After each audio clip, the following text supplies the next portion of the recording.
T minus 50 seconds.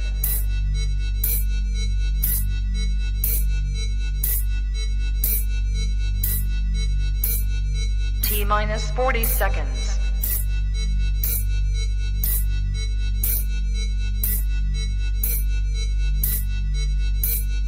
T minus 30 seconds.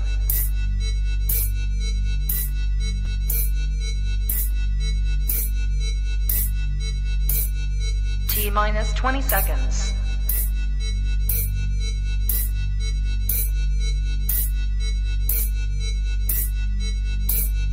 Ten, 9, 8, 7, 6, 5, 4, 3, 2, 1, 0.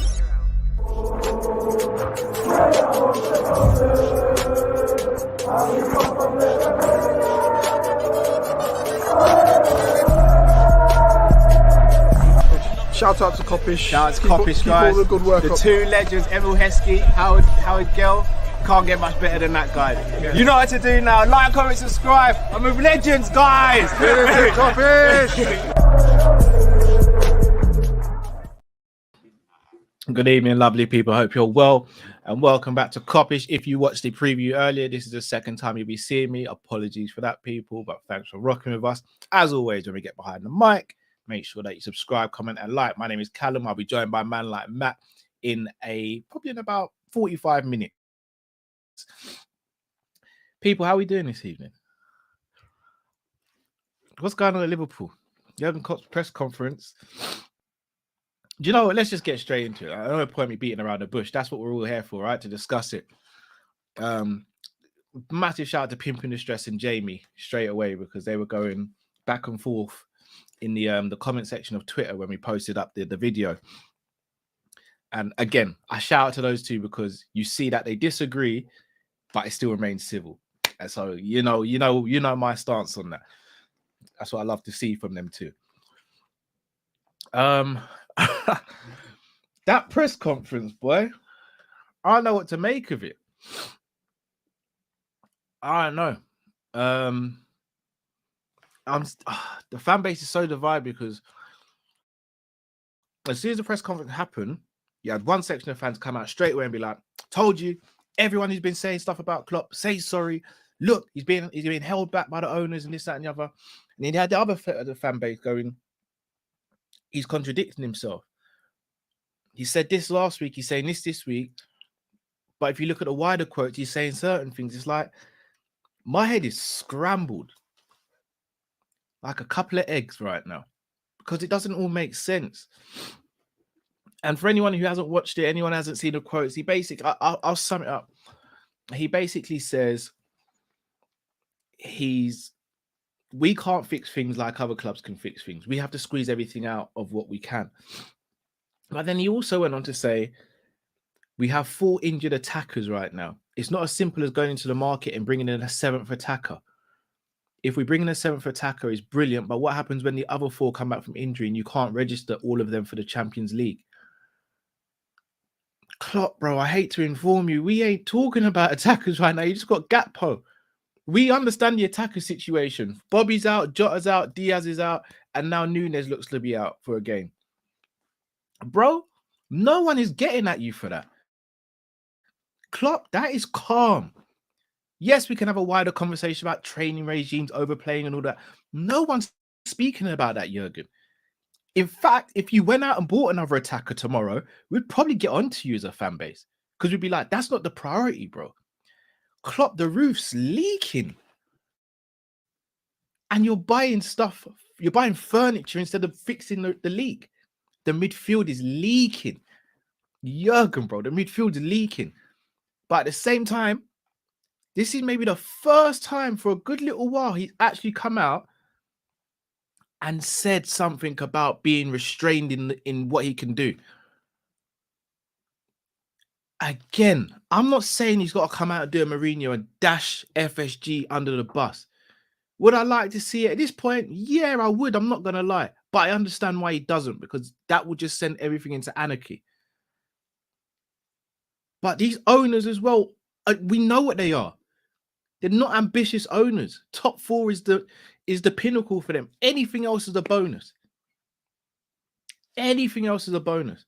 It's like having a job where you get your salary and your commission. They get their minimum. Let's say they want their minimum salary to be 50K. 50K covers all the bills and gives them a healthy lifestyle. That's all they care about. If they get good sales and get good commission, then it's just a bonus for them. They could just live extra comfortably. They don't care about winning trophies like that. They just don't. They never have and they never will. And I think it needs to be called out. It should have been called out from ages ago by a large section of the fan base.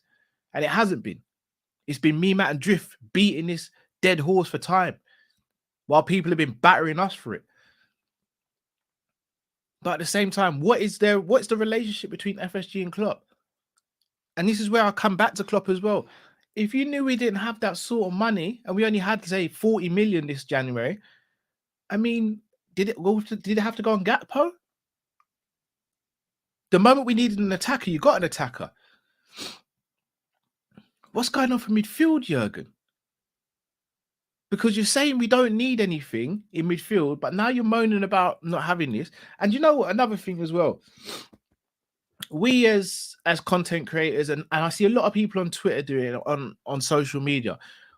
Why are the journalists asking such silly questions? Why are the journalists asking him about this? This is why. The journalist today, I believe his name is Carl, he got absolutely chewed out for no reason. He didn't ask Klopp a stupid question. He didn't ask Klopp in a rude way. He asked him a question that us fans need the answer to. And he got chewed out for it. Jurgen's out of order for doing that. The guy's just doing his job. Not being an idiot about it. He's just doing his job. So why should journalists ask these sort of questions when they go and ruin their relationship? Like, he's not going to want to speak to Klopp in a certain way now, probably. You don't need to choose someone out like that. That's disgusting. You're not setting an example doing that. I get you're stressed out and all that, but if me, Matt, or Drifty spoke to one of the callers like that here, we'd rightly so get cussed off for it. And rightly so. Jurgen's got to do better in that aspect. You can't sit at a press conference and moan about asking or answering questions. It's rude. And before anyone says anything, no, I'm not Klopp out. Believe me, I'm more Klopping than a lot of people. You just think I'm Klopp out because I've got the balls to question his decisions.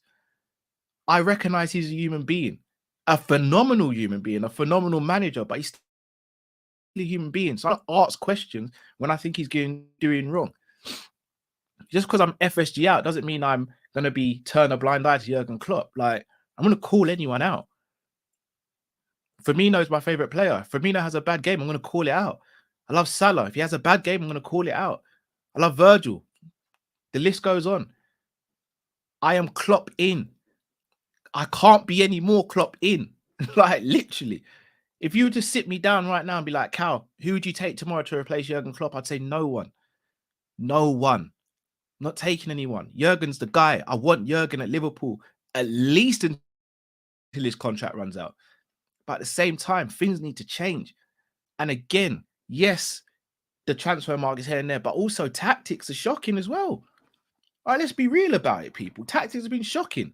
We shouldn't be losing to Brentford, regardless of getting a midfielder or not. We shouldn't be struggling to a B team Wolves at home while we play our big team, our best team available.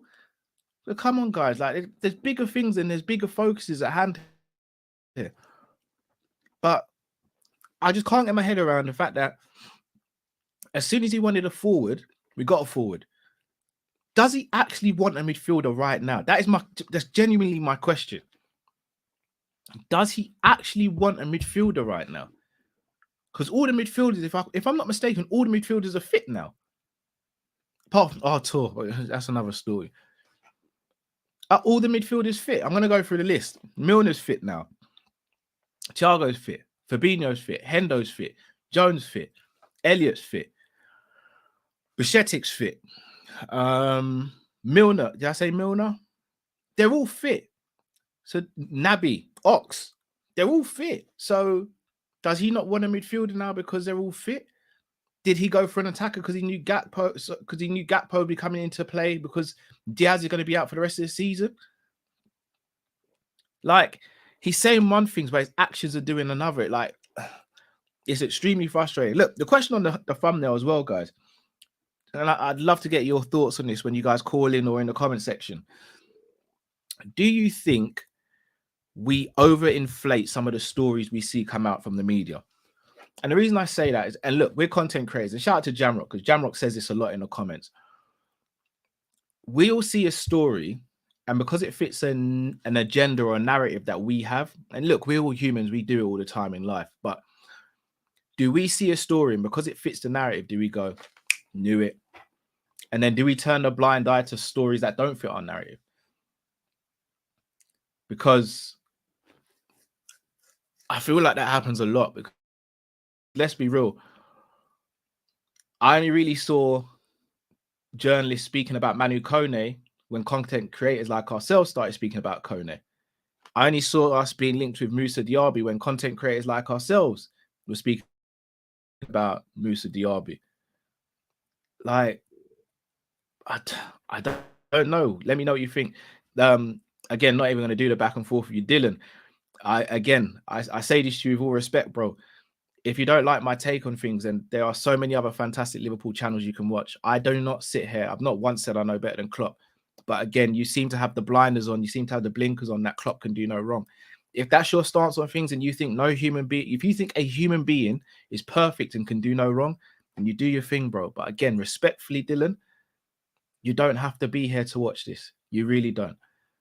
There are fantastic channels, and I'll list them off for you. You got Redmen TV, you got Anfield Agenda, you've got Jerry James Show, you've got Jamie Phillips Football Chats, you got the LFC Day Trippers, you got James Redmond TV, you got Saint LFC TV, you got Anfield Rods and Nick.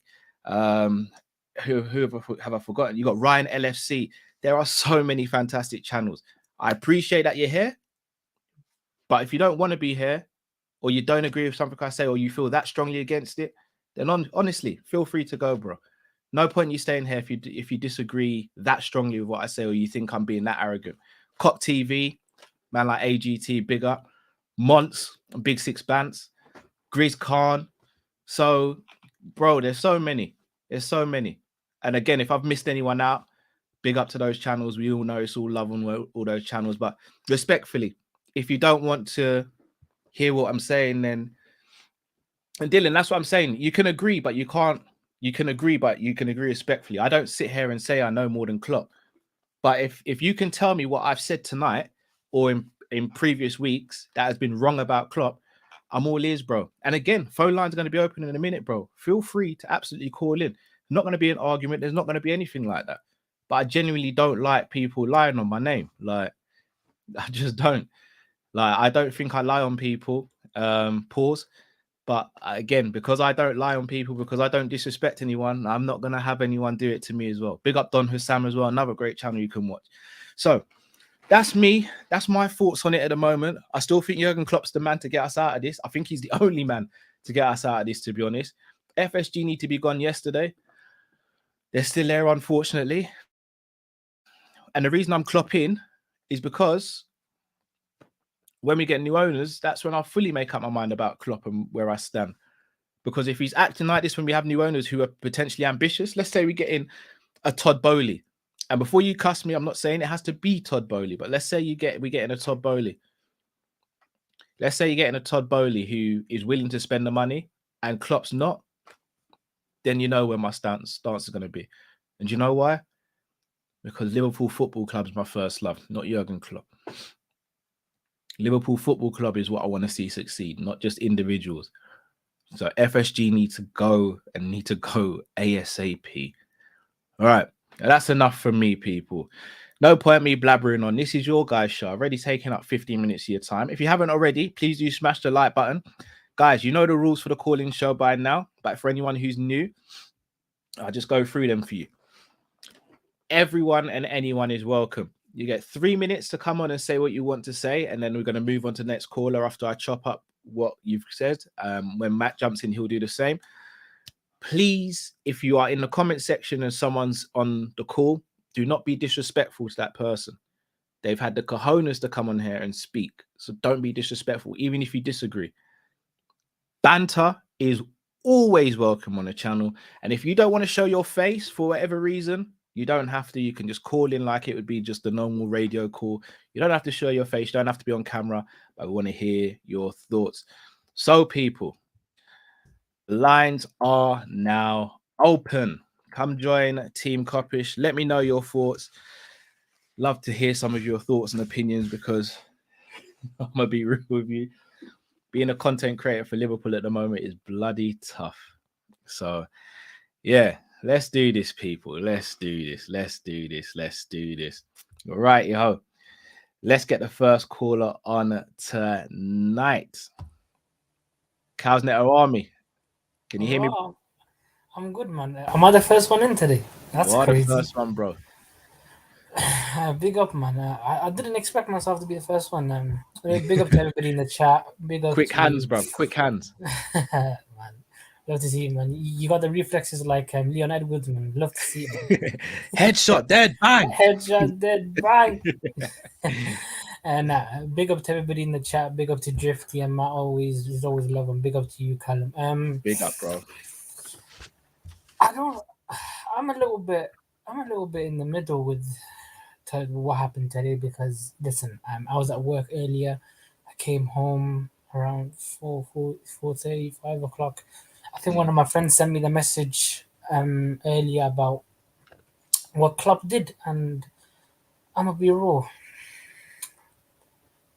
It's thrown me off a little bit, and my head is scrambled, man. I can't lie, my head is scrambled, because if what Klopp is saying is true, then why does he keep on contradicting himself? I don't get it. Why does he contradict himself? Like, one time he's saying we've got this and that. What kind of midfielder do we need? Then he comes out and says, I was right, you were wrong. And I was the one that said we didn't need a midfielder. Now we're going for a midfielder. Then he comes out and says, we just got Gakpo. You're being spoiled.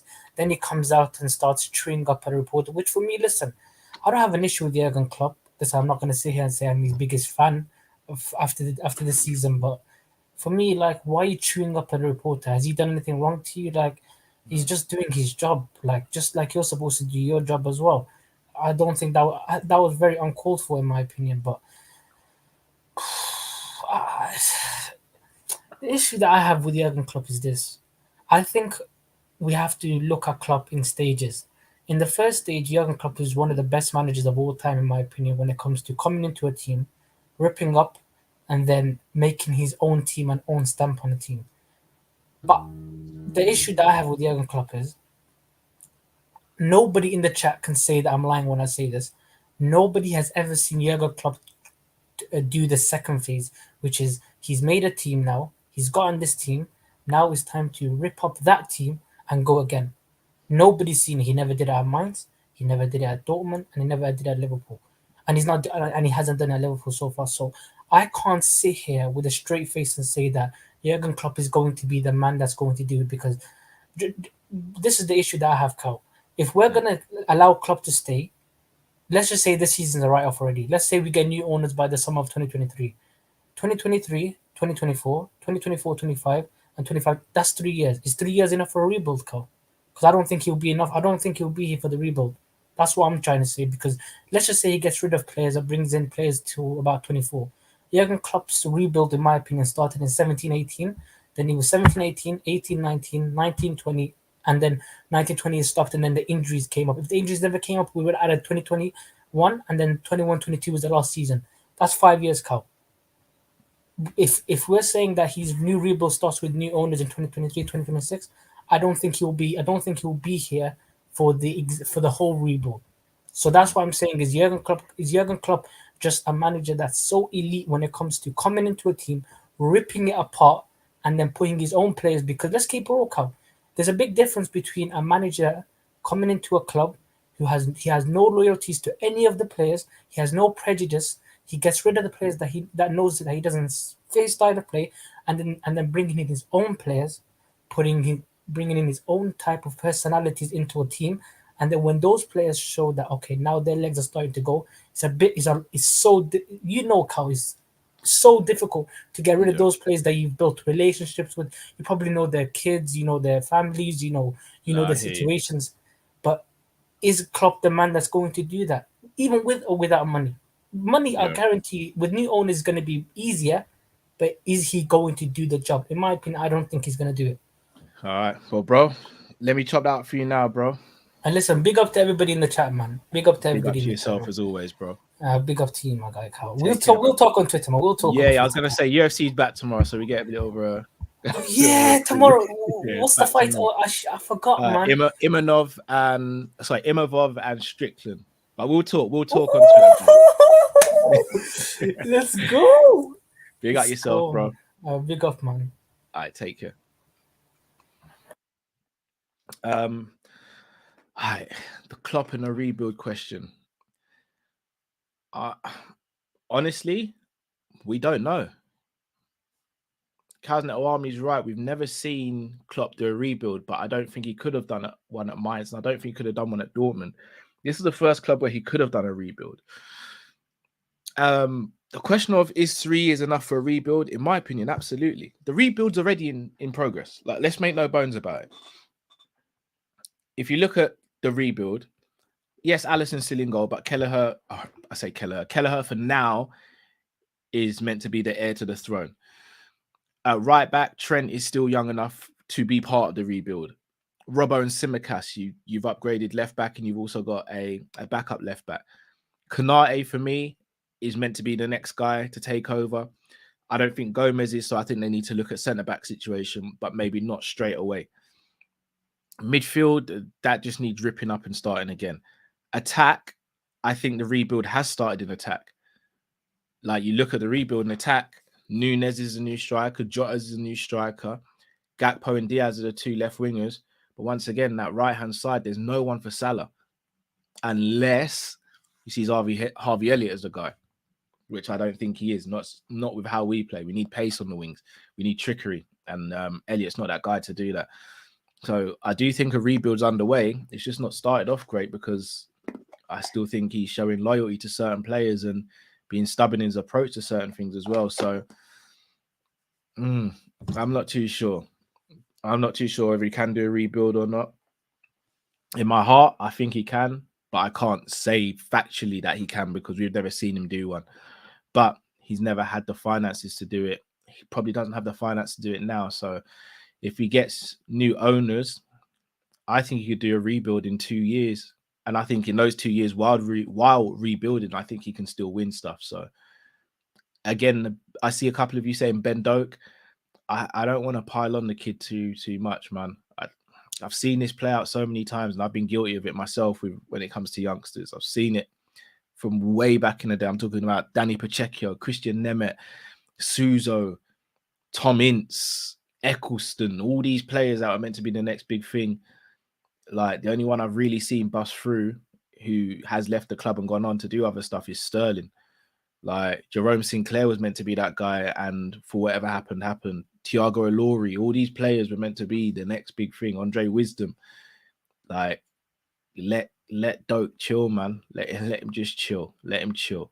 That's my thing there. Right, let me get the next caller on. The legend, Mtar Mizzy. Oh, go on, bro. Well, go on. You know what time it is. When I'm wearing this, you know what time it is. Yeah, how you doing, bro? Man, yeah. Look, we saw what happened against Wolves. Wang Hee-chan, who I think he never played, and then he scored.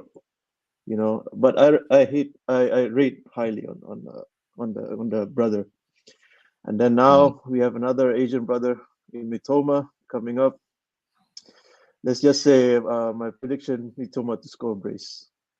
And yeah, it's not looking good, bro. Not looking good, bro. Yeah. Yeah, I mean, I can't be bothered, like I said, with the press and all that. So I'll let other guys to chop that out. You know what, Cal? Because I've collecting boots and stuff. Yeah. And I recently I look at the markets, yeah, like in Malaysia, Australia, and then UK. Apparently in Malaysia, like, people are, when it comes to limited edition boots, like the R10 Tempo, Yes. the market price up there is like 400 to 500, which is about £150 that the most you can get. But in Australia, it's like you can get up to 2,000 Australian dollars. I don't know if you just do the math in pounds, but Doesn't it's crazy sound cheap. because yeah. But the thing is, if you look at the market, like the volatility, like it's madness because it depends on how people are willing to pay up. You know what I'm saying? Because I'm looking to sell some of my boots, so I'm just looking for buyers and stuff. But yeah, I'm working on that. There's an app called Depop, DEPOP. That's meant to be quite good for selling stuff. Yeah, because I've seen one platform in Instagram. It's called Rare Boots for You. Apparently, like some of the athletes, like Wilshire, but back in the days when Rooney as well, Xavi. So they engage with these people, and then yeah, I'll try to look at that. Yeah. Just a quick question before I jump out. Go for it, bro. Do you think that playing multiple positions, like your James Milner or even Mascherano, playing multiple position is a underrated craft and underrated skill? So I'll let you chop that out and hear your thoughts on it, because if you notice that these players are, you could say, underrated in some way because they can play in any tactical, those flexibility. Yeah. So that's just my question, and a big up to you guys, to the callers. Big up to yourself, brother. As always, Always a pleasure, bro. Yeah. Bless. Take care. Nice fun, brother. Welcome. Take care. That's a brilliant question, So being a multi-positioned player is a gift and a curse, in my opinion. I think we've even seen players like Gerrard suffer from this because he was so good in multiple positions. He was forced to play around in different positions for the benefit of the team as opposed to for himself.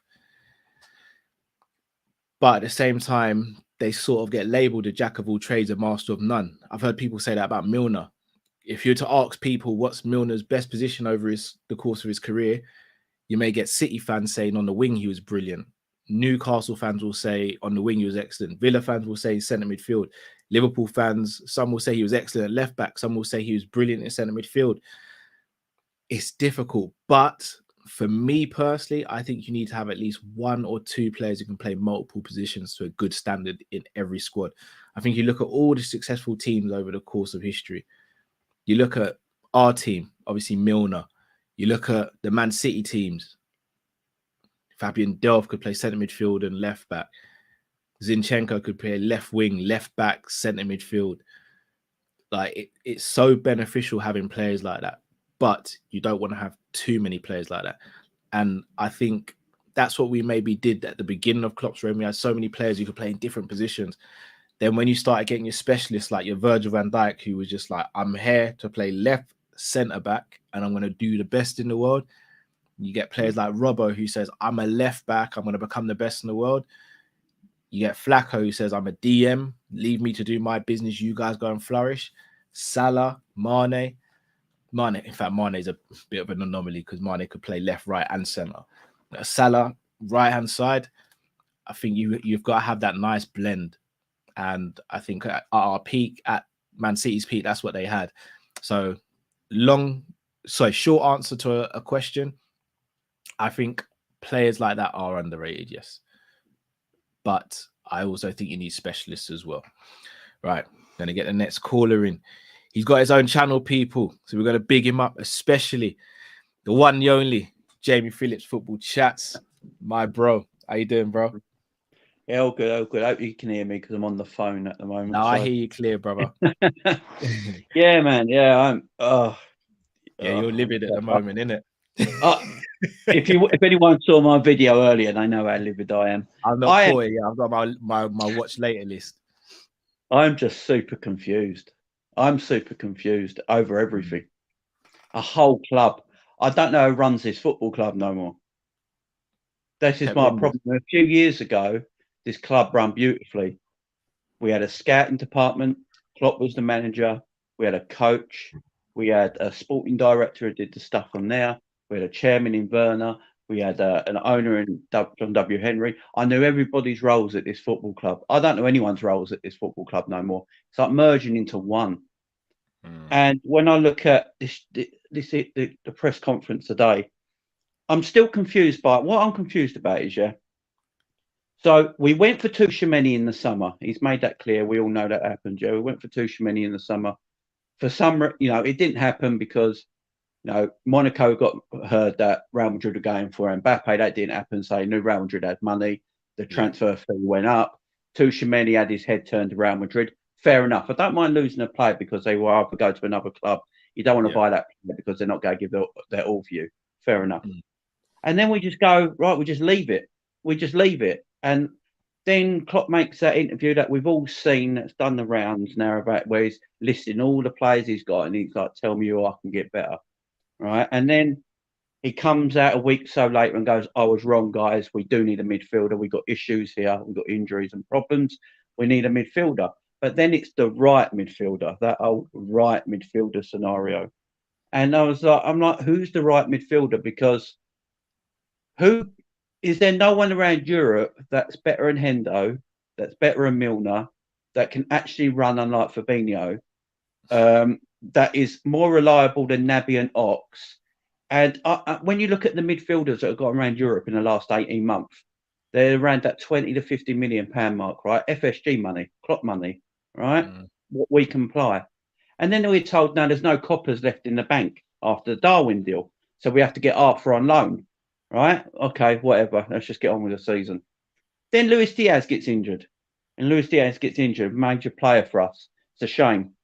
And then and then all of a sudden, we amazingly find 44 million to pay for Gakpo. Yeah. Right? So why wasn't this money available in the summer?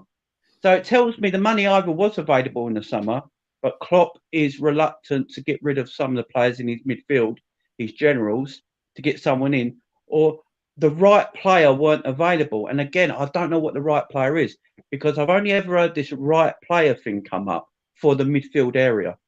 I've never heard him say right player for a forward area. I've never heard him say right player for the defence. But as soon as Cal, the other thing I've seen today, we've been linked with forwards again. Yeah. What is that about? Why are we always linked with forwards? I get it, you need forwards, man, but I don't get it. The midfielders in need of surgery, and then you've got our scouting department. What does our scouting department do? Do they meet in McDonald's on a Tuesday night for an hour and go over the players they've seen? Because I don't know what they do. I really don't know what they do. Yeah. You're after Enzo Fernandez. You've been told, we've been looking at Enzo Fernandez. But then we're apparently willing to spend 120 million for him when he went for 10 million in the summer. Where's our scouting department? And the other thing I've got to say with Klopp right now, injuries, right? I don't know why anyone in that press conference don't ask Jurgen Klopp an actual question. Jurgen, why do your players always get injured? Because they get chewed out, Jamie. Why? Chewed out. Look what happened to Cole today. Cal, 4 attackers are out injured. Yeah. Why is there not an investigation into our medical department? Why is no one looking at it? What's going on at our football club? Who runs our football club? I don't know anymore. It's a shambles at the moment and needs sorting. And one more thing before I leave, let everyone think upon. Some people say Klopp is too sentimental, yeah? Us, as Liverpool fans, too sentimental on Jurgen Klopp. Jamie, that's a tough question. That's a tough question, Jamie. You know it is. But I ask some tough questions, man. Oh boy, well, people, Jamie, you know it's always a pleasure, bro. We got to come on your channel as well, bro, because you always do on here. Guys, if you haven't already, Jamie Phillips Football Chats, please go and subscribe to his channel. What you want? Oh, he's gone. Guys, Jamie Phillips Football Chats, one of the best Liverpool channels out there. It's growing fast, growing well. Daily streams. You guys think we work hard? Jamie's on here daily, so go and give him some respect and go and support him. Are we too sentimental? I'll answer that in 2 ways. Liverpool fans, are we too sentimental? Yes, we are. I'm now starting to come away from that, trying to. We are way too sentimental. Way too sentimental.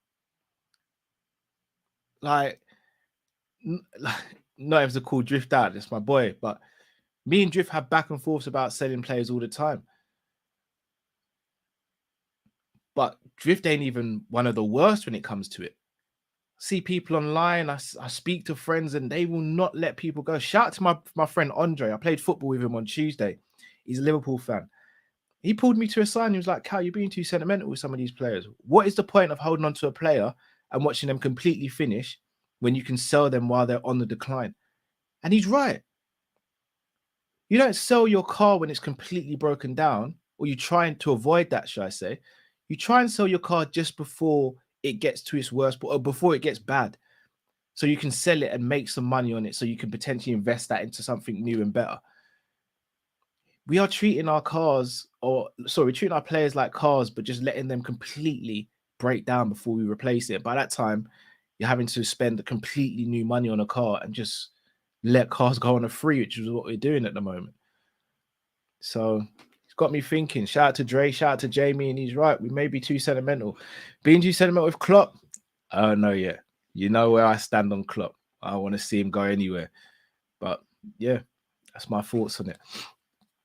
All right, let's get the next caller in. Infinite LFC FSG out. You there, bro? Yes, sir. Yes, sir. Yes, sir. Yes, sir. Yes, sir. How you doing, bro? Doing good. I'm doing good. I'm doing good. I have to say, Cal, you have been cooking these past weeks on you know what I'm saying? Trying. You've been cooking. But I want to say that real ones can see that this center back problem is going to come back up pretty soon. This next summer, you're going to start seeing, because we got questions about Joe Gomez. Nat Phillips is leaving. You know, Virgil van Dijk on the decline. Matip still is injury prone. It's like we're going to have to do something about that very soon. And then, you know, Mo Salah is only getting older, although he's still the best right winger on the planet. I still believe that. Yeah. But he's only getting older. We're going to need cover for that soon. One question I did want to ask is, how would you feel about Mo Salah? Because he's playing right wing back right now, if we're going to be honest. Yeah. How would you feel about him doing a Mane thing where he moves over to center forward instead? Yeah, but then we just bought Darwin for 80 million. So it's like, what are we going to do with it? It's just, there's so many things at this club that are just not set up for long-term success. It's all set up for what are we doing right now. And I really don't think that's the direction that is going to sustain Jurgen Klopp staying here. Well, sorry, my head is done right now. That put me in earlier. I'm not gonna lie. My head is finished right now. I am finished. Another thing that you said the other day, which I totally agree with, is that in no way can FSG outlast Jurgen Klopp at this club. I'm sorry. No, God, no. Jurgen Klopp, as much smoke as I have for him right now, there is no way that John Henry can stay at this club longer than him. I refuse for that to happen. I will fly down to Liverpool myself and chain myself to the turnstiles. Absolutely no. You know what I'm saying? And about this sentimental thing, I agree with the fact that Liverpool fans are very sentimental, but it's very weird that we choose to be sentimental in different places. It's, you know, we have this very weird Jurgen Klopp is the only guy that could ever be Liverpool manager ever. Like, I hope Liverpool fans know that he's not going to be the Liverpool manager for like the rest of time. You know, eventually, like there's going to be a turnover, and I really worry for our fan base after Jurgen Klopp like eventually does leave this club, because it's just going to feel like a sense of loss, because they ride for him hard. He can do no wrong, nothing. Yeah. Some of the decisions, I genuinely believe this, Jurgen Klopp has actively lost us games this season. We fielded lineups that were good enough, and he would, like, for example, the Everton game. He made changes. He brought Bobby Firmino on, and that we scored a goal. We started to get back into the game. And then he subs Milner on at right back, and he just actively makes changes why? What's the point? It's true. It's true. Like you said, I still think that Jurgen Klopp is the man to take us out of this. If we were looking for a new manager right now and Jurgen Klopp wasn't our manager, we'd be going in for Jurgen Klopp right now, genuinely. So yeah. I do believe that he is the man to take us out of this. However, it's getting grimmer and grimmer by the day. I'm not gonna lie. The conversations that we're starting to have now are conversations I never thought we were gonna have ever as Liverpool fans, and it's starting to get very scary. We're delving into a very toxic cycle right now that reminds me very much so of the 16-17 Arsenal fans with Arsene Wenger. It is very reminiscent. I'm not scary, gonna lie. bro. It is scary. It is. Bro, I'm gonna chop that up for you now. Thank you very much for your call, brother. Sir, of course. Big up, Cal. Big up. Take care, bro. Take care. Oh, more tough questions. I'm not gonna lie. I bloody miss coming on here and talk about quads and playing bashment and doing sing-alongs, and because things were all cushy. I miss them days, man. I want them days back. Just to respond to some of those questions, centre-back situation. Again, I got to big him up. Jamrock. I think Bajan Barnes, if I'm not mistaken, mentioned this as well. Centre-back situation, man.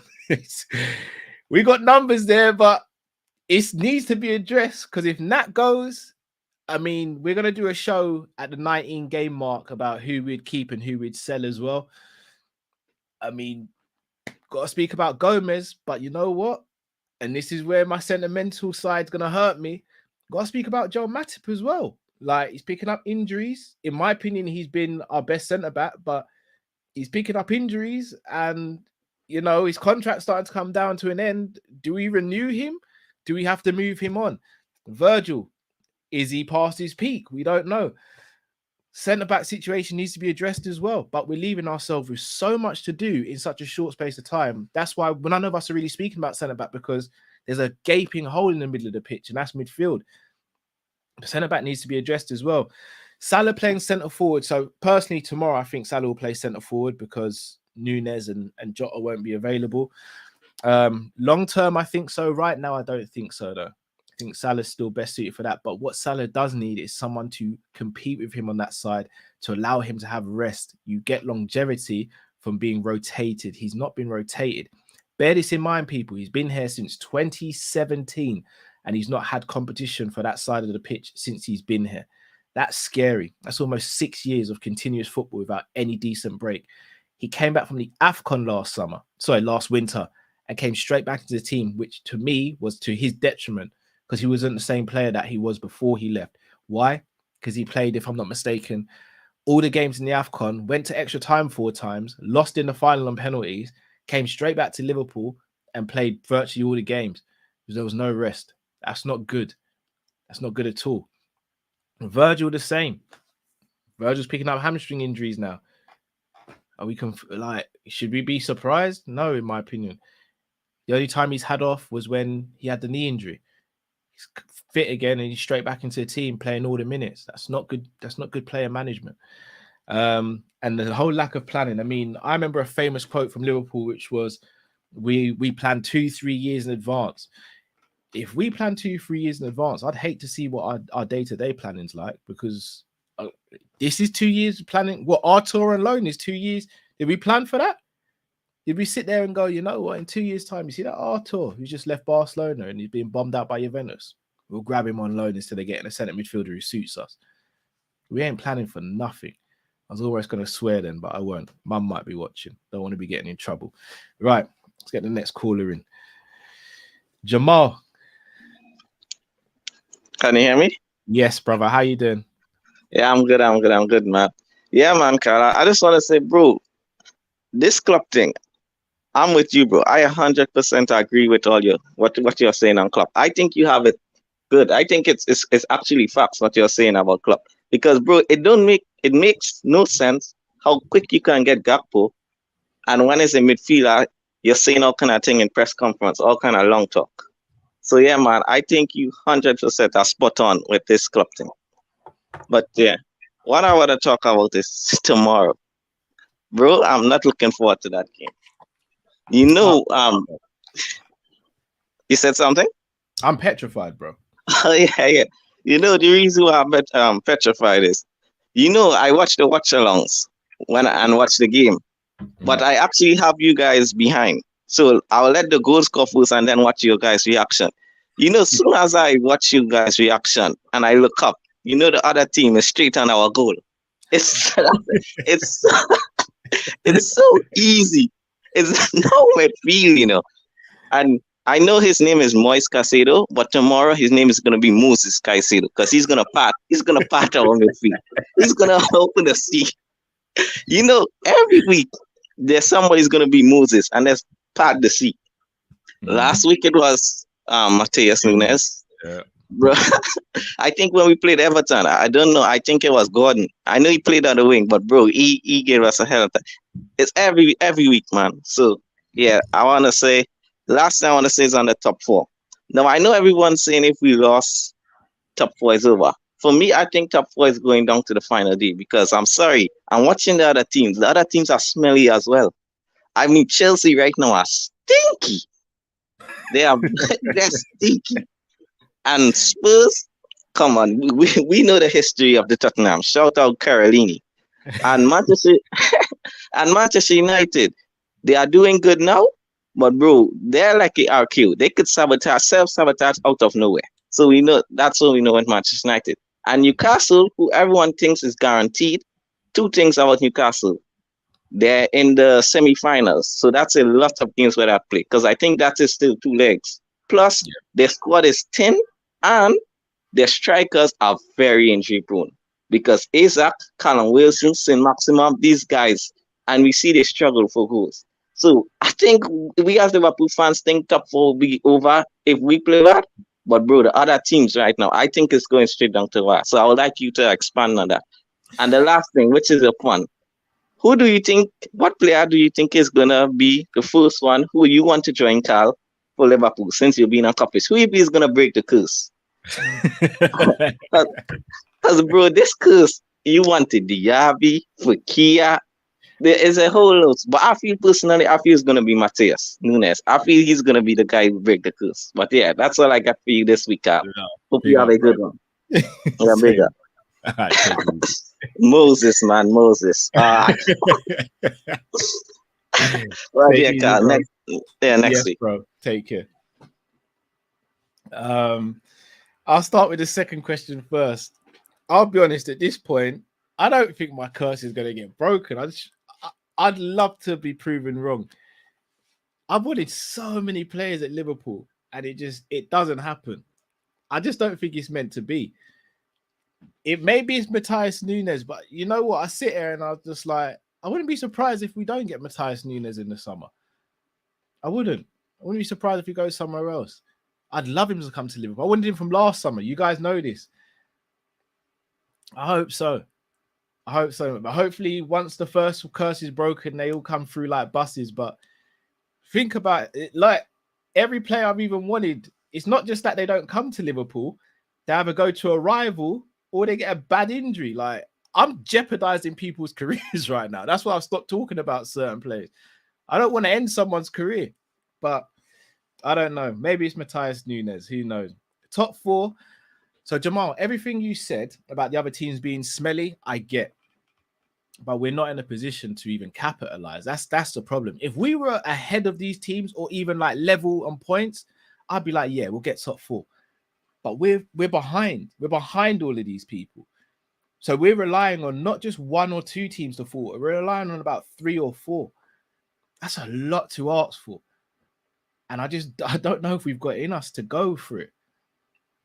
I hate to say it. The only way I think we have a chance is if we get knocked out of cup competitions. And I'll be honest with you,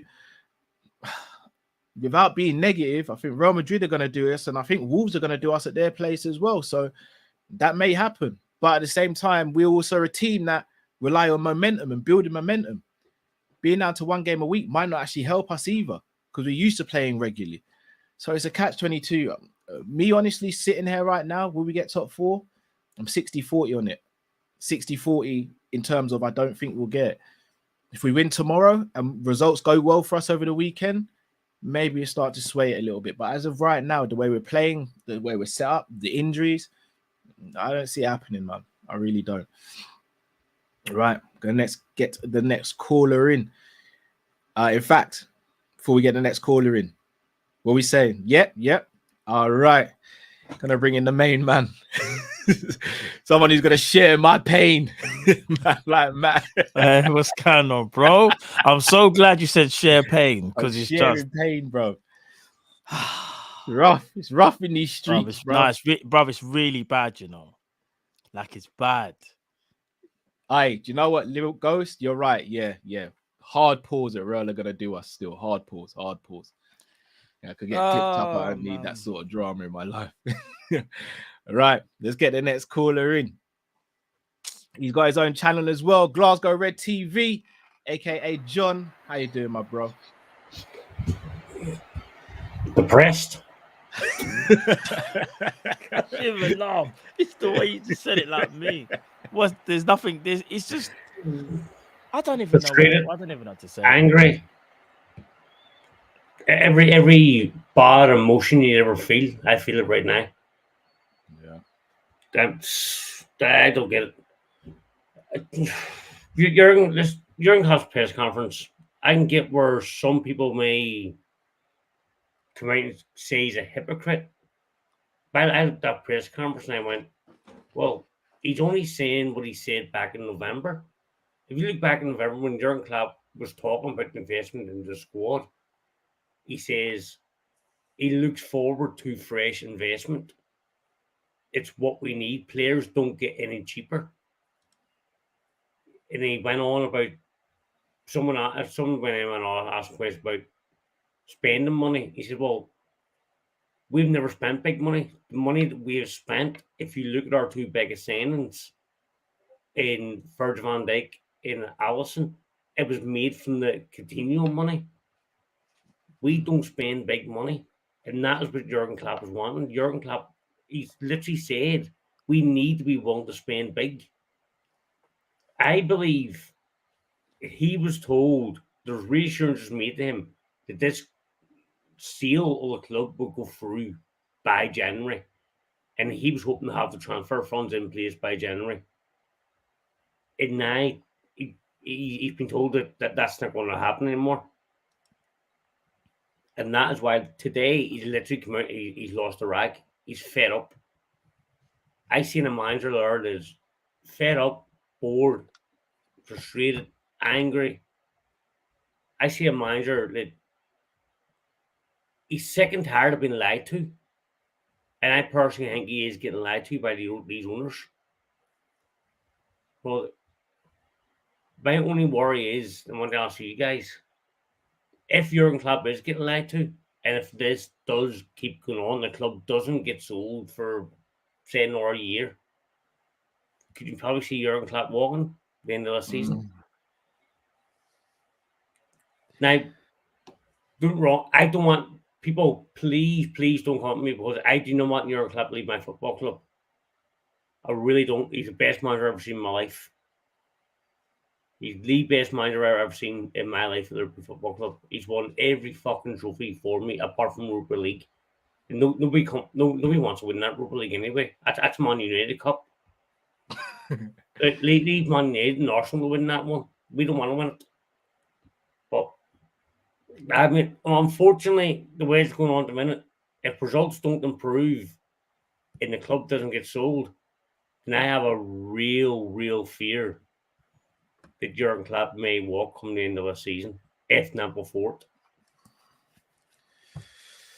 And all these guys shouting about pulling pressure on Jurgen Klopp, it's all Jurgen Klopp's fault. Yes, Jurgen Klopp isn't blameless. He's not. Yeah. Jurgen Klopp needs to shoulder some of this blame. His tactics have been atrocious this season. His substitutions, I haven't got a clue what he's been doing with them substitutions this season either. But again, you could turn around and say that's because he's only working with a squad that he has. He hasn't got a very big squad. And like James said, 4 of our attackers are out injured. What is he meant to do? It's like a boxer in the boxing ring with one hand tied behind his back. Yeah. You can't do it. It's impossible. There's only one last thing I want to say, mate. Okay. FSG, you fucking cowboy bastards, get the fuck out of my club. You ain't good enough for us. You can't afford us. If you Yeah. can't afford us, then fucking sell us. Facts. If you love us, if you have any shred of decency in your bones, sell this football club right now. I'm fucking fed up, mate. I'm fed up. Hey, bro. John, bro, we're going to chop that up now. Guys, make sure you go and head over to John's channel, Glasgow Red TV. John, you're a legend, brother. But as always, Trust guys, me. thank you very much for having me on. Bless you, Respect. bro. No, Pleasure. anytime, brother. Come on, man. And I hope the family's all well and tell Same Jeff to you, kids my asking brother. about it. Same to you, brother. Appreciate it, man. Thank you, bro. Thank you, guys. Respect. Take it easy, brother. Take care. Bro, I know how he feels. Yeah. But I just people saw I said put a 1 in the chat if you just feel pain right now. Yeah, so it's Bro, saturated. I can't even. There's nothing right with our club. Like, and you know what it is as well. Talk about kick us while we're down. The guy that's been getting all this scapegoating this season, Nunes, one of our probably most productive players, is now injured just to add to just to add to what we have already. I mean, bro. It's rough. Jurgen Klopp, have you seen the press conference? Remember I sent you something? Yeah. But have you ever seen Klopp with that dejected for a while? Not since 2021. Yeah. Bruv, he looked like he just came out of a meeting with FSG and he said, remember we spoke in November? What's happening? And they just went, it's business as normal. You know what that means, innit? Oh, I'm not gonna lie. You know, straight out of Compton where Ice Cube just smashes up the office. Like, that would be me. I'm not gonna lie. This is why I can't do a job like Jurgen Klopp. This is why, yes, I'll criticize him, but I ain't gonna ever sit here and be like, I could do a better job. How many times I'd have got sacked over the last couple of years? I've been smashing up offices, smashing up pirate jets. I'd be on Stone Cold's level, bro. Just turning up randomly, smashing up limousines, soaking man with beer and all this. I couldn't do it. I don't know how he does it. But at the same time, can I ask? Yeah, you can't go. Is Klopp actually being lied to or not? Because he signed a new deal, bruv. Well, this is what I was going to say, Cal. And I think it's kind of, for me, I can only go by what's been said and what I've seen. When John was speaking about November, Klopp had a whole different type of body language, bro. He even spoke about money, something that he doesn't like to do. Cal, they asked him about money, and he said, I'm not against spending money. I'm happy. I'm looking forward to something, but I'm looking forward to the future of this club. They asked him about money today, Cal, 2 months later. Do you know what Klopp said? We've had about 6,000 press conferences and you want to ask about money. But you didn't have a problem answering it in November. Bro, he's so rattled because clearly something is bothering him. And we know what it is.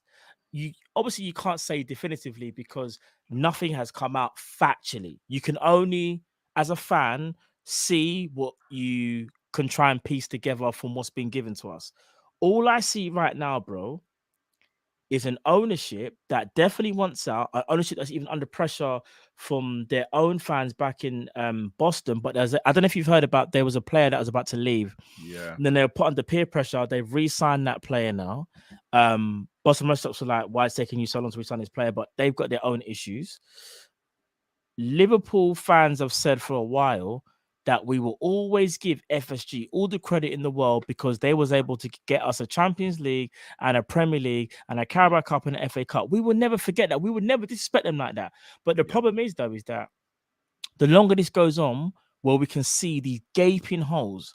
And our manager's not stupid. Do you want to know something? I know Jurgen Klopp does do the defense thing. He does. And I think that's just him being a moral man of not doing the whole, I'm just going to sink the whole ship. Because one thing you don't want him to do is do Mourinho, where he just starts bad-mouthing everyone, and then we just turn into a real S show, yeah? Which is what we could become. I give him props for standing his ground and trying to do the deflection thing.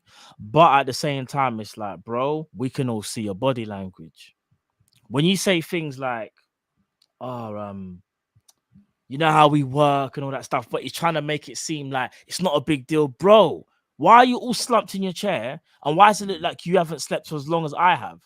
Yeah. Do you get what I'm saying? Yeah, and he ain't got young kids, bro. So he ain't No, got he no excuse. hasn't, bro. But he has got a lot of players to manage.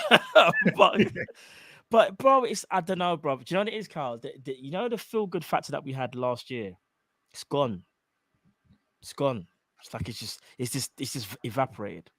Trust I could me. go on and on, but I don't want to take up time, bro. You know what I mean? So Oh, I hear you, bro. I hear you. All right, let's get the next caller in. Chainsaw DH, aka Sam. Yo, can you hear me? You yeah, hear you, it's going brother. on, How you Sam. doing, It's going man? on, bro. Perfect. I'm good. Last week, one of my questions wasn't answered, but you know, it's Oh. a minor. It was just the top No. three Ask it things. again, bro. Ask it again. Top three things that you're looking forward to this year, or just Yeah. Oh, in general, anything. But it's fine. no, and we'll answer that. Well, that's that, bro. and someone said in the comments that if Klopp leaves or gets sacked, and the people get their wish, you know, the people that are saying Klopp out, Mhm. that this Liverpool fan said in the Kopish live chat that he would love us to be a mid-table club. Now, that is so sentimental towards Klopp and not towards Liverpool. That's just mad, in my opinion. I know it's just an opinion, but how could you love Klopp so much that you would love to see Liverpool a mid-table club after Klopp? Like, that means you don't love Liverpool more than Klopp. You love Klopp more than Liverpool. And that's the problem with Liverpool fans. And then the thing that John said is that everything he said regarding Klopp thinking about new owners and acting like cow, celebrating that we're getting new owners, and you know, setting up a party that we're going to get new owners and so forth, when in reality the thing is, yeah, that's just an assumption. You're assuming that Klopp knew that we're getting new owners, we're getting new finances, and that he had an outburst in this press conference. But he's always been having outbursts throughout the whole season. It's been the same story with Klopp. He's just negative. And there's nothing exciting about what Klopp says. He doesn't, like I said last week, he doesn't pump up the fans. And it keeps getting worse every week. And he lashes out on the people asking questions, people that are just doing their job, like you said, Cal. So I don't know. It's for me, unfortunately, and this is the sad reality that everyone needs to face. Klopp will leave, will be sacked. He will be sacked. Maybe not this season, but next season he will be sacked. And that's just, in my opinion, it looks like a fact, considering the way he's acting and behaving, and it keeps getting worse. But I don't want him to be sacked. I want him to win the Champions League. I want him to prove everyone, you know, he's still got something in him. But the way he's speaking, I can't defend him at the moment. So that's my little Klopp thing. And last question. Yeah, bro. Worst agenda in football, in your opinion? Okay. So any agenda that you think is the worst and that needs to got stop. a few. There's a few, you know. I got a few. There's two already that I just thought of now already. I got a few. But bro, you're a legend as always. Gonna chop these up for you now, yeah? Yeah. Thank you guys, and big up you guys. Big yourself, bro. Blessings, man. All right, we didn't answer John's one as well, but that ties into will Klopp get sacked? Do you think Klopp will walk, bro? Or do you think he'll get sacked?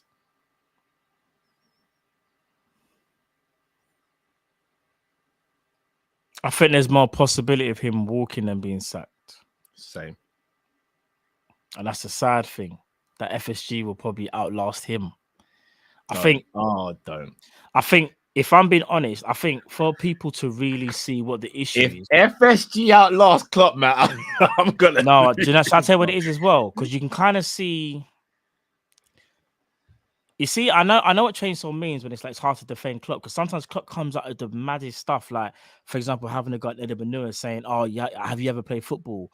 or going up or singling out a journalist. Yeah, but he's a human being, and everything he feels is against him. He feels like his players. This is how Klopp feels. He's one of us. Yeah, he's a Liverpool fan. He's trying to do the best he can, but his players can't stay fit for starters. The medical team seems like it's still in tatters. I don't know whether we've signed that person, the club doctor, whether they've started now whether they start in the summer. But I'm hearing a lot of unrest because I don't know if you've heard, Cal, but Bobby Firmino reportedly came back for training a bit and got injured Yeah. again. That's what Klopp said Yeah. he's a long way off. Darwin Núñez is now with a hamstring. Klopp just feels like everything's against him. He feels like he probably doesn't have the financial ability because if he keeps saying the same thing, we can't do what other clubs do. When he keeps saying that says to me, he's like, I can't do what other clubs do, and that's spend some money that I would like to do. And I get it. He does contradict himself when he says, but then he gets annoyed because he's like, I can't just spend money. So he has to think about other things. He's like, if I can't spend money, what am I supposed to do? I can't sit here and whine about it all day. He's almost like he's frustrating himself. I'm worried that he might leave because I don't think he foresaw what was happening. Chainsaw's right. Maybe he didn't know about no takeover or anything like that. But I just find it kind of mad that a guy was so happy to sign a new deal, hits November, the news breaks that Liverpool want to sell the club. Klopp is as happy as beans. And then all of a sudden now, not all of a sudden, but over time, he's just gotten worse and worse and worse and worse. Bro, he's probably looking at it thinking, look, I've got no Virgil either. Like someone's always injured. Yeah. I can't rely on certain players. Bro, I just think he's just really stressed and he's one of us.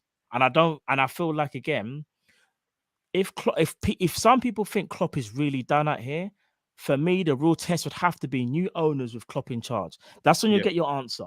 Would Klopp spend the money? Would he even change tactics? Because he might do if he got new players that can play different positions. We don't know that. But that will only be definitive if there's new owners. Do you know what will kill me? If Klopp leaves before FSG, and we will never know. Well, generally, we'll never know, you know. We won't know. It'll be too late. I don't think Klopp will walk, but I don't think he'll get sacked either because FSG will have to pay him a stupid amount of money to sack him. Oh, yeah, because he's got like 3-4 years left on his deal. If I'm not mistaken, Klopp might be second or third, the highest paid manager in world football. They ain't sacking Klopp. Plus, they sack Klopp, the value of the club goes down. The value of the club goes down, they get less money. They ain't sacking Klopp. Plus, the fan base as well. Like, it'd be right now, the fans are onto them, but not that onto them. They sack Klopp, and who they going to bring in? Simeone? Simeone ain't going to help us. I don't want Simeone, you know. Simeone's going to be getting sent off every week. I just don't, bruv. His brand of football. Oh, no. It's like watching UFC on a football pitch. Yeah. I want to see my team play football. And I know we're not playing football right now, but at least I've seen it. I know what we're capable of doing. Yeah. You get what I'm saying? I can't have Simeone in my club, bro. Do you know what's so crazy? People are very quick to say, let's get a new manager, but you also have to think what other manager could work under this regime. It's not about whether the manager is talented enough. Do you know that? It's the regime.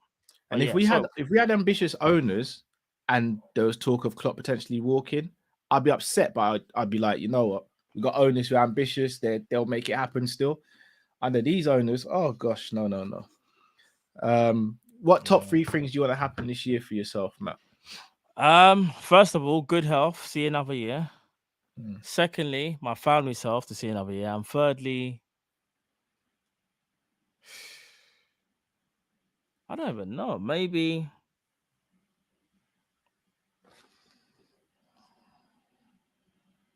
Liverpool to at least get top 4. So one thing Liverpool, but 2 are family. Listen, Liverpool. Yeah, bro. I just feel deflated. Bro, I genuinely feel like it's rough right now. Normally, I'm kind of upbeat and, bro, I feel as broken as Klopp, bro. Yeah. I was speaking to Bayesian today. Find out big up Bayesian. He's in the back. I said to Bayesian, but I just said like, bro, like this. Hey, right. But we're just not good. Everything's mad. It's smelly, Matt. It's smelly. There's nothing positive. Like even tomorrow, I'm not positive, bro. I'll be honest. I'm just not positive. Top 3 things for me this year: health for myself, friends, and family. New opportunities. Yeah. And improving as a person in all aspects, spiritually, physically, mentally, emotionally. Just those are the ones for me. Worst agenda in football, in your opinion, bro?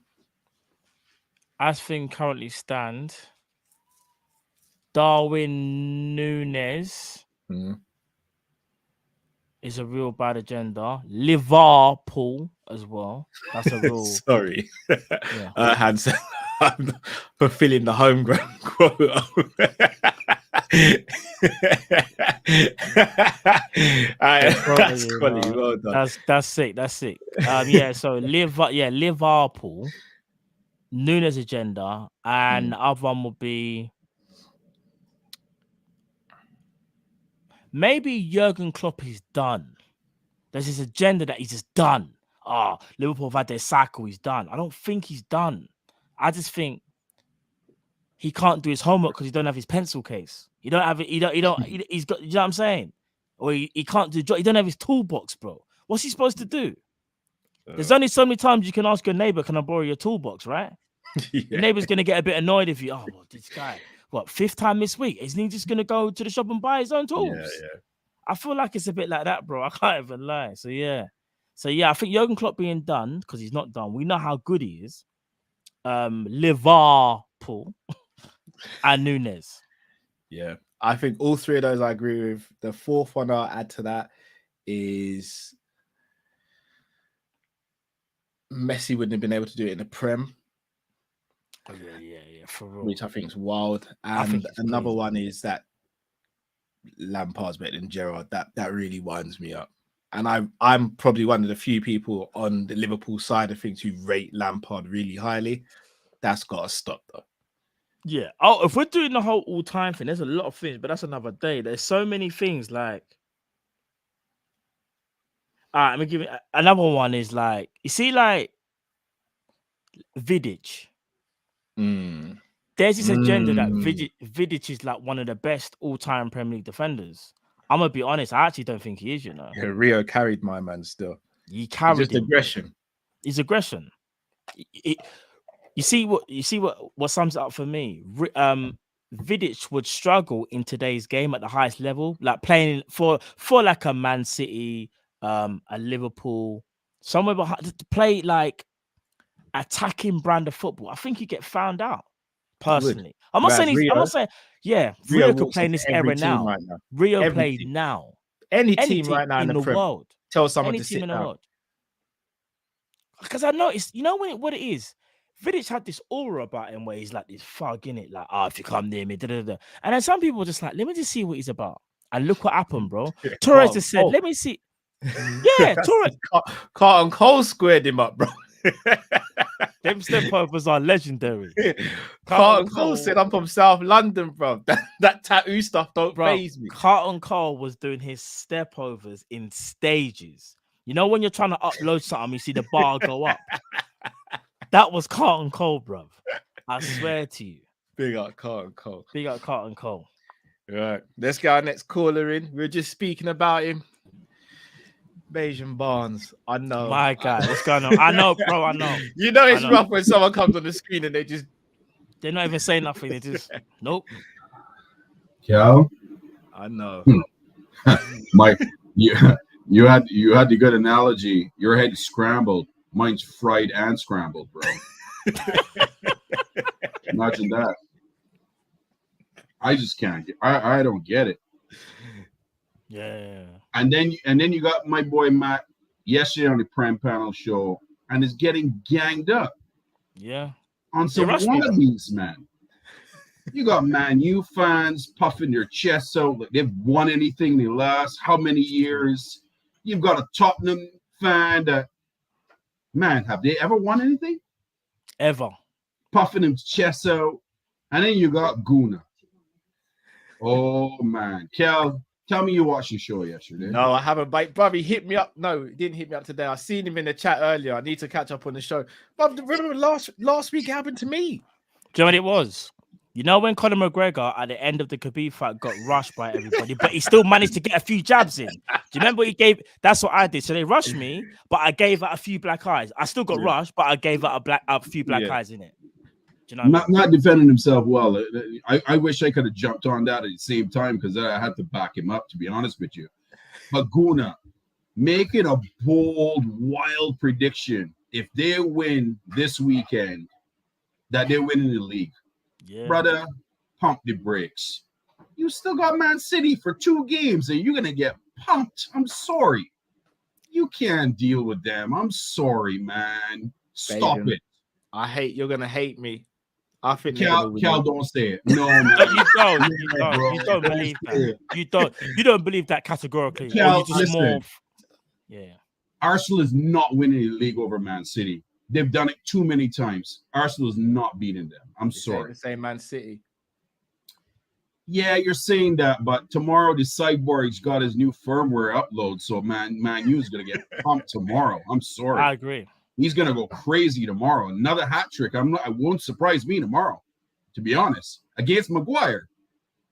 The nameless fridge. Come on.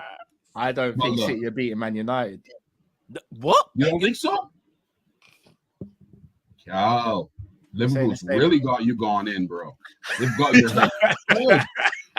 I'm broken. I'm not gonna lie. I'm broken. We're all broken. But look, I got the solution. Go on. It's not Klopp. Klopp needs to get rid of fake Pep. That's the problem. I was talking in the magazine again this week. You're joking. That's the problem. What he say? Everything has gone into this club. The players he wanted, we needed midfielders. He wanted Gakpo. You bring in another forward. For what? Bring in at least 1 or 2 midfielders. Me and Jamart was talking about it in the chat. You needed midfielders. Bring them in. We don't need another forward. We could have made do with that. Everything he wants, he's getting. His name is way over this club more than Klopp. I don't recognize this club anymore. I don't. It used to be Klopp's team, heavy metal football. Now, it's Salah on the touchline, like wide out. Why? He's not effective out there, and it's still happening. We need to get rid of Pep. Not Klopp. Pep needs to go. Simple. Get another number 1. He needs to go. That's the problem. Jamrock's been saying sort of he doesn't know whether it's him or Pep that's doing this. I'll be honest. I think Pep ain't going anywhere. I hate to say I think it's Pep. Do you know Pep? Do you know? I just read something earlier on today. I forgot.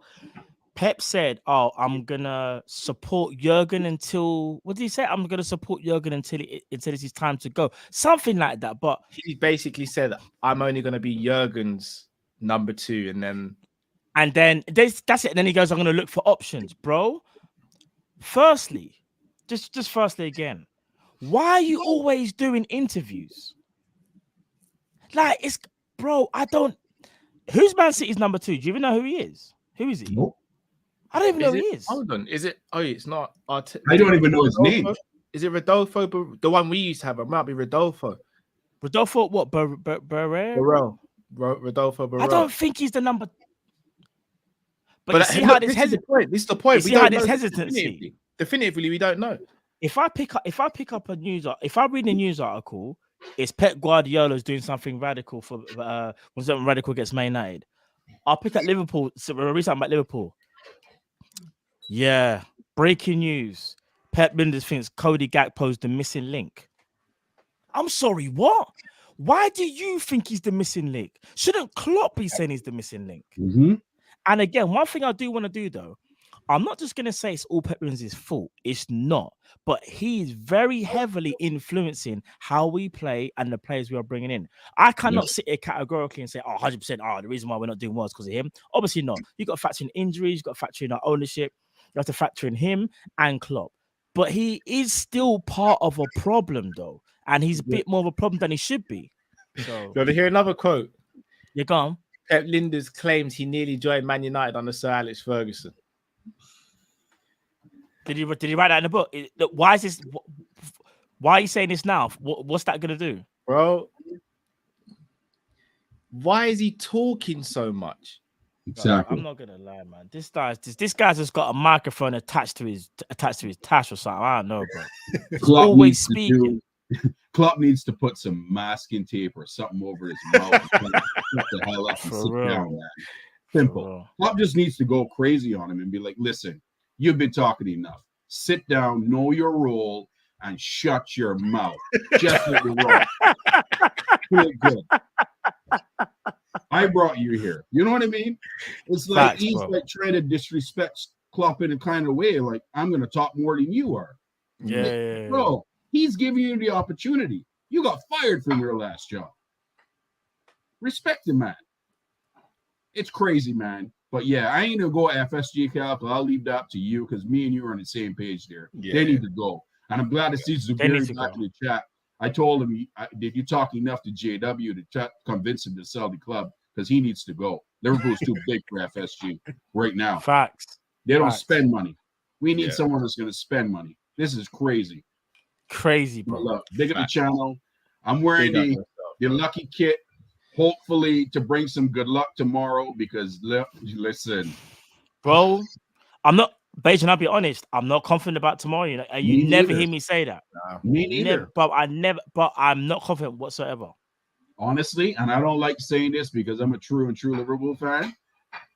I could see a 3-1 Brighton win tomorrow, to be honest with you. I predicted that. I'm gonna be honest. I see us losing the game. Me too. Nothing's changed Pretty since the sad. last time we played. Nothing. In fact, it's gotten worse. Sorry, got worse. He's Nunes lost is now injured. It's Nunes gotten is out, worse. so Salah's going to play in the middle. This is Bro. crazy. And we still ain't getting no midfielders. No money. We ain't Yeah. getting no one. I knew Nothing. that. We all knew that. Yeah. They were just puffing smoke up or Yeah. you know what. But Yeah. it ain't gonna happen. We know what we're dealing with. This is Yeah. madness, guys. My head's done. But look, big up to the channel. Big up yourself, brother. Big as yourself, bro. Cheers. Hey, Come on. Beijing. This is all we need right now. And Bro, my boy Drift, love. listen, Definitely. definitely. Make sure you're there for the match reaction tomorrow, Beijing. Obviously, Listen, we're I'm not gonna, just, be I'm gonna be listening to you guys with the watch along. I'm gonna be there, and then I'm gonna be on in match reaction tomorrow because I know all of us gonna be going crazy tomorrow. I already expect it's gonna be drink night. It's gonna be strong drink. We need a But strong drink. Guna, this one. I've got the receipts about yesterday on the phone. Trust me. I told you, you ain't winning one trophy. I'm standing by my words. You ain't winning one. You're done. Deflate the chest. Let me put the valve in and deflate it. Big up, Beijing. Love, bars, bro. We're talking, That's right. bro. Love as always, Nice bro. one. Hey, Beijing. Hey, Matt, let me Beijing, my read you guy. another quote. This is the Yeah. quote, Pep Linders. Yeah, go on. I will assist Jurgen and Jurgen only. After this, This is the project- one. No, this is a different one. After this Oh. project, I will be my own manager. When our contracts finish, I will sit down with my agent and see what's available.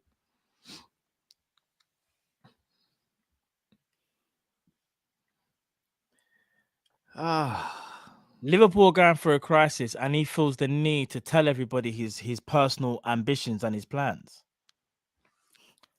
Couldn't he have just said? Couldn't he just why- said? Why doesn't man just stop taking interview requests? Could he not just say something like, "I'm not available right now.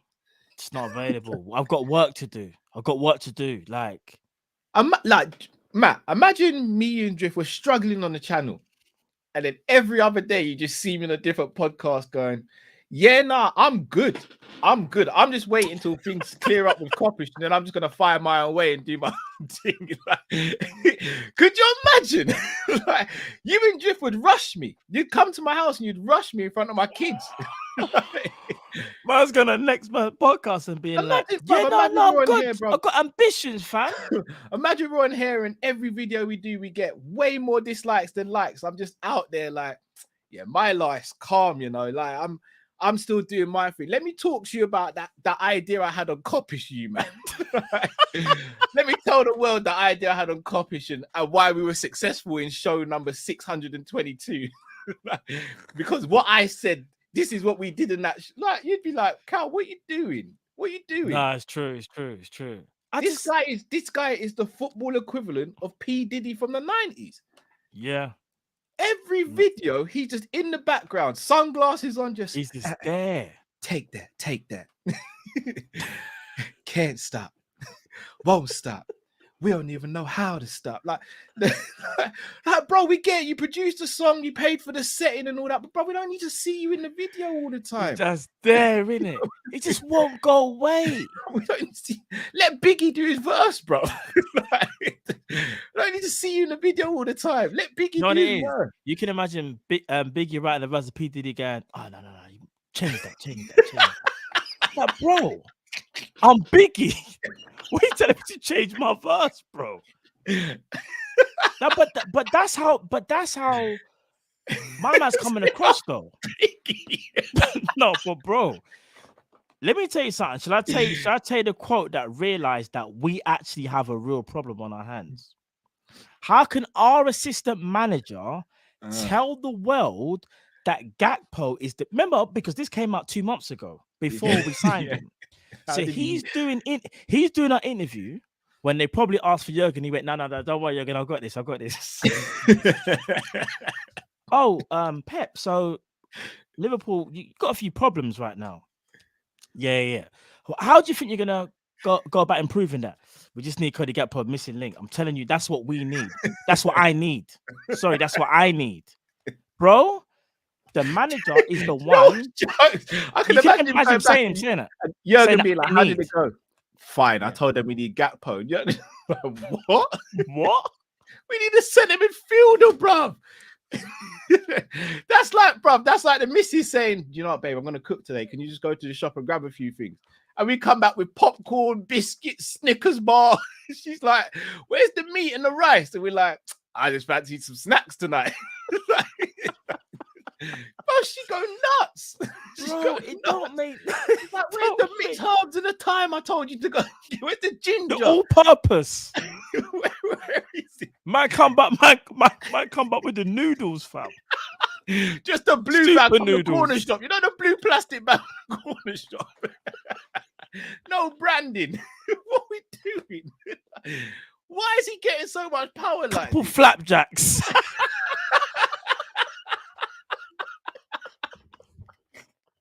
Protein, babe. Protein.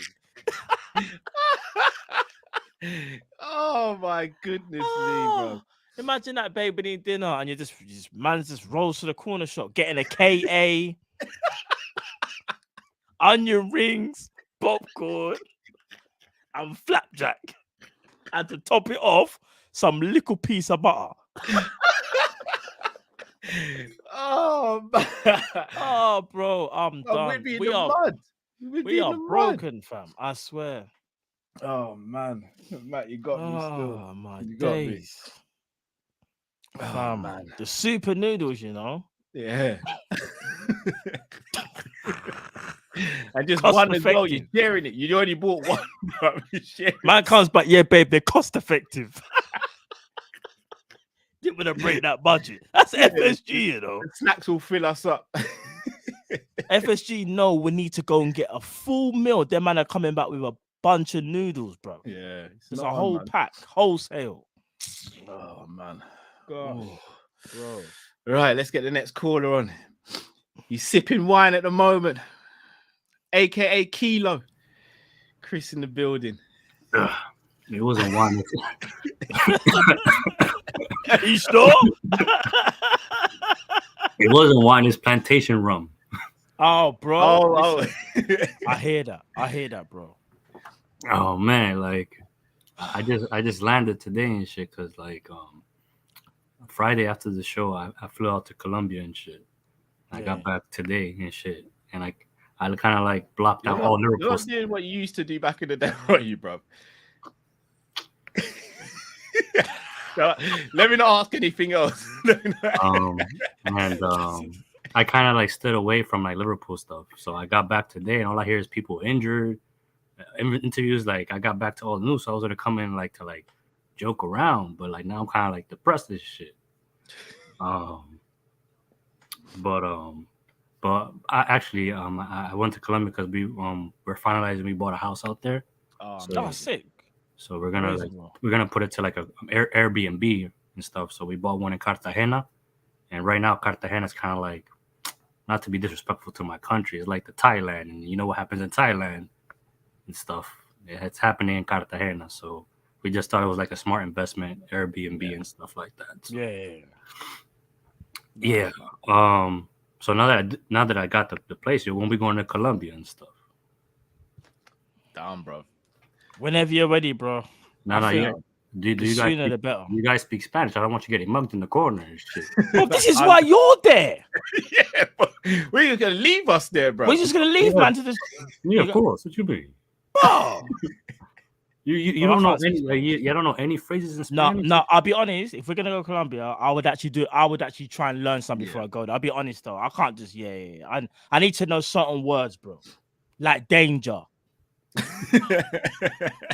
And like that's him. That's the Diaz hater. Yeah, I need to know certain words. I'm gonna teach you like a typical phrase real quick. Like what's up in my so like I'm from Medellin. So that's like Medellin is known for, well, I just had to say, but Pablo Escobar and shit. Yeah. No. Yeah, we know. We know. So we say for what's up, we say Q. So repeat after me, Q. Yeah. So now you got to be careful who you say it to, because if you go up to someone and be like, yo, Q, the guy gonna be like, what the fuck? What's good with you? You got to be careful with your tone of voice. Yeah. You gotta watch with your tone and stuff, but we'll learn and stuff. But anyway, okay. I wanted to ask you a question because like I'm trying to like expand your guys' knowledge and stuff. You know what I mean? Go on. All right. What part of the body maintains your balance? The inner ear. There you go. Rock, how could that? Yo, Matt's like, I'm hungry. No, do you know what? I was gonna say ear because of equilibrium. Yeah. See, no. I'm gonna say it again next week, but don't.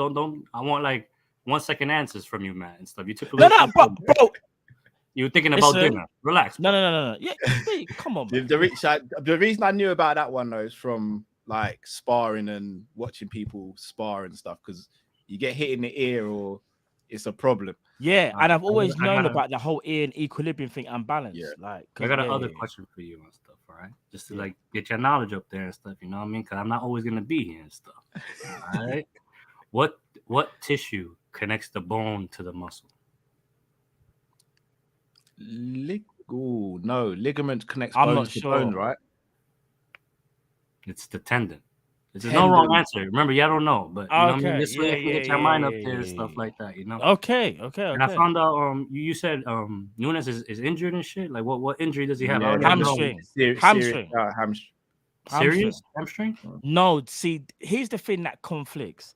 So Klopp said it's not serious, and he goes, if he doesn't train today, he's definitely out tomorrow. But if you've got a hamstring injury, whether it's like a strain and not even a tear, let's just say it's a strain, he won't be available most likely tomorrow anyway.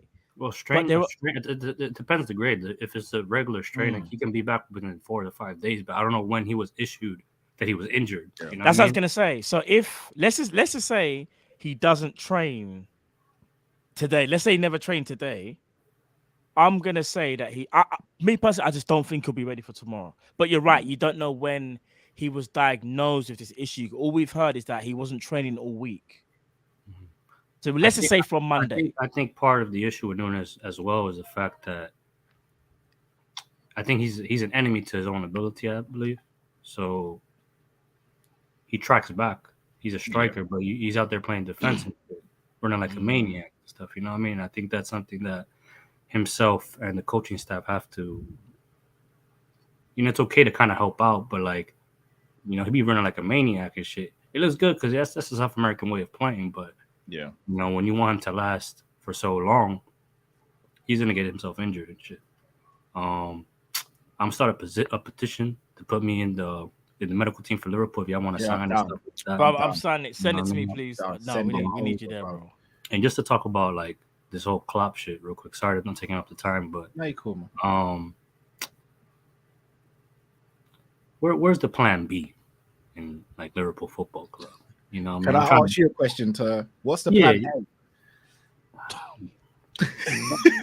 I'm gonna tell you a story and stuff. When I was younger, I wanted to marry Jessica Alba.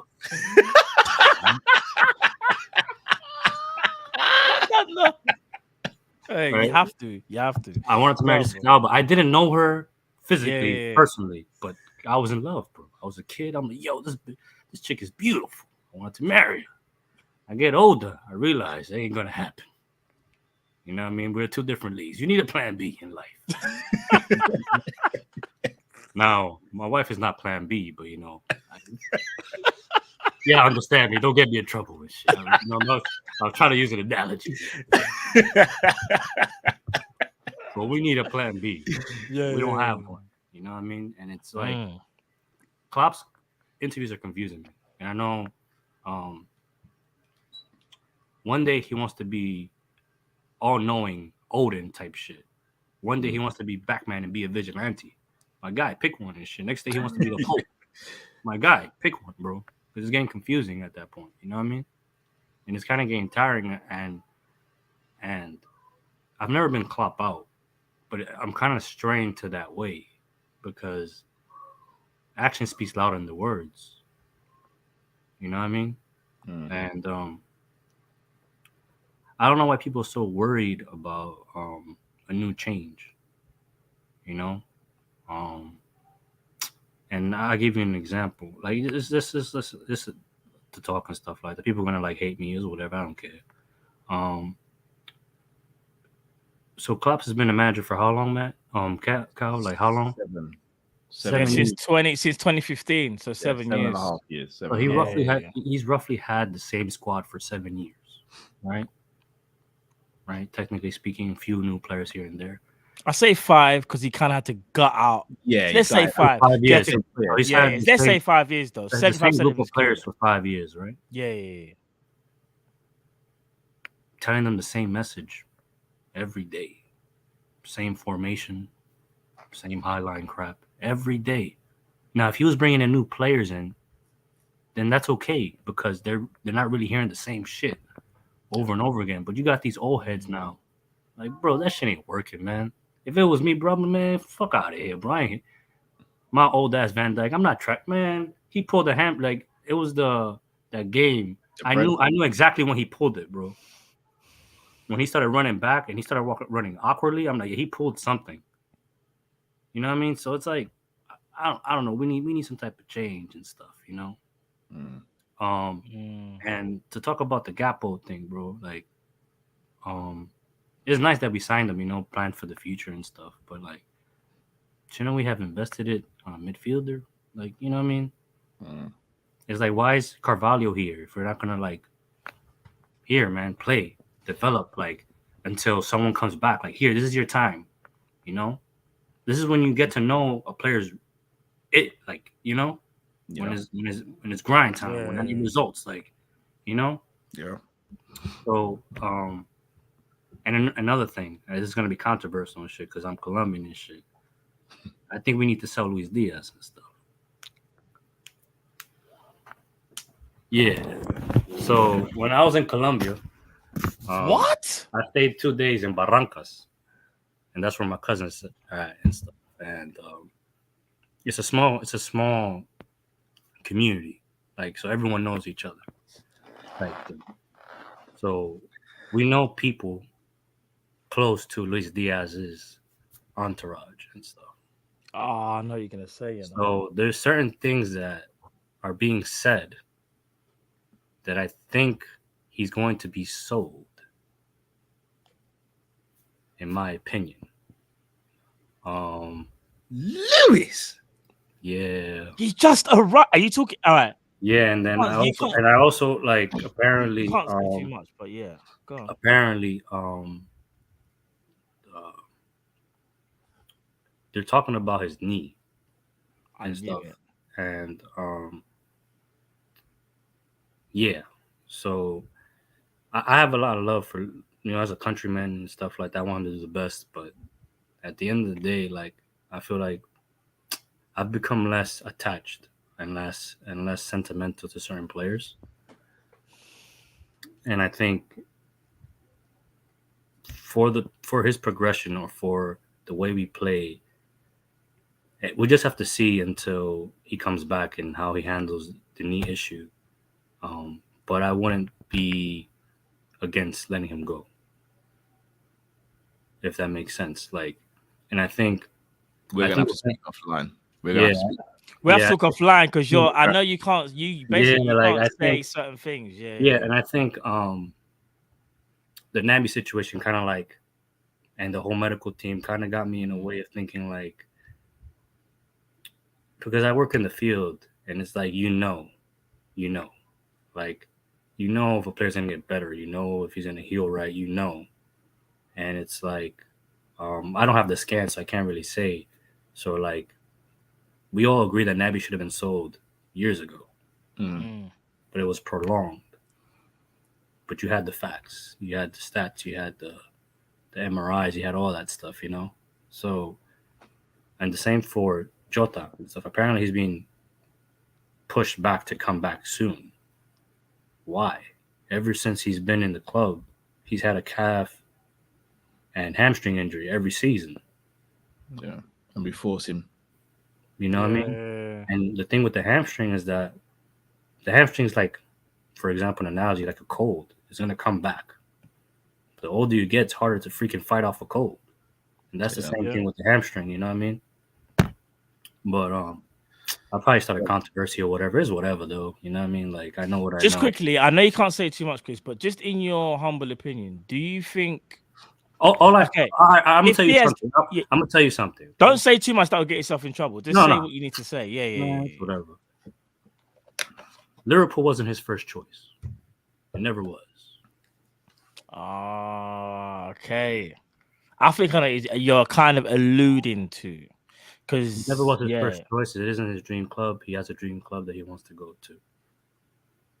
Now, I'm not saying that he's a pirate. He's gonna jump ship or some shit like that. You know what I mean? But it's just, I think also we have to be smart people and capitalize on his value. Now, if we see that his knee is not getting better, because that's all internal, right? That's all internal and stuff. Liverpool's gonna know. Then you have to capitalize on it. You let him go. That's just my opinion and stuff. So, but if he stays, that's great too, man. You know what I mean? I'm cool with that. But I think, from what I know, and so yeah, because so. We'll talk offline, Cal. And stuff. Yeah. I'm gonna. Chris, we need to talk. Chris, I need to talk to you offline. I can't even lie, bro. Cal, give him my number and shit like that. Yeah. I'll pass it on. I might just get a stronger drink tonight, bro. Tonight might be the night. Yeah, you're gonna switch to orange juice? No.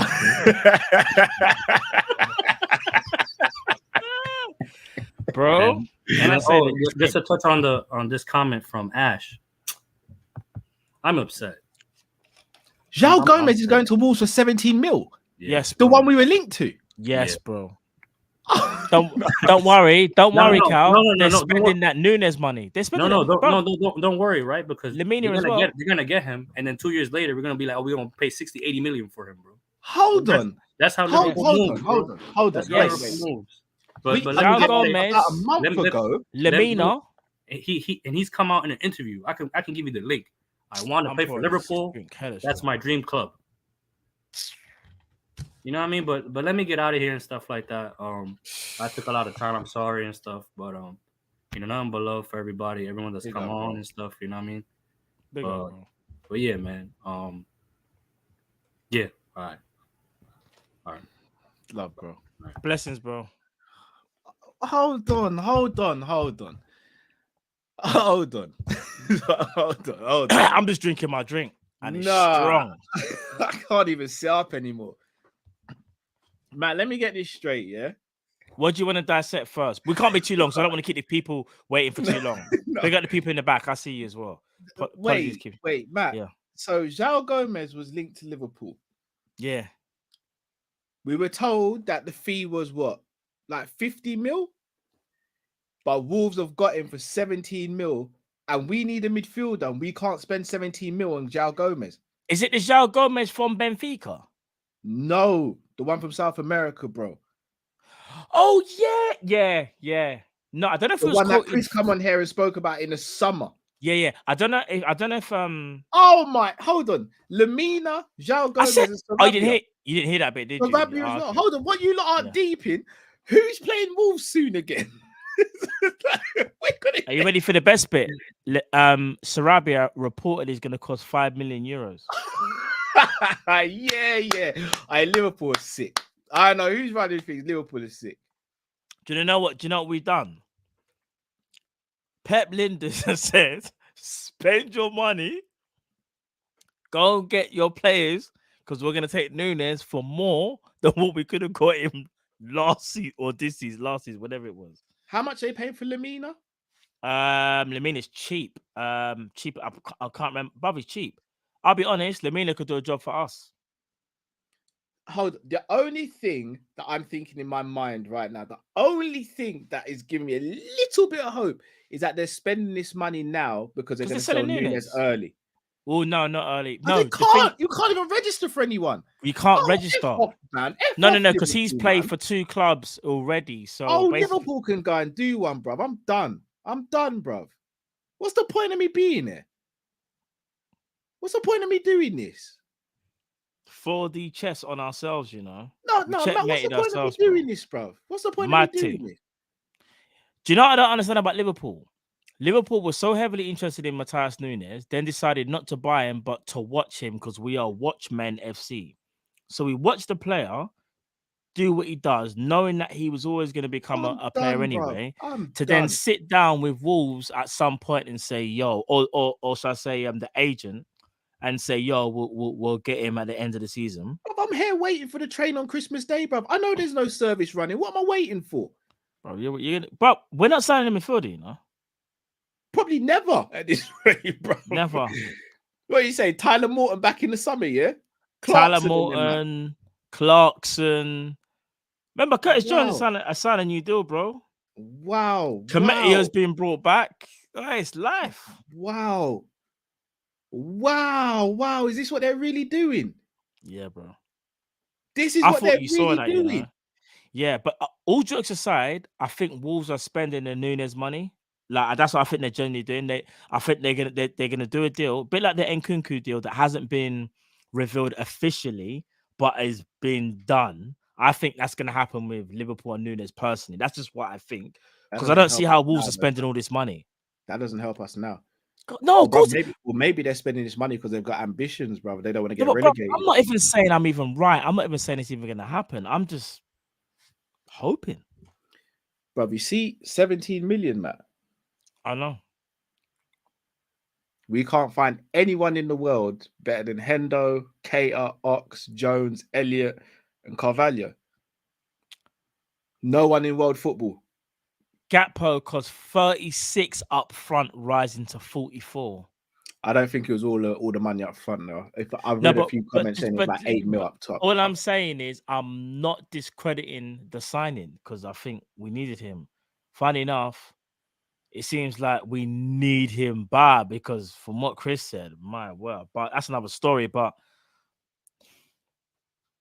starting to make sense, bro. I can't even lie. Makes sense to you, maybe, bro. The more I speak about Liverpool, the less that makes sense. No, Liverpool. It seems like I'm just going off what Chris said. Let's just say I've just got it. Liverpool don't want me to be happy in life. They want me to be happy. They won't buy any of the players that I want. They won't want to win trophies regularly. They want me to be happy. They're treating me. What's that phrase? Treat them mean, keep them keen. That's me. Yeah. I'm the side man. Bruv, in this situation, I'm the side man, bruv. I'll go and buy food, give a little stiff dick sometimes, and then that's it, bruv. Liverpool go and spend Christmas with the family. I'll stay at home eating a ready meal. Eating the noodles, fam. No, not noodles, a ready meal, bruv. Just piercing the cling film at the top and throwing it in the microwave. No presents, no tree, bruv. I'm just by myself on Christmas Day. And she's posting up on Instagram with her man and her family. She's posting her. Family first, number 1. Hashtag I love him. And I'm just there. Everyone's been there where you've had that ready meal where you get the fork and you just hear the pop. Yeah. Raw. This is what Everybody's Liverpool really been on, there, yeah? whether you've had a late shift at work or whatever, bruv. It's Liverpool mad. don't care. Liverpool don't We care. are the side dish. No, we're the ready. Do you know what it is? That's we're the ready meal. Everyone else is getting proper. We're the ready meal, Carl. That's what we are. No seasoning, just plain. Everything plain. About chicken and black bean sauce. Get out of here. It's just boiled chicken nowadays, bro. The boiled chicken, bro. Boiled chicken. I'm not even trying to weight cut either. Just boiled chicken, bro. There's a water and pot. That's all the utensils I've got, bro. Water pot and a wooden spoon. Boiled chicken, you know. All right, man said it, but yeah, boiled hot dogs. Facts. MP, all right. Boiled hot dog. Bro, we ain't going that far. We ain't buying no brioche buns and all that, bro. No, but I didn't say we was getting the brioche buns. I just said we're boiled hot dog. Just boiled hot dog, fam. Oh, yeah, no bread. Oh, João Gomez as well. People want to tell me there's no midfielders. We have to rate for the right profile of midfielder. Right now, we need every profile of midfielder. No, remember, it's got to be 1 meter 9. Was it 1 meter 95? I remember playing the box. I'm not gonna lie. When Klopp said that, it all went to shit. He should never have said that. Oh Lord, big up Jurgen. Right, let's get the next caller in. Yeah. Streets approved Thames. Welcome to the. I don't want to call it a show anymore. Welcome to the venting therapy session. The venting house, the venting place. Yo, but hey, listen, I can't lie. After hearing what I just heard regarding the signings that Wolves are making, I'm depleted, man. I don't even know what to come in here and say. Obviously, I've got my points, but that's just from me, if I'm being totally honest. But I hope you guys are doing all right, though. No, I'm not. Yeah, we're struggling, fam. We're struggling, fam. Listen, hey, we're a family, man. You know what I mean? We gotta stick together. This is, hey, you will never walk alone, innit? This is the times where we have to. No, you're right, bro. But you know what it is? I feel like, you see, that's Liverpool's motto. I feel like everyone's walking alone. Everyone's just walking in different directions away from Anfield. Like, see, everyone at the stadium, we're just walking away. Sorry, bro. Yeah, this is your time, bro. Go on. I saw a picture the other day of a guy wearing a shirt at the Anfield ground saying, "I'd rather walk alone." I actually started crying, laughing. But what I wanted to talk about today was, I think, actually, first of all, I wanted to say, I don't think it should matter what Pep Linders does. Obviously, I know we've got our opinions on like what we do on the pitch and stuff, but I think the reason why other rival fans know about number 2 is because we go on about him a lot, in my opinion. I think many number 2s do all these things. It's just their fan base don't really talk about it, so it's not really made public, if you get what I mean. I think there's many number 2s who do all these interviews and stuff like that, but I just don't think. I think we should focus more on Klopp. Do you know what I mean? I don't actually think Pep. I think it's a decoy. Do you know what I mean? I think we're focusing on the wrong issues here, personally. What I also wanted to talk about was Kyle, you asked I can't remember who it was, but someone called in and said Klopp's being lied to you. And Kyle, you asked why Klopp signed a new contract, if that was the case. And I personally think, obviously it's all assumptions, but I do think that possibly Klopp was given reassurances, and potentially that's probably why he signed the contract. Obviously, I'm not saying if this is definitive, but there's a good part of me feels like Klopp was given reassurances, and FSG probably haven't seen their promises through or whatnot. But that's just like assumptions. You could probably dissect that if you want to. My main point for today was I think we should be more open to the idea of Klopp going, whether that's through him being sacked or through him just walking. I'm Klopp in, by the way, but I think that everything happens like situationally. For example, at the time, a lot of us didn't want Brendan to get sacked, and it did, and we got Klopp. And with that, what I wanted to say is, a manager is out there, but they don't have the environment for them, or they don't have the, what am I trying to say? Basically, they don't have the spotlight. Yeah. So, for example, Arteta wasn't Arteta until he became Arteta. Do you get what I mean? Like, I think there's a fixation on like buying the top manager. Like, if you, for example, with me, I never knew quote unquote who Hansi Flick was until I think I saw him. He managed Germany at one point, but then I didn't know who he was until he ended up at Bayern Munich winning the treble. What I'm trying to say is, I think a lot of us should be more open to the idea of Klopp leaving, like whether that's through him being sacked or through him walking. And for example, if you look at De Zerbi, you know, getting Brighton getting rid of Potter and bringing in De Zerbi, no one knew who he was, and they seem to be doing just fine, if not better. So I don't know. I just feel like I think we have to move on from that eventually, and people have already mentioned it in the calls and whatnot. But I don't think. Listen, Klopp, he's still the guy, but at the end of the day, in fact, I'm not even Klopp in or Klopp out. I'm whatever's best for Liverpool if at this point, because the press conference they did today, yeah, I'm just as confused as everyone else. And another point I wanted to make just quickly before I leave, I actually think FSG are the root of everything, like in terms of the issues. And I think Klopp has been forced to develop a philosophy where he has to squeeze everything out of the players, where he has to, you know, there was a bit where Klopp spoke about, you know, having a philosophy of, I think last week he spoke on a presser about having a philosophy where he beds in players and he trusts them and all these type of things. I think Klopp has had to develop that philosophy as a result of FSG's lack of spending. And I think Klopp has shown that whenever there is money, he will spend it.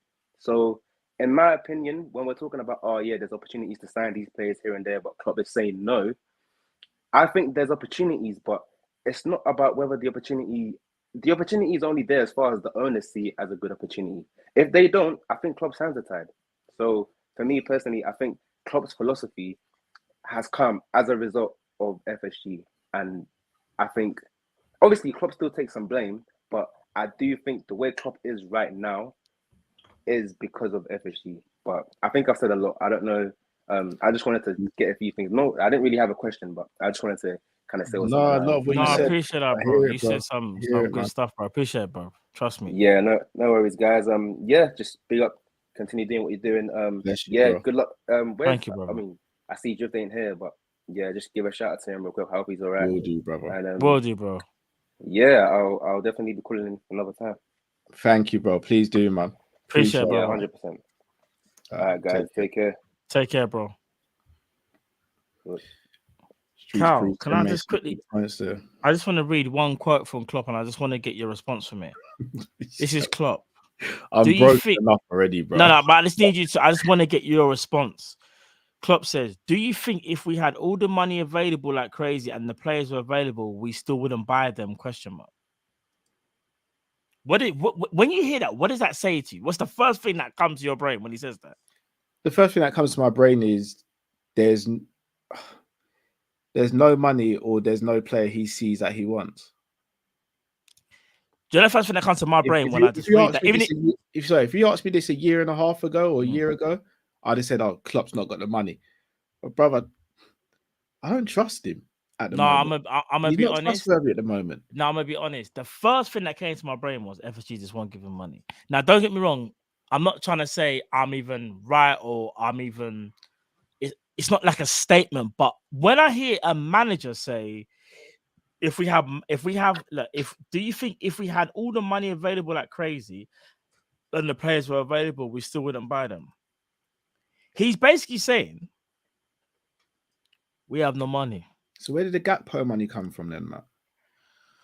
When he says we have no money, he's saying like we don't have enough to do what I would like to do.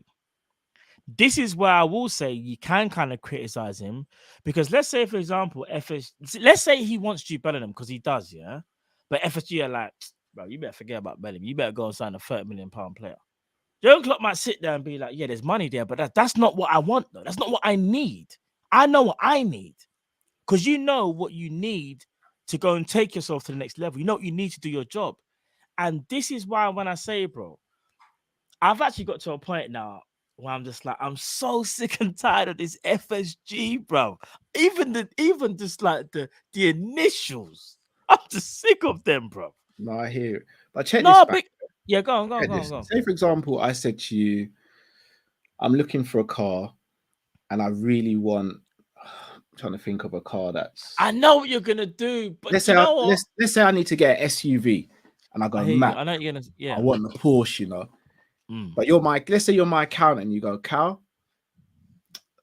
I don't think you can get the Porsche right now. I don't think you're in a position to get the Porsche. I'm like, Matt, I want the Porsche, man. I want the Porsche. And you're like, Cal, I get you, but you're not in a position to get the Porsche. And then I just turn around and say, well, fine, I'm going to get a car then. What sense does that make? No, but you know the difference is though. We're being very technical here. With the Porsche, you just want that Porsche. You just want it because you've loved it. You've always wanted it, yeah? Yeah. But with the player, I don't, because it's different because you talk about human beings. He knows what he needs, not just what he wants. It is a case of want and needs, but like, I don't think Jurgen Klopp, from just going by history, is the type of guy that's outlandish where he's like, it's either Mbappe or nothing. If you don't get me Mbappe, then I ain't buying no player. I don't think Klopp is like that. I think he's reasonable, but he also knows, bro, football moves every day. Do you remember the day when Man United signed Pogba and he was like, if we ever spend 100 million on a player, then the game's done. I wouldn't be a manager. Bro, Jurgen Klopp would be the first person probably to sit there and say, I was wrong. Not only that, things change. Things do change. He knows football changes every day. Bro, I'm not saying categorically that Klopp ain't got no blame. Of course he does, bro. We can talk about his tactical ineptness at times, which is really poor. Sticking to the same formation, which thinks that suddenly just going to change because the players look better on a Friday when we see inside training. They think they're going to do the thing on Saturday. That's not the case. However, one thing I will say though, bro, is that he's been Liverpool manager for 7 years. And he's been very good at bringing in the right player in terms of what we need. He knows what we need. He knows what we need, bro. There's probably money there. I'm not saying there isn't. But is it the type of money that he needs? You know when people joke about Cal and say Liverpool need 300 million to rebuild? That's not a joke anymore. It's not even a joke. Bro, it is That's the realist. And even though Klopp would say something, you know what Klopp would do to save face? To say something like, this one got you go. inside training. You just see.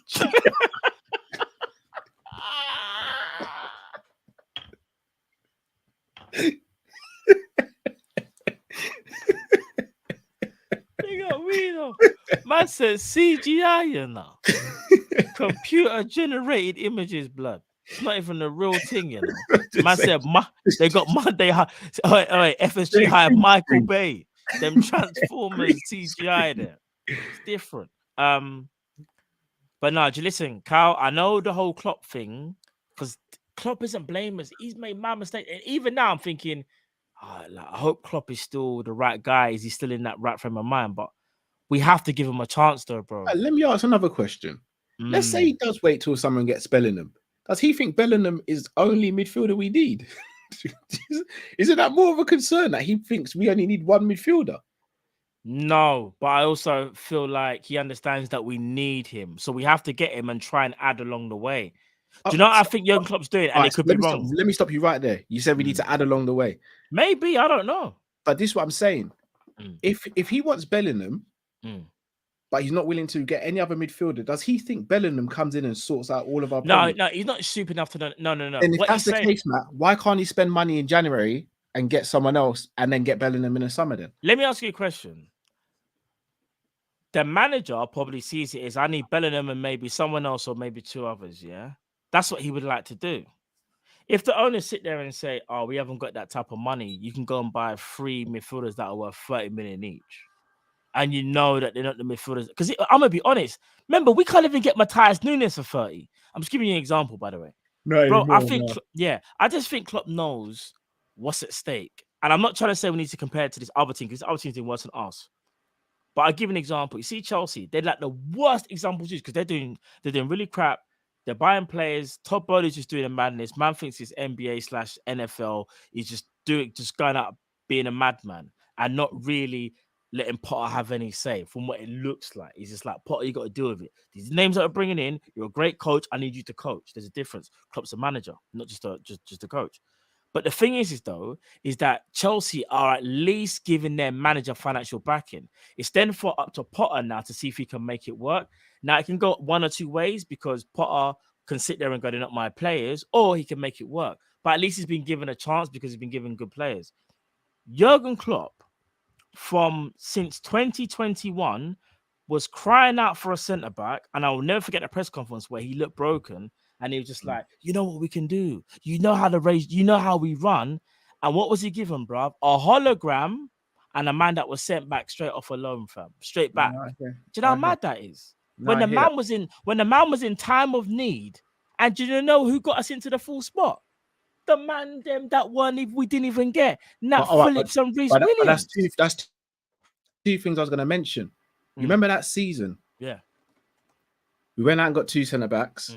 Who were we playing at centre-back? We're still playing Fabinho and Henderson, right? Yeah. Because he didn't trust no one else at that time. But that's my point. When did things start getting better? He made a mistake. When did things start getting better for us? When Henderson and Fabinho both got injured and he was forced to play two centre-backs and play Fabinho in his right position. I don't know if he was he forced though, or did he make that change? Forced, bro. Henderson went down in the Everton game, pulled his groin. He's out for the rest of the season. Fair play. And then he had to force Nat and Reece to play, and then put Fabinho back in midfield, and him and Thiago went on a madness, and we got top four. Another thing, go. If we had Matthias Nunes money sitting there in the summer, was that money then spent on Gakpo then? That's these are the things that I can't add up. I can only talk about. That's why I said some things make sense to me, like that quote, but some things don't. Because I still to this day don't understand that Liverpool's primary position that they needed to reinforce is midfield, but you go and buy a forward. And that just opens up a whole nother conversation for every single person that's listening. Because you're sitting there thinking, Liverpool need a midfielder. We signed Gakpo. Who signed off on Gakpo? Klopp. But then who was speaking about Gakpo? Linders. Bob. The sporting director, apparently the one is leaving, spent Boxing Day, Christmas Day getting this deal over the line. So he's still he's involved. But then you're also hearing conflicting reports. Jurgen Klopp and Pep Linders have so much say that they practically run the transfer team now. Bro, there's a lot of things that don't add up. I'll be honest. That's why I say our club is a mess. However, in my opinion, the owner who's taken us as far as we've gotten, and I appreciate everything that they've done. I'm not going to say I'll never appreciate it, I will. But I feel like they're the ones that have to move, and then we can really see where the issue is. Because do you want to know something, Cal?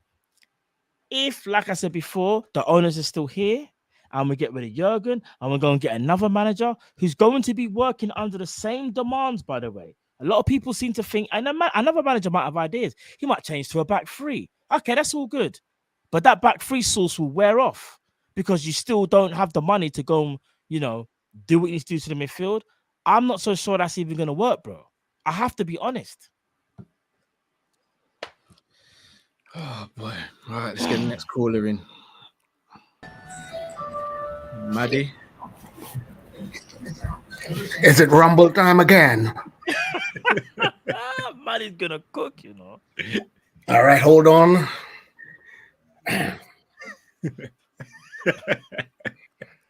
All right, big at yourself, Maddie. I'm ready to let you cook. You know what, Maddie? This is for you. Let us revert to some sort of semblance and dignity. Disclaimer: these are just my opinions. It doesn't matter what you think. Just my humble opinions. But like Grandma said, the truth always hurts.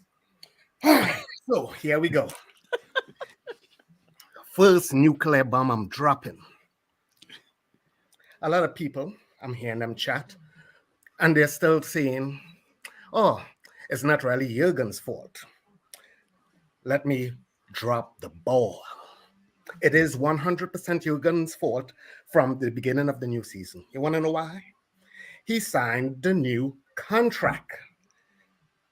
If I remember correctly, everybody was clowning Harry Kane when he had a gentleman's agreement with someone. Oh, I didn't expect this. I'm not gonna lie. Yeah, we're in the mud with that one still. I say no more. So if Klopp got assurances, then he a bigger fool because guess what? If it's not in the contract, it's not guaranteed. That's all I got to say. So before I start cooking, I'm going to do a little bit of educational.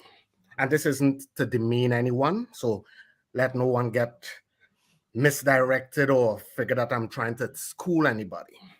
Now, last week I spoke about Yankee owners, and you all came back and said, you can't put them in a category. Let me tell you something. When you live within the enemy, you know the enemy tactics. I'm in Boston right now. I'm getting out of here soon. Whoop, whoop, whoop. Flight is booked. But anyway, if you all remember, and as I said, I'm not trying to take up too many times, so you all just bear with me. But you all ever remember the saying where Satan's greatest trick was convincing the world he doesn't exist? All right, so let me show you, because a lot of people start talking, but you all also correct them, and there's a lot of people who also do the right thing. Say, oh, well, you can't judge all Arab owners for human atrocities and stuff. But what people don't feel, and as I said, this is just educational before I start cooking. Do you all know that there are a lot of American companies that are owned by owners also in the Premier League, basketball, NFL, that are part of why Somalia pirates became pirates? Because a lot of people don't understand. They overfish these people in them water. Also, the rest of the developed world dumps a lot of their toxic stuff in these people's lands, so they can't produce. So as I said, be careful who you're pointing the fingers at.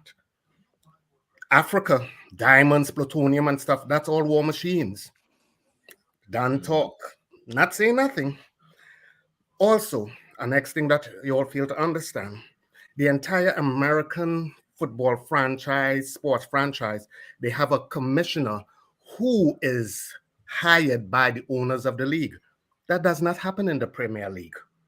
It's governed by the government or whatever political stuff. So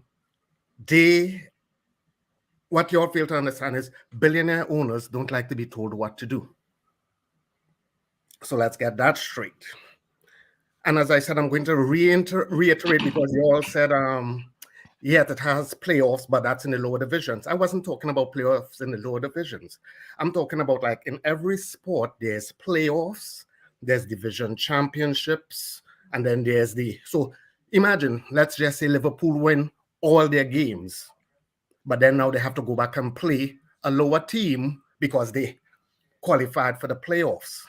That's what Americans love. That's their DNA. You can look it up. And to close it off, I'll show you all a quick thing. In all the commissions of the league within the football, there has only been 3 non-American owners, and they were naturalized. Because do you know, to own any US sports franchise, you have to submit your own personal income taxes. You don't have to do that anywhere else in the world. So that's enough of education. Now for the war. Now, quick list. It looks like a lot, but I'm going to go through it real quick. Most players that you all can agree that is true, playing badly, they are not out of form. They are out of condition. And when I mean condition, they have put too much on their system. Their legs are no good anymore. They are overworked. So people like Fabinho and stuff, how many games has Fabinho literally been played? We never really had a true backup DM. So as I say again, it's not really the player's fault that they're out of form. Again, it comes down now, and as I said, nobody don't kill me, but I have a new name. It's the klutz, because when you act like a klutz, you become the klutz. You, the manager, You all were just talking. How the hell you got that Pep idiot speaking about, I'm going to support this project, but after this project, I'm going to do my own thing. Guess what? You'd have been getting the pink slip right there and then. Security would have been denying you entrance to the workplace. I would pay the compensation. He was gone. So, have you all also noticed, because Jamie touched on it, and it's a point that a lot of people have not caught on to, with the exception of pure luck and certain conditions of players like Milner, not now, but before, and Salah, why are so many of our top players being injured? Why? And then, again, as I said, this goes back on Klopp. This is where, as I said, I'm blaming him. That's why he, even if we get new owners, he will be on a strict. It's like so tight that even if he fat, he has to account for it. Probation. Right? Because you are rushing back players before they're even ready to play. Because why the hell are you all even talking about Jota is going to be ready for the Madrid game? True. That's true. That's true. I'm confused. Now, the next thing, I was Jude Bellingham people. I would have been telling him, hey, much as they love Liverpool, come back in about 4 years. Because right now, if Jude comes to Liverpool, who the hell is he going to be playing with? Because let's just say they get the money to buy Jude. Where's the rest of the money coming from? And then you all were saying that rumors going around that Ox and Naby could get a new deal. So that's what you all want to. Jude's supposed to be smart. I'll be telling you, he'll be looking at that and he'll be like, much as I would like to train under Klopp, and no, not going to happen. Because at the end of the day, you have to think about your legacy. And this is why, as I said, I blame in Klopp. For anything that bad happens to Klopp, he's not getting a pass, because guess what? You allow FSG to do that to you. Can you imagine if I did say, oh, I win the mega millions in United States, I rush across to London, I'm buying Kopish. And then I say, you know what? Callum, mad drifty, copywriting all your names. So even if all you leave the show, you all can't use that name no more. I hear what you're saying. Yeah, I hear what you're saying. I said, I can't even use my government name. I can't use my own name. So this is what I'm talking about, you know? Yeah, I know the copyright thing. Now, I can't remember his name, so you're going to have to help me out. The young kid who's real talented, but you don't see him playing at all in midfielder. What's his name again? Carvalho. Yeah. Now, it's rumored that he went into the club office and said, yo, I need more playing time. And club is just like, you know what? Bottom of the cellar for you. You know what that looks like? That looks like Southgate. Klopp and Southgate is undercover twins. Because that next youth who plays for Germany, very talented, I forget his name also, who he shined for Germany, English player, and he decided, you know what? I am playing for London. I am playing for England. I'm going to represent Germany. Musiala, the Bayern Munich guy. Yeah. There you go. Chelsea, I think. Yeah. Right? So again, as I said, I'm confused. And then, as I said,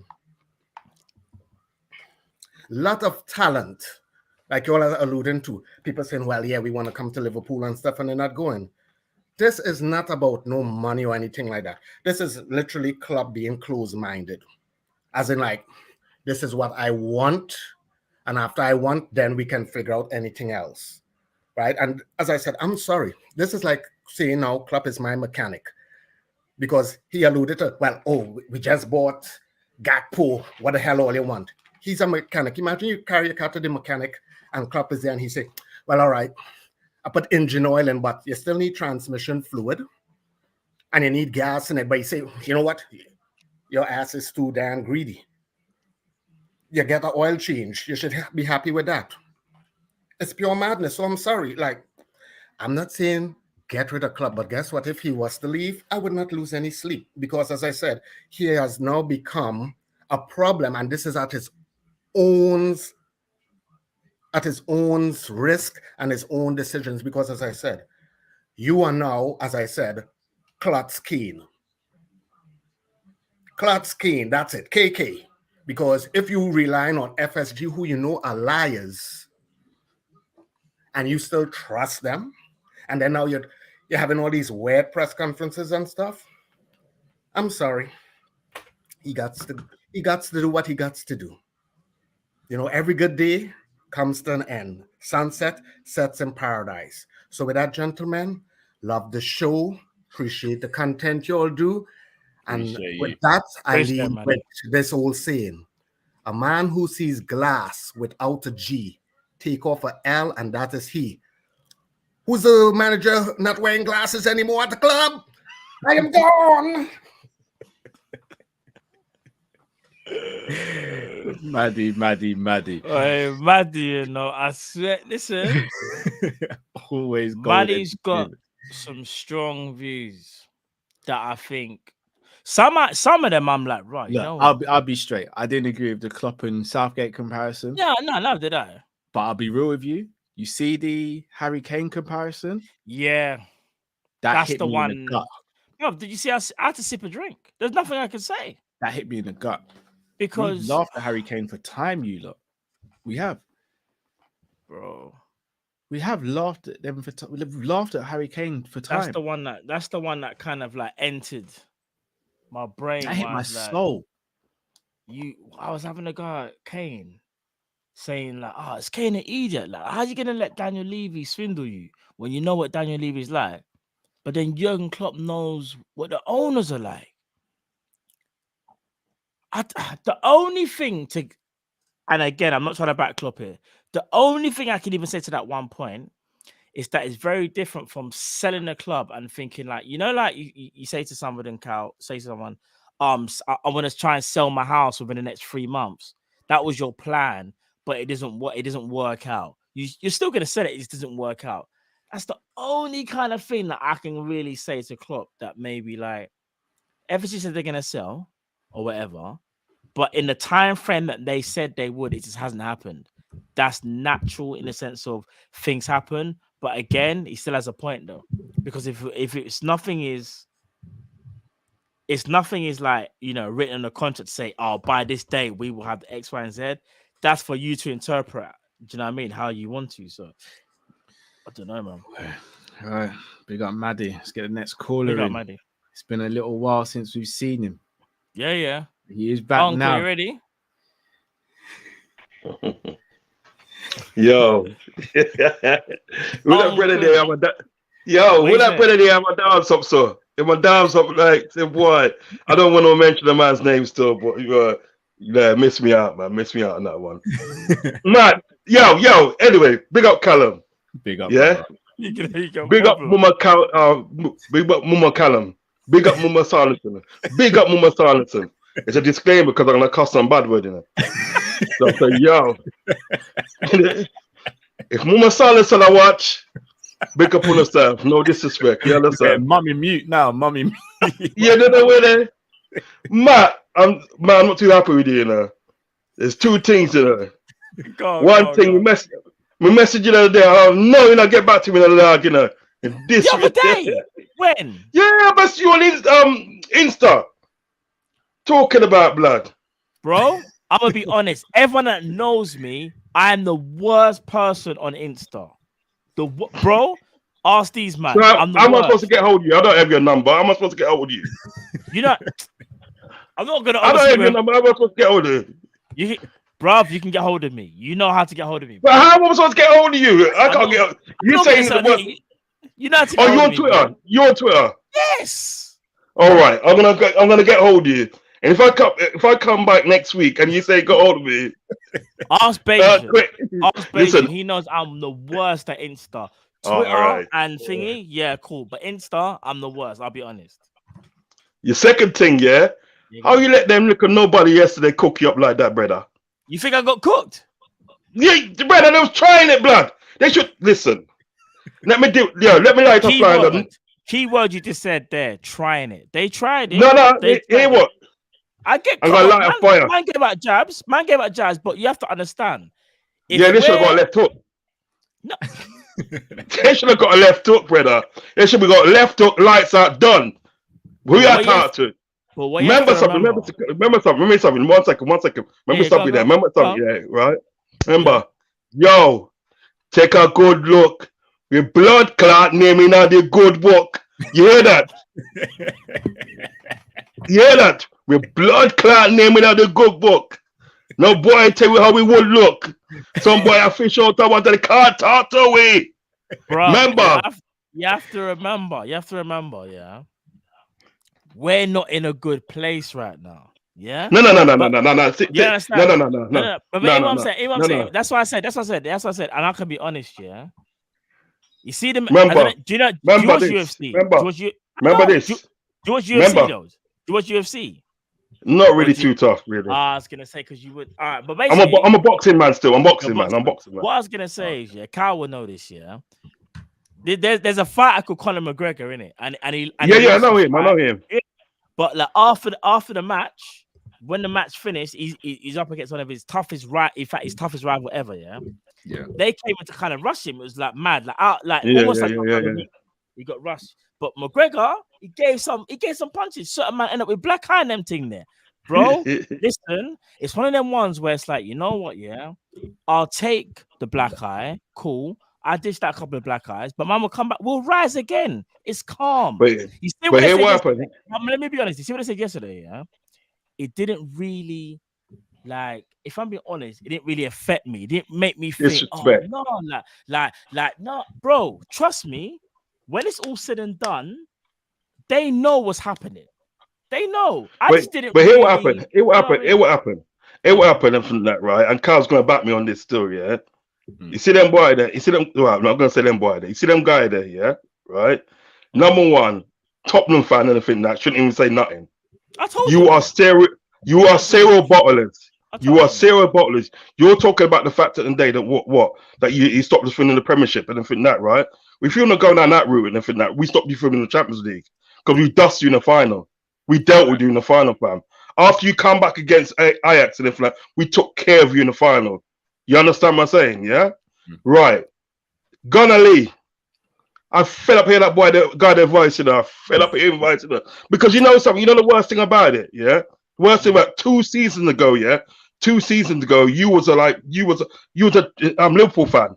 About 2 seasons ago, the times at the end of the day we beating up Tottenham in Champions League final, who was you supporting at the end of the day? You were supporting Liverpool. So what happens now? Arsenal don't win the league in effort. What are you going to support Chelsea now then? You're going to support Chelsea? Is that what you're going to tell us? You're going to be a Chelsea supporter or are you going to be a Man United supporter? You know what I mean? The disrespect at the end of the day, he wants to give Mo Salah yesterday. Disrespect when Mo Salah at the end of the day has cooked Arsenal on his own numerous amount of times on his own, you know what I mean? So just because at the end of the day you so happen to be having a good season this season and think that, right? Don't get out of your lane and stay in your lane. Cass, the Man United fan and everything that, the Man United fan chatting off his mouth, yeah. Remember that day, we made your fans leave the ground at half time. Half time, yeah. And then when you came back to sort of like Anfield, it was the same thing. So please do not say nothing because you're winning a couple of 2 games. Slow down, slow your boat in from that. Man City, that's Man City. I know you've had you running with Daps here, right? I want to see that video as well, actually. That video will never see the light of day again. Nah, but you for fire that to the dog. Listen, right? Listen. Here what happened, yeah, right? Here what happened, you like before 2010, yeah. Before 2010, you didn't know nothing about Man City. What, you get some money in there for that, and you get a manager for you want to big up your chest. Before 2010, you had a chicken chest, a bare chicken chest. That man have, brother. You know what I mean? So them man, they could never step to me and tell me nothing about my team. In the fight. Yes, at the end of the day, we're going for a bad time now. I will say that we're going for a bad time now. But at the end of the day, right, you can only dream, yeah, of what we've accomplished. You got to dream. Listen, I always tell people this. There's a match that we played with Tottenham, yeah, in 1978. This is to go show how foundation was, yeah. In 1978, Do you realise that in the day Arsenal was playing that football in the 2000s, and it was winning stuff? We was way ahead of our time.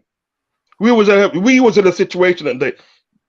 Liverpool was a team at the day, right? We was feared in Europe.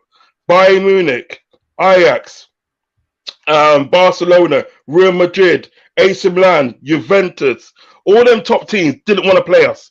They did not want to play Liverpool. Play anybody else, they did not want to play Liverpool. And for that, right? We set trend in her. Remember, we set the trend. We set the blueprint.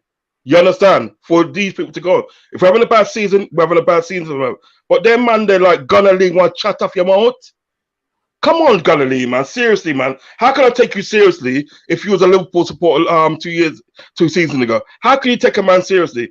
All right, Cal, it's like this now, Cal, right? Imagine me, I support Liverpool. I support Liverpool for that, right? And then 2 years later, I come on your thing, come on your platform and for that. I start cooking Liverpool fans because I'm a Man United fan. You're gonna say to me, "Go ahead with that, man. How can I take you seriously?" Lee knows he's barred from entry. Well, get the fuck out of here.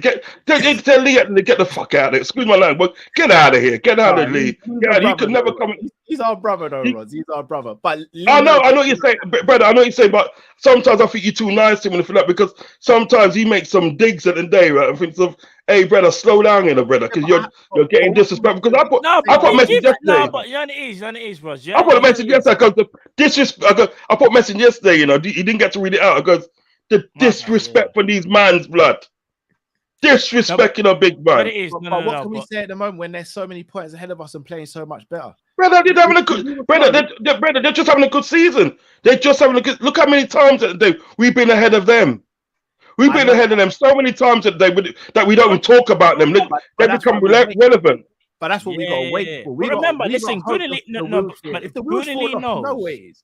You know we're gonna get him. We will never get him. We never listen. Liverpool and they, right, in their darkest days, will never get as bad as Man United has got, as Man City has got, as Tottenham's got, as Arsenal have got. They can never talk to me. You see when you see Liverpool, you should show some blood clot respect in the dog. Blood clot respect in her. Money I talk to big team in her because them teams there that day to me. At the end of the day, your small team, because you check it now and for that. Alex Ferguson and they was sitting on the Premiership board of committee. He was sitting on that board whilst having a team in the Premiership. Yeah.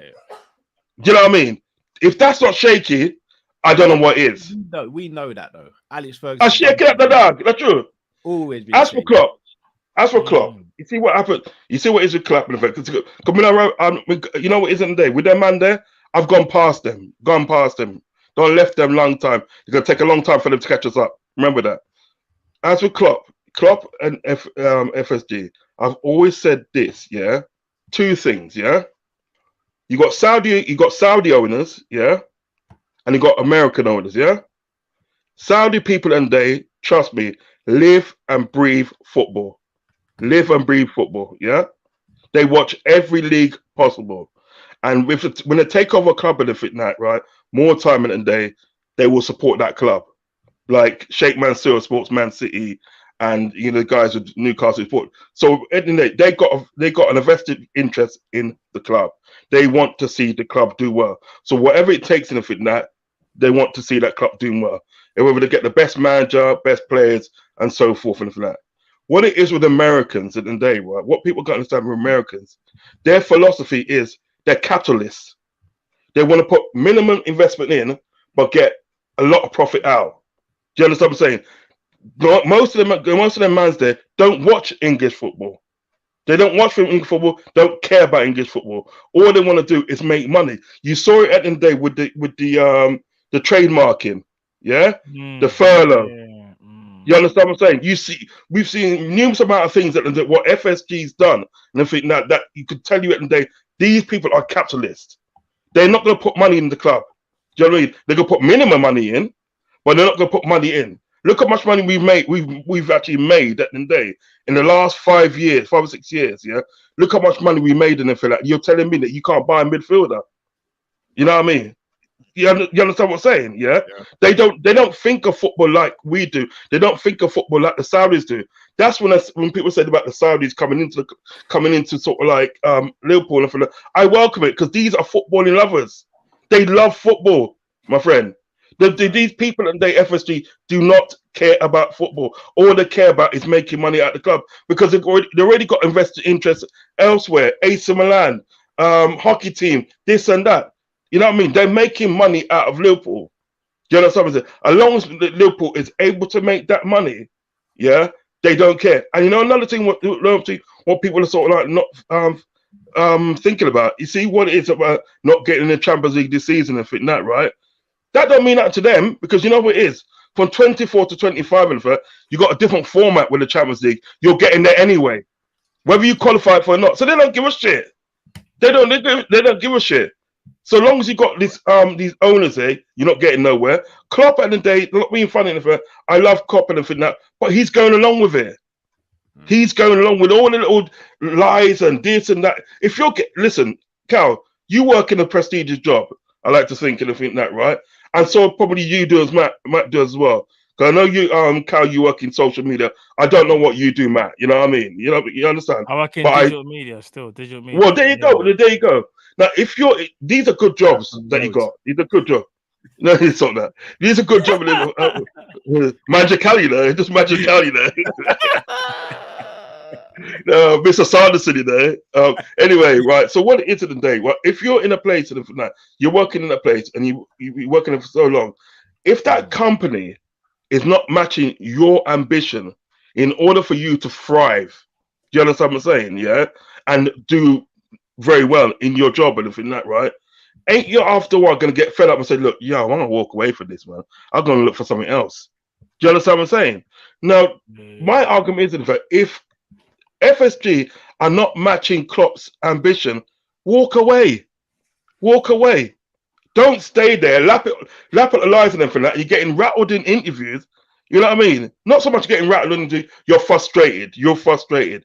You're frustrated and you're fed up because you're thinking that they will look and then I'm going to ask these mans for stuff and everything, and they keep on telling me these stuff. They're gonna link me up, but don't link me up. You know what I mean?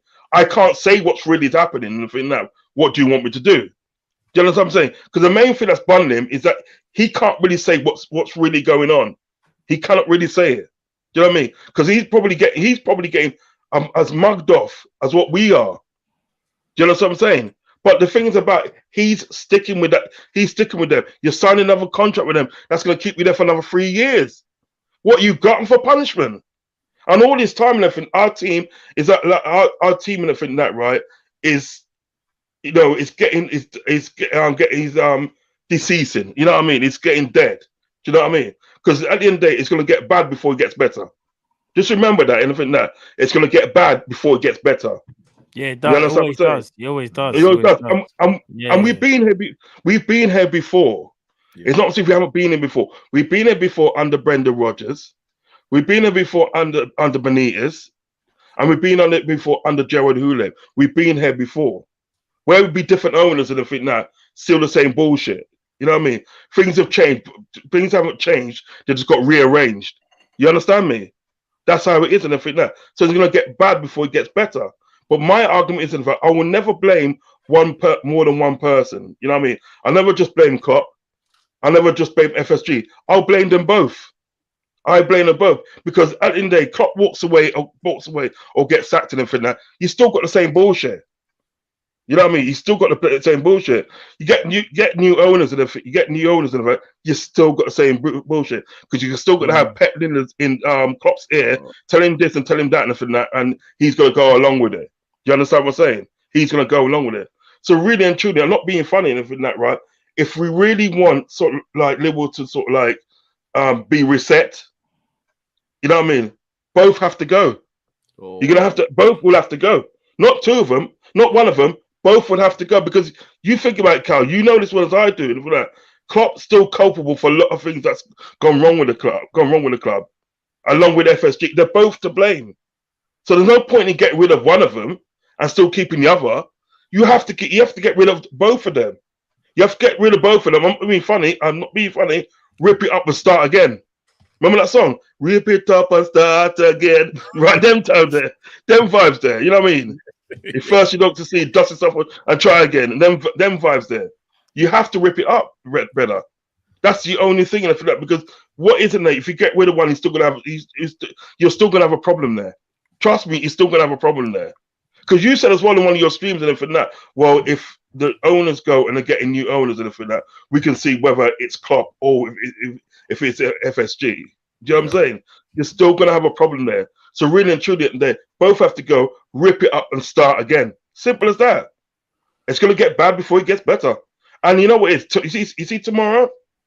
I'm not. You know what? I resigned myself after the World Cup with what happened with England in the World Cup, and then look at Liverpool. I resigned myself to say, look, at the end, I've got no expectations.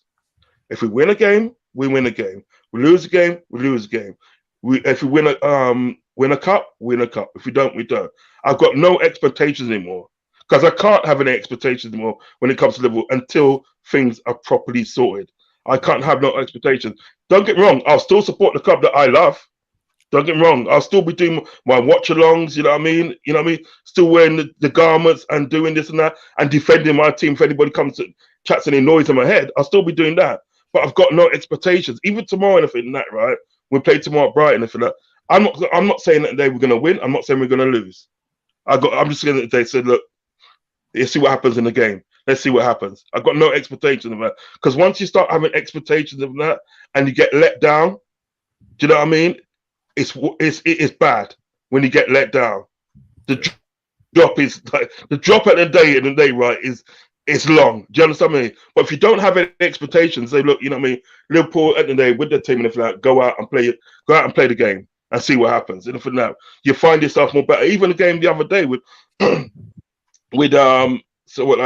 Wolves and for that, I was more kind of like more vexed about sort of like what Alisson done than the result. Do you understand what I'm saying? I was more vexed with Alisson because I was saying to Alisson, you should have put that in midfield. There's no point in passing the defender when you get impressed and you just got away when I'm putting in the midfield. You understand? No expectations. You know what I mean? But brother, we are defending ends, you know, brother. We are defending ends to the death. To the death. Big up yourself. You know big up yourself, brother. Come on, man. Listen. Even that's if my boy. Come on, listen. Huh? Even if we're not doing that well, we still got to support the team. You know what I mean? Yeah. Just have no expectations. Just have no expectations. And I think you'd be better off at the day if you don't have any expectations of what's going to happen. Support your team and everything that. So if you lose and everything that, right, as long as obviously not really badly, but if you lose and everything that, you don't feel so bad because you didn't think you was going to win. You didn't think you was going to lose. You know what I mean? So it's just is what it is. You got to take it is what it is because we're getting older now. We can't be doing this you know what I mean? This stress. I can't wait another 30 years, bro. You know. But you know what it is, and if it's that way, it's that way. There's not if it's that way, it's that way. There's nothing we can do about it. It is what it is. We have to let the chips fall where it may and everything. Do you understand what I'm saying? I saw it go, brother. I saw it go. Until Cal, at the end of the day, Cal and Matt and Drifty, are owners of Liverpool and thing that, right? You know what I mean? If you lot was owners, man, I feel better, man. Just imagine Cal as a manager at Liverpool. Listen, just give me the funds, blood. There'll be unlimited funds every single window. Go get who you want. Spend. Yeah. Listen, as I say, it's a pleasure always being in the show, brother. Come on, you know what I mean? Brother. Listen, I just want to ask one favor. Just put my channel in the chat. Just that's the only favor I ask because you mans at they always show me the beer love. That's why when I see mans coming out, Matt and everything, it's like my little brother and everything like you can't do that. You know what I mean? You can't do that. You know what I respect it, bro. Yeah, it's my little charge. That's my little charge. No man can violate him. No man can violate Kopish in the dog. It's true, man. Don't violate. Don't come on my show and violate man in the dog. When I play that love, brother. Come on, you know already. You're the man already. Come on now. You know this one. I can't send me the video, man. Don't go on like that. Send me the video. Bless up, man. Bless up, family. Bless up. Bless up, bro. Respect. We got Uncle Rod. Trust me. He's such a troublemaker as well. I know. That video will never see the light of day ever. that's been tucked Oh, away my in the goodness. archives. Just want to say as well, apologies for the people waiting in the back. I know you guys Yeah. have been waiting patiently, so we're gonna try and get through as many as possible. In fact, we can get them all. Yeah, we should be able to. Yeah. We just got. Yeah, might have to move you on a little bit quicker. So A little bit quicker, there yes. we So go. apologies, people. Yeah, that you guys have been waiting. Love for you for waiting, man. Trust. I spoke to this person, I think in the week. Oh, swear. Hadn't seen, hadn't heard, hadn't seen, hadn't heard. Yeah. But he's back, making his long-awaited return. The beer with the locks. The bring with the locks with it. Yo, bro, I see you for a minute, Z. Yeah, no, I got in some little trouble for damn, I can't even say the words. That's how Yeah, bad the don't trouble say is. it. Don't say it. Just say you got in trouble in it. It's cool. It's calm, bro. It's like outside radar. You know what I'm saying? But if you switch it around, you kind of get the gist. So I was doing some outside raiding thing, man, and yeah, man, I shared too much with you, man. I was trying to put you, man, on to certain things, but you guys wasn't clocking it. And then for that, I got a little depressed because I'm hearing the chat, you know what I'm saying, and people ain't putting two and two together. And I dropped her show in, I think it was October, maybe November, which was also some outside rating thing because then we ended up acquiring the player. So basically, I shouldn't have put that out. You know what I'm saying? Just a lot of things that was going on got me a little depressed. So I stepped away for a bit. You know what I'm saying? Went on some other platform to learn how things happen. You know what I'm saying? And then, you know what I'm saying? I'm back now, man. I'm back to ruffle feathers. I'm back to slap some people with knowledge and do it in a better way this time. So off the top, just some quick fire questions. Do you know who the CFO of Liverpool is? Do you know what a CFO is? CFO Financial officer. Yeah. There you go. So I you don't know guys who I don't know who he is though. Don't know who do you know he who is. head of payroll is? No. Do you know who's head of I don't know if I should give this one away still. Do you know who's head of procurement in Liverpool? No, bro. So let me say, if there's a problem with Liverpool, and you know the Cat Williams joke with all the Mexicans in the car, and it's just bare men in there, and they're not all supposed to fit in there. Yeah. All right. So if I say that problem is Liverpool, there's two men that will not be in that car. You know, it'll be Klopp and FSG, but bare men will be jumping out. You're like, yo, how much men is in that car? And all the men that's jumping out that little hoopty, about 30 men, you know, 30 men. I can give you their titles, 30 men. The top of the problem, yo, Klopp and FSG ain't even in that car, my guy. You know what I'm saying? So just let that soak in. There's about 30 men that's a part of the problem, and you men don't even know who they are.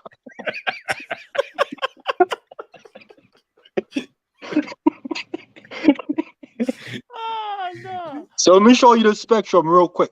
So there's FSG and there's Klopp. And you men think the money just goes from here to here. The money ain't even up here, bro. The money is in here and it just ain't making it to Klopp, bro. Men just coming up on bonus for doing such a good job from not spending money. And we're like, yo, where's the money going? And bare men in the middle there just getting bonuses and raises, salaries looking mad, new house being bought in different islands and things like that. And you know what I'm saying? Investors getting dividends and all that good stuff, man. And we're just here crying, bro. We're just here weeping, just, you know what I'm saying? Playing up the Transformer clip, you know, where were you? You know what I'm saying? Where were you when Zabiri took off from April and just not getting back to work in December? You know what I'm saying?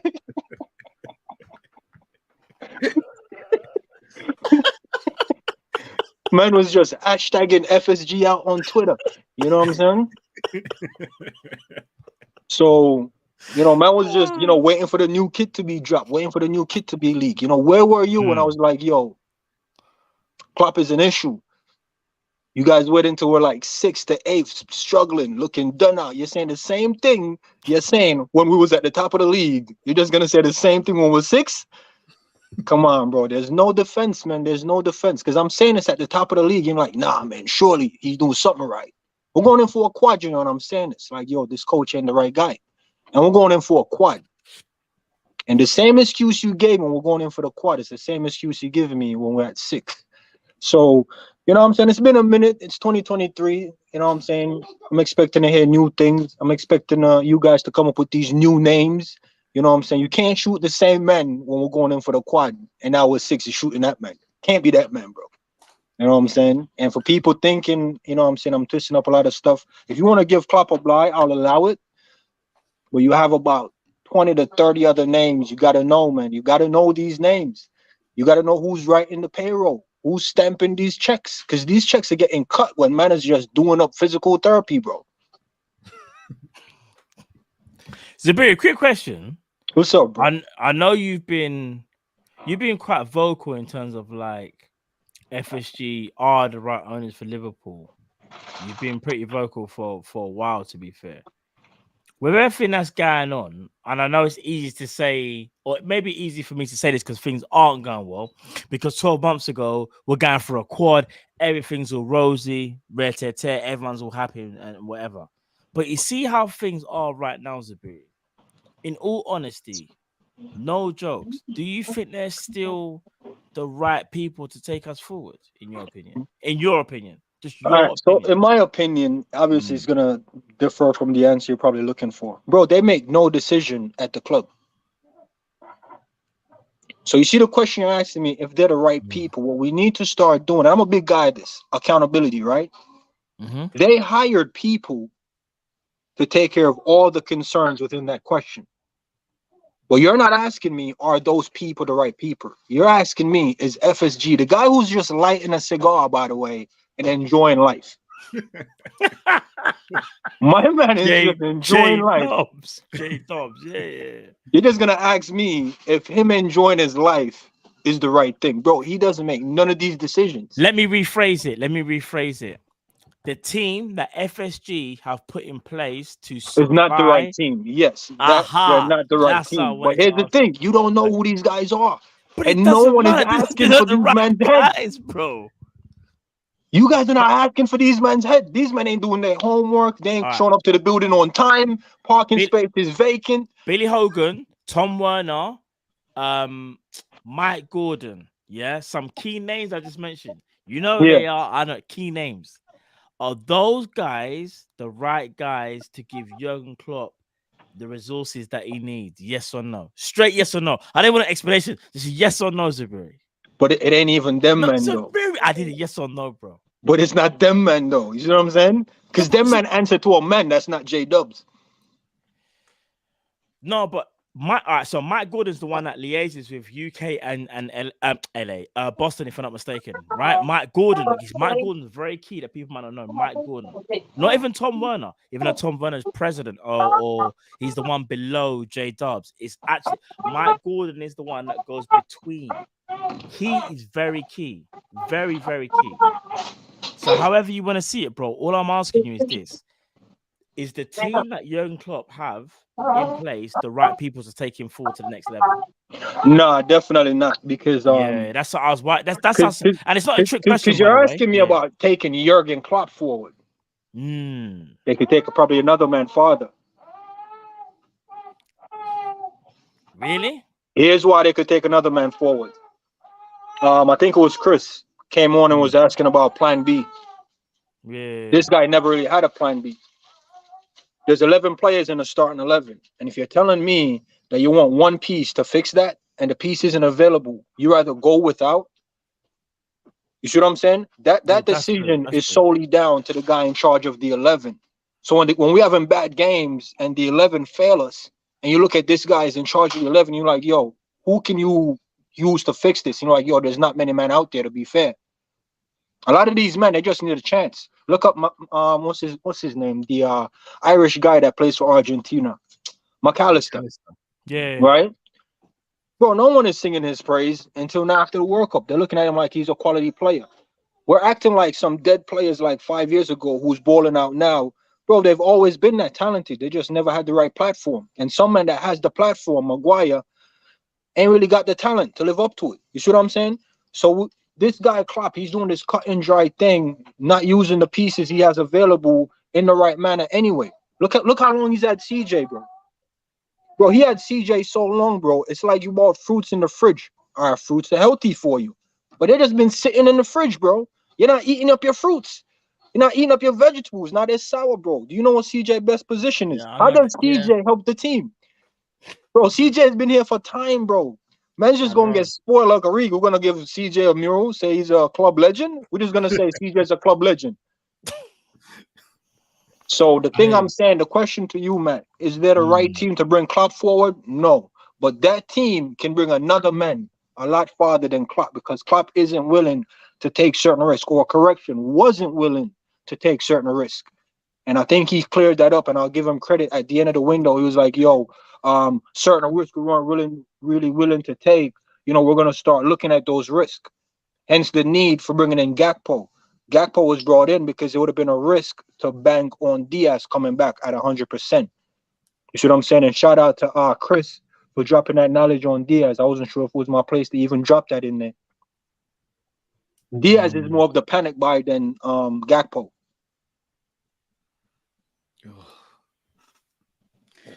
I don't know what's going on with my club right now, but it's because you man refuse to listen to me, bro. No, Zabiri, quick question.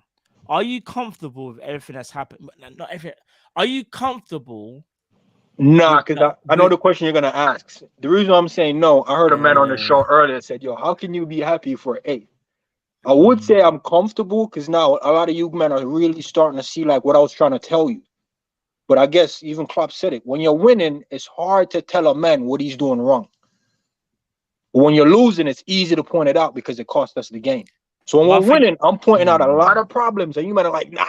And I'm like, you know what I'm saying? All the roof, bro. We have no roof. I said this last summer. Klopp is not a roofer. We have no roof. You men said it was fine. It was summertime. You said it's fine. It's summertime. Now it's winter, bro. We're freezing. We're freezing, looking around at each other like, yo, where do we go wrong? We went wrong when we didn't get the roofer in. So, Matt, you're looking dazed right now because we don't have the right guy in there. And you rather fire 6 men to please this one man, bro. Do you know what I will say, Zabri, on that note?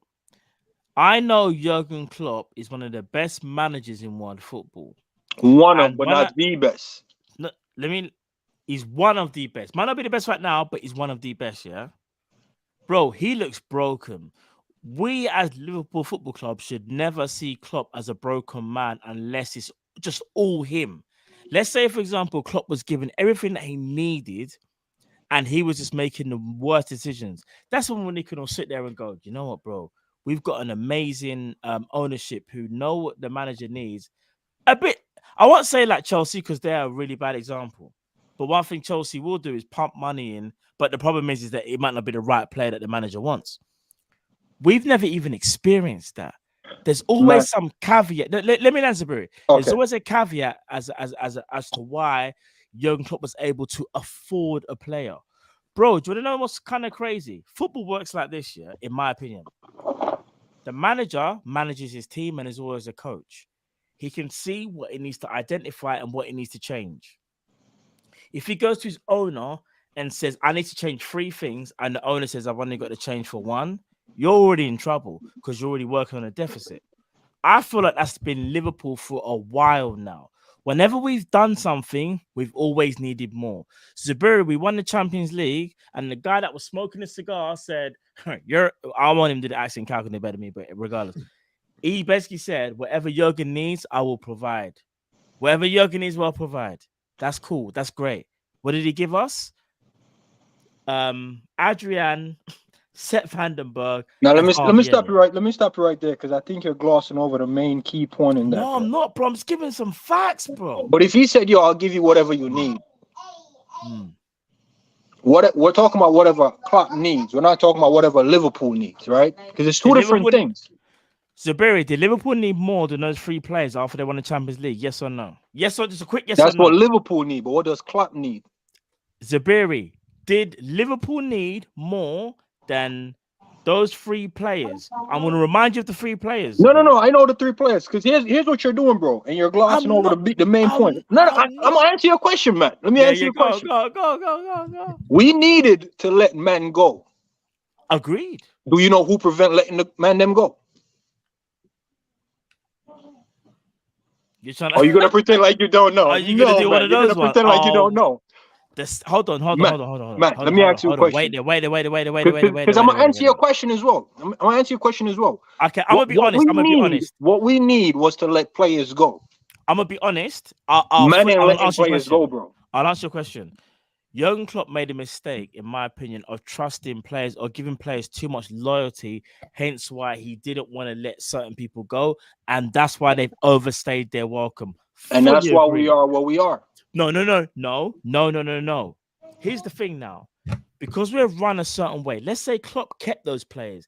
That doesn't mean to say you still couldn't have added. Remember the 3 players I just mentioned? Those could have been 3 higher caliber of players. Those players were registered. We can't even sit here and say, oh, you see those players? They don't even play for Liverpool. They weren't registered. So Klopp had a valid point. Or you had a valid point in terms of, you see those players you just mentioned, Zabiri? We could have even registered them. Zabiri, the 3 players that we bought, Adrian, Seth Vandenberg, and Harvey Elliott, after we just won a Champions League, bro. So even if Klopp didn't want to sacrifice the players that he loved, you're telling me Klopp wasn't allowed more financial reassurances to get more than what he brought in at that time? Yes or no, Zabiri? When was that? Before I answer, when was that? When was that window? That was what? 3 summers ago?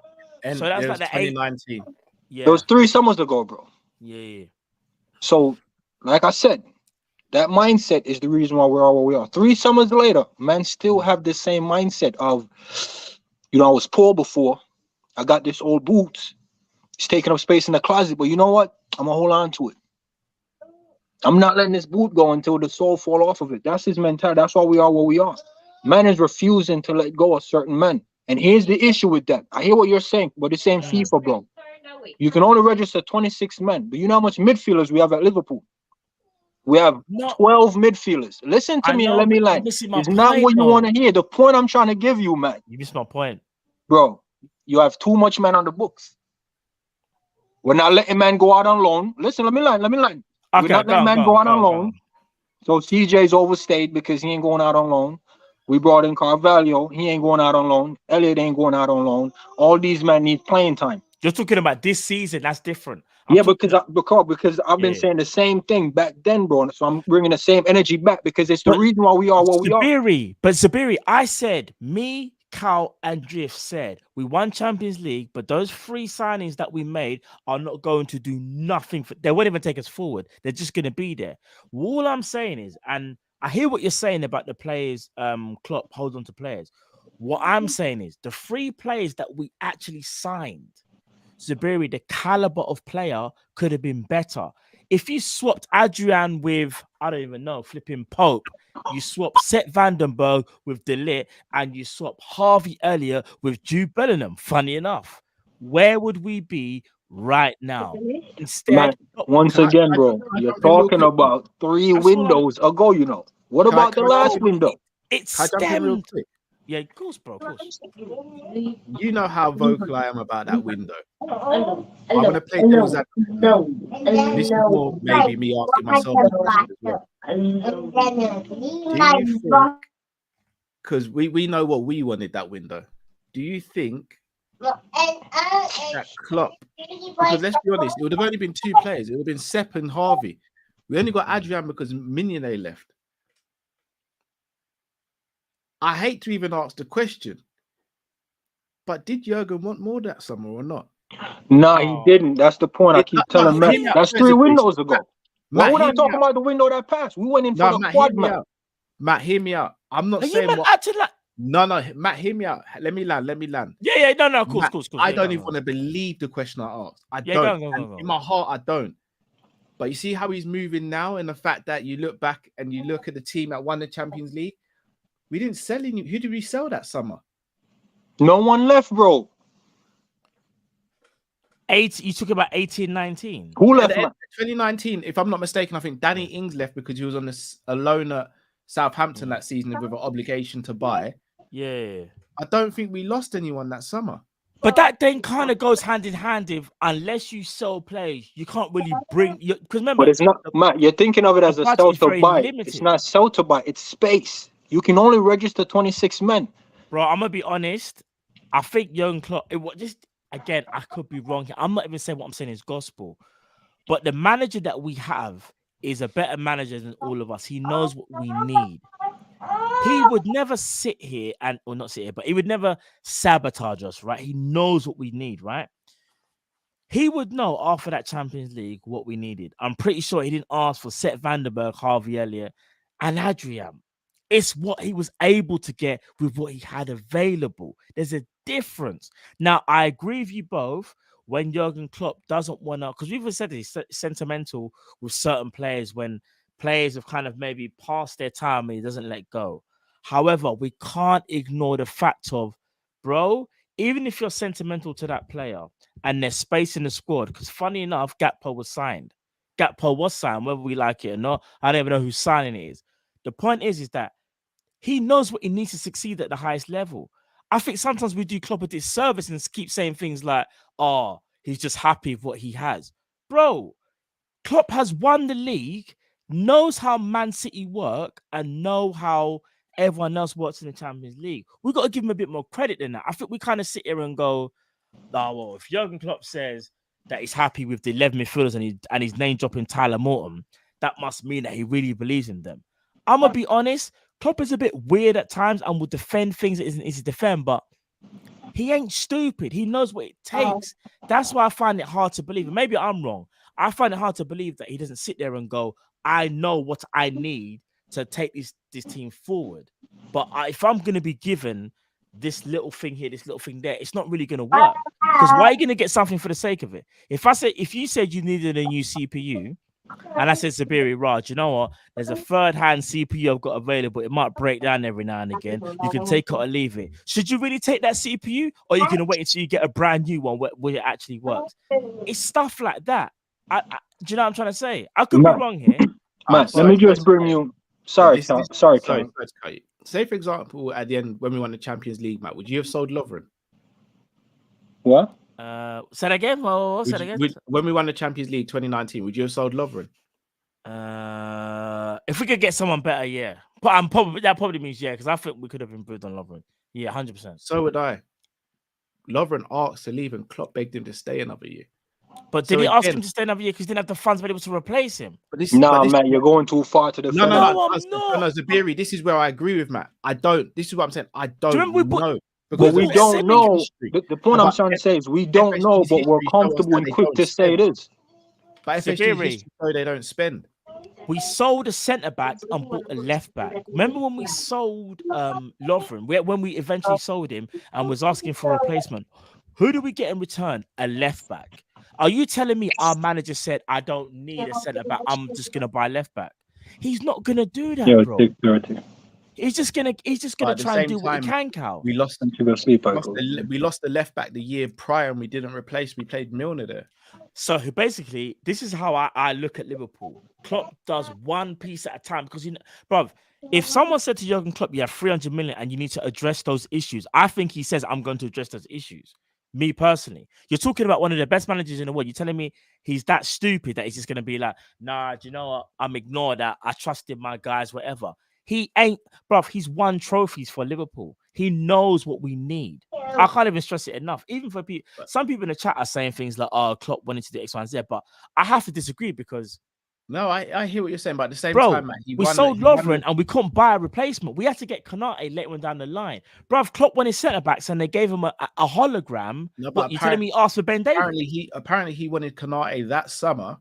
They said no. We pushed again in January. They said no, and he said he was willing to wait until the end of the season. And that's why we got in Kabak and Ben Davies on loan because we knew we weren't going to sign anyone. But should the manager even be put in a predicament where it's like, bro, you cannot? Because this is the problem. Jurgen Klopp has no wiggle room, and that's why people say he's got his hands tied. There's no wiggle room, Cal. Do you know how mad that is for a manager? No, but at the same time, Klopp's not giving wiggle room either, Matt, because if he's saying Konate is the only person I want, then he's not being flexible. And look, Matt, I hear you. If I want a certain thing, I want a certain thing. Sometimes I want, I don't know, I might want Chinese. The Chinese shops closed, bro. I'm not going to go bed hungry. I hear what you're saying, and Jurgen Klopp can take some blame. But what I'm trying to say is, when it comes to buying players into or bringing players into Liverpool, he's pretty good. Not all the time, because sometimes Oh, he's he's got phenomenal when it comes. yeah, no. But we have to keep it a buck. There's times when the player that he wants, they might not get, and they might, like, for example, like the whole Salah thing, because Salah won his first choice and whatever, ret-a-tat. But what I'm trying to say is there's a common denominator. When Jurgen Klopp knows what's needed and he actually gets what's needed, like a Van Dijk and Alisson and a flipping Luis Diaz and a Jota, look what happens. We normally end up in a good result. Give the man what he needs. When you see your own manager looking so depressed, I find it so mad that people will sit there and go, yeah. And again, Klopp has made mistakes. I'm not saying that, but I find it mad when people go, "Oh, Klopp is the problem." Bro, do you know how broken the man is? He looks like he's on the verge of like being like, you know what? Last time I played devil's advocate, Matt. Yeah, go on. We brought up a good point. Back in 16, 17, 18, we wanted Goetze, got Mane instead because we couldn't get Goetze. Yeah. Wanted Brandt, got in Salah instead. He had to be convinced for that to happen. Is he even allowing himself to be convinced anymore? Mateus Nunes was sitting there. Linda's I think it's all jokes aside, I think him and Linda's kind of do the whole. But there's the thing now, Matt. Let's say for example, Michael Edwards and Julian Ward said to him, "Look, you can't get this midfielder, but you can have this one instead." And man just goes, "No, that's the only one I want." Then what happens then? Because you can't always get your first target. Let me answer what happens then. That's what happens then is you end up with a hologram. What happens then? You end up with a man like Arthur.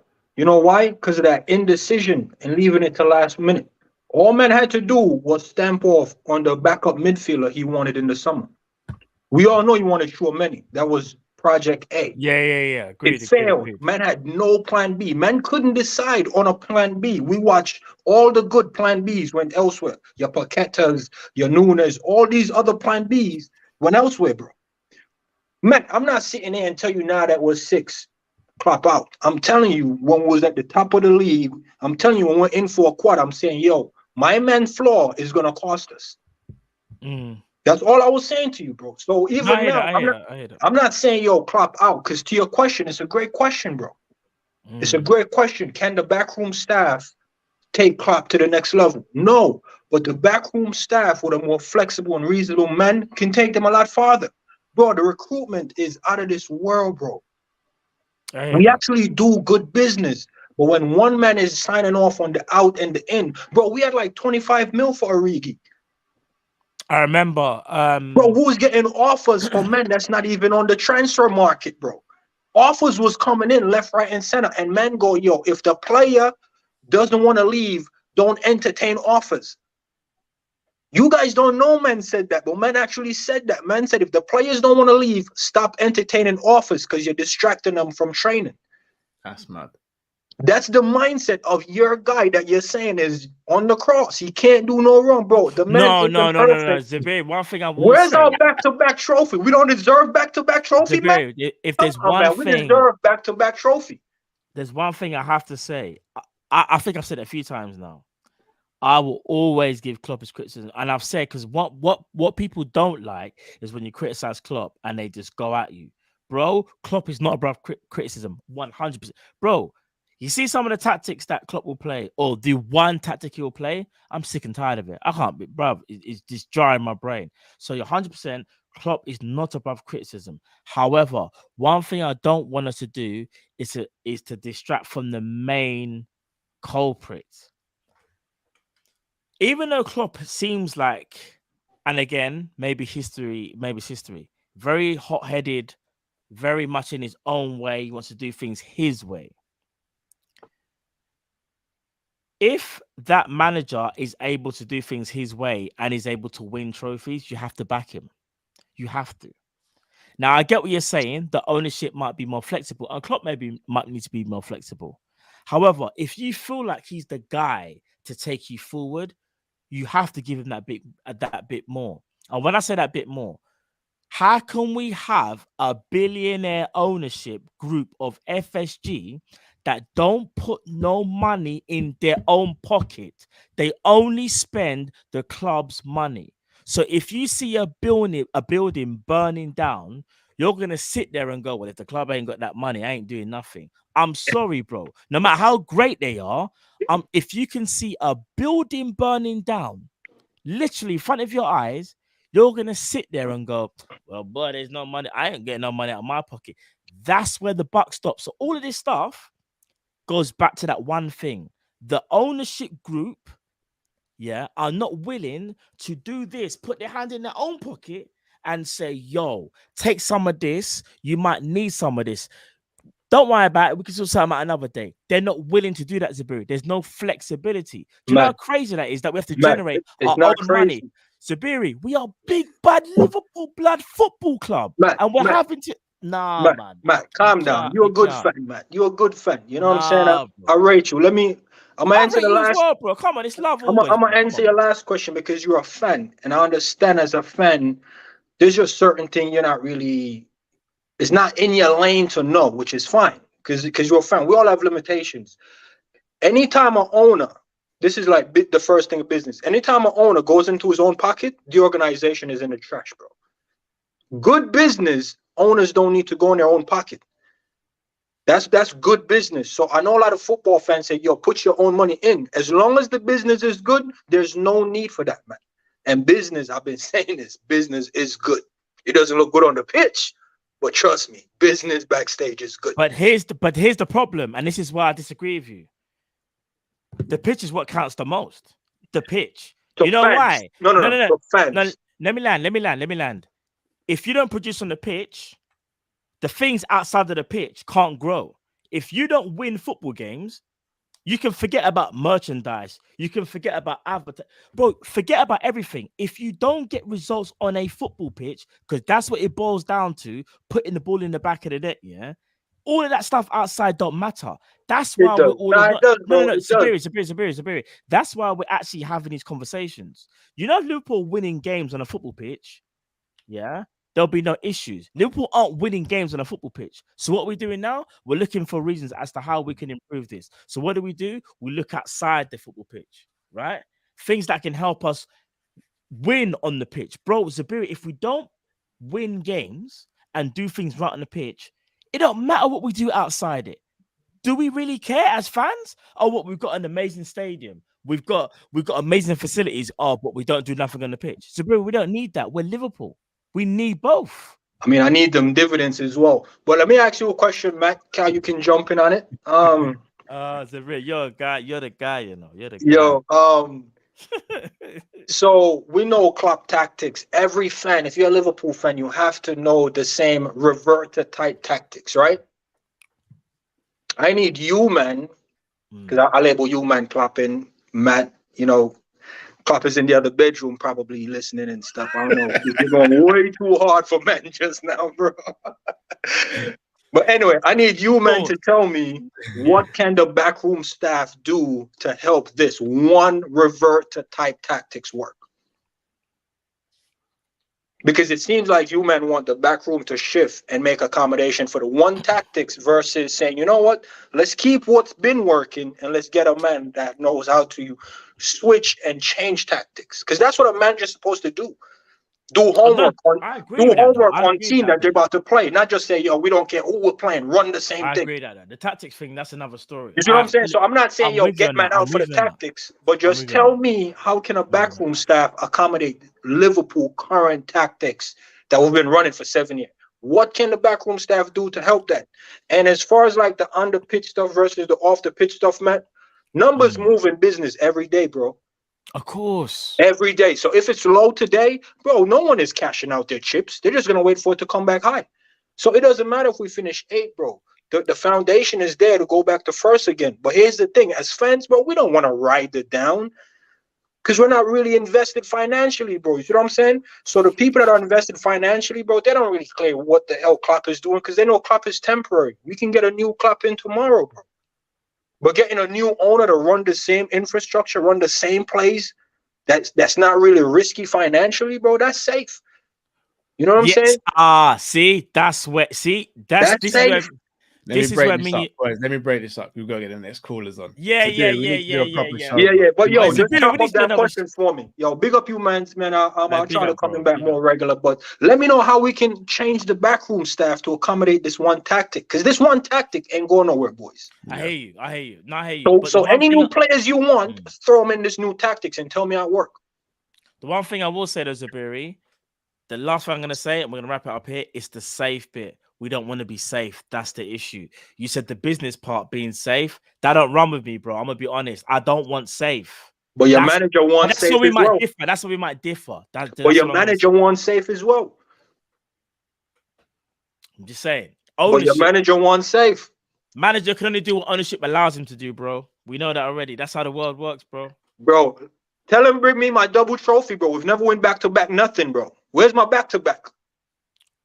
One of the world's greatest. Can't win a back-to-back at Liverpool. Wow. Dead food, bro. Hey, you man bigger. Wow. Rice and peas, no gravy, man. Where's my back-to-back trophy? Now. You're trolling now. Of course he's trolling. Nah, but where's my back-to-back? Man did back-to-back at Dortmund.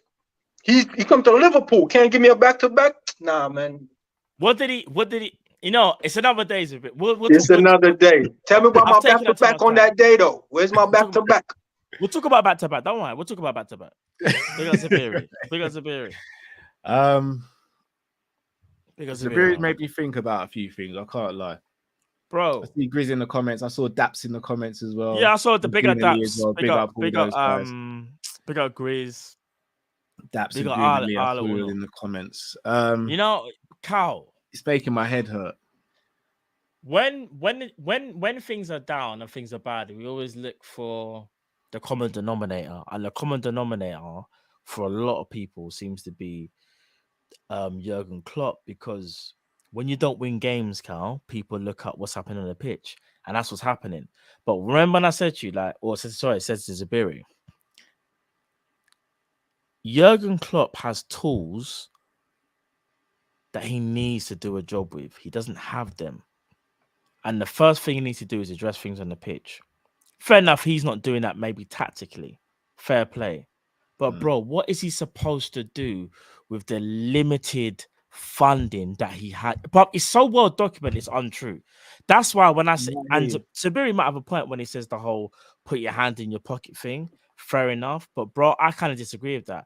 Any owner that can see his business going down should be able to react. Here's the thing though, Matt. Remember, and this is what kills me. This is why I want them gone. Their business isn't going down. Their business is booming because they don't really care like that. What happens on the pitch, Matt? What did I say to Zabiri? Unless it's on the pitch, I don't really care, bro. No, but I'm a Liverpool fan. That's what I'm saying. Us as fans, we don't treat like a business. They do. So remember, agreed. In their mind, business is still good. Liverpool are getting commercial deals. We've got to deal with Nike, Coca-Cola, you name it, we've got it. New training ground paid off for partly by AXA. Stadium going to be paid off by the club. So really and truly, and I get what people are going to say straight away. If we finish outside the top four, business goes down for one season. Guys, we can cover that for one season. The club covered that in one season. Shall I tell you what we'll do? I'm not even trying to take the mick here. We may even release a fourth kit, a limited edition or something, or release something, make that money back. Guys, the business side of Liverpool is booming. It's the pitch that's the problem. Us as fans recognize this. You see, if things were going bad behind the scenes in terms of business, we weren't getting commercial deals and all that, we wouldn't give a toss. Especially if we're winning on the pitch, but commercial deals aren't getting wrapped up behind the scenes. We wouldn't give a toss. I don't care if I'm winning trophies. But right now, commercially and everything behind the scenes, superb. On the pitch, it ain't. But that's because they're business first and football owners second. This is a business to them. But at the same time, Klopp ain't helping himself. He's not. And do you know what? Do you know what annoys me the most? The fact that I have to double ask questions, because if you look at each summer, we're just replacing what's going out. When was the last? And I asked this question the other day. When was the last time we sold a player because they were surplus to requirements and not because they said they actively tried to make a move happen. When was the last time? When was the last time Klopp looked at his squad and said, look, I need to speak to you in the office. Bro, I know you're my boy. You were here with me from the beginning, but this is Liverpool Football Club. I want to take this thing to the next level. Unfortunately, I don't think you're going to be in the plans to do that. When was the last time Klopp did that? Because the evidence isn't there. When he first came in, Jordan Ibe, Joe Allen, Sacco, all these players that weren't his, he was able to do that with. But the players he's bought, the players he's nurtured, the players he's helped, the players who have won him stuff, not be willing to do it. You've got to move players on. Pep Guardiola had an interview with Rio Ferdinand. And Rio asked him the question. He said, how can you do this? How do you keep your team going every year? You refresh it, innit? He said that, he turned to Rio and said, how many Prems did you win? Rio said 6. He said, did you have was the squad the same the first time you won it and the same time when you won it the 6th time? Rio said, no. He says, every season we have to refresh things. Whether it's me, whether it's the players, whether it's something else, we've got to refresh things. We see that with Klopp, with Pep Guardiola. And again, before anyone goes crazy, we know what the bank balance is there. It's different. But we still see it. At Liverpool, bro, I'm going to go through and name a list of players. Adrian. I hate to say it. Joe Gomez. Ox. Naby. Curtis. Harvey. Carvalho. But are these players good enough to take Liverpool to the next level? I hear and you. Are these players going to be sold unless they walk up to Klopp and go, I want to move on? Why would you want to leave Liverpool if you're a Liverpool guy? But I'll be real with you. See if I'm a Liverpool player, but I know I'm getting toward the back end of my career, or I'm not what I used to be. I'm not going to actively ask to leave. But Milner's been getting contract extensions. But what was the point of Milner getting a contract extension, bro? Can I ask you a quick question? Liverpool Football Club, the most they've ever done in a transfer window where we've all thought Liverpool were really productive was the season we sold Coutinho. Since then it's just been we get what we get in it. Agreed. So we've had to sell, yeah. Bro, I'm gonna be honest. I think that's quite telling that we've had to sell a player to get the best, or at least the catalyst to start all of this. Agreed. That says everything that I need to know about my. That's why I blame the owners the most. But at the everything I need to know, like, because let's keep it. Yeah. Who have we sold? No. Listen. When it comes. Mane wanted to leave as well. You know, so many players have wanted to leave. I agree. But can I ask you say this as well? Jurgen Klopp, and again, this is me just throwing out another narrative that might not be true, but it's another feed for thought though. If your ownership offer you something or you don't think it's good enough, why would you not stick with what you have? Why are you going to take something just for the sake of it because it's new? I think we get caught up in this whole Klopp was given funds, but he chose not to go and get players. But what if he feels like if the player is not good enough, or he feels he's not taking the next level, as a manager, you would stick with what you have, bro. I hear that. Because I'm going to be honest. I'm going to ask you, yeah. Is there not one player we could have got in the summer? Even if we sold Ox for 10 mil and Naby for 15 mil, is there not one midfielder we could have got in better than those two? No, of course. I'm not even saying that. I'm talking more so the bigger transfers. I think, you see transfers like Ox and Naby, I think you can replace them with players like, I don't know, like... Basuma went for 25. Yeah, Basuma. Who's the other guy that you like called? Kone. See, you can get a Kone. 30 odd mil. But what I'm saying is, bro, it's kind of telling that, like, I don't know, like, there's all these talks about Jurgen Klopp don't want to spend money, he's happy with what he has, but sometimes you have to look at it from the other perspective and go, what he was offered, what the people advised him to go and do, he might look to that and go, that ain't really gonna do nothing. My mother's gonna stick with what I have. That's another aspect that I feel like. Mil. Enzo went for 20 mil. I would have taken Gravenberch. People know when it's trying to take Gravenberch, but it's kind of mad how it's turned out at Bayern. And Enzo, I don't know how much it would have cost. I have no idea. Bruv, you know how much Enzo went for in the summer? If I'm not mistaken, before he went Benfica? Yes, less than 20 mil, if I'm not mistaken. But these, do you know another thing as well? And I'm being very technical. There's no report to say that he was offered Enzo and he turned it down. No, This is speculation, though. No, but what I'm saying is when we say things like it was just Tchouaméni or Bellingham, that comes from Klopp. So if you're going to run that risk, you've got to be willing to take what comes with that risk. If I say, Matt, I've got to be somewhere for 3:00 and I know it takes me an hour to get there on a good day and I leave my house at 2:10, I'm running the risk of getting there late. Klopp not bringing in a midfielder ran the risk of this season happening, and the risk has blown up in the face of all of us. That. I think it was detrimental that he kind of even admitted that, he was wrong, whatever. But one thing I will say is, you're telling me the manager of Liverpool didn't realize we needed a midfielder before this season. And that's why when I ask and say things like, so you're telling me Jurgen Klopp had the money and just chose not to. And that's why the quote I wanted to, that I spoke about was quite telling. And I'm going to say it one last time so we can move on, bro, because I feel bad. The people have been waiting. I actually feel bad. Apologies, people. I've actually. Hey, do you think if we had all the money available like crazy and the players were available, we still wouldn't buy them? That is so saying, for me anyway. We don't have the funds to get the players that I would like to get. Maybe some of them might not be available, but he's basically saying the players that I would like to get, I didn't have the funds to even look at them. So it was either stick with the ones I have or go and get other alternatives that I was unsure of. That's where you can have a go at Klopp with. You can have a go at him for that because you're basically saying you didn't even want to take a chance. You just thought you'd just stick with them. You can have a go at him for that. But one thing you can't have a go at him for is being given the license that other managers have had. And that's when someone sees an issue, you can identify it with what you feel like you need to go and get and what's required. That's the bit that I have a problem with, bro. Fair dues. I hear that. Right, let's get these callers on. Yeah. Bruno. Hi. What's going on? I saw the interview myself. I saw the press conference. And I'm going to say this right here, right now. He's got a bit of Arsene Wenger to him. And I don't like it.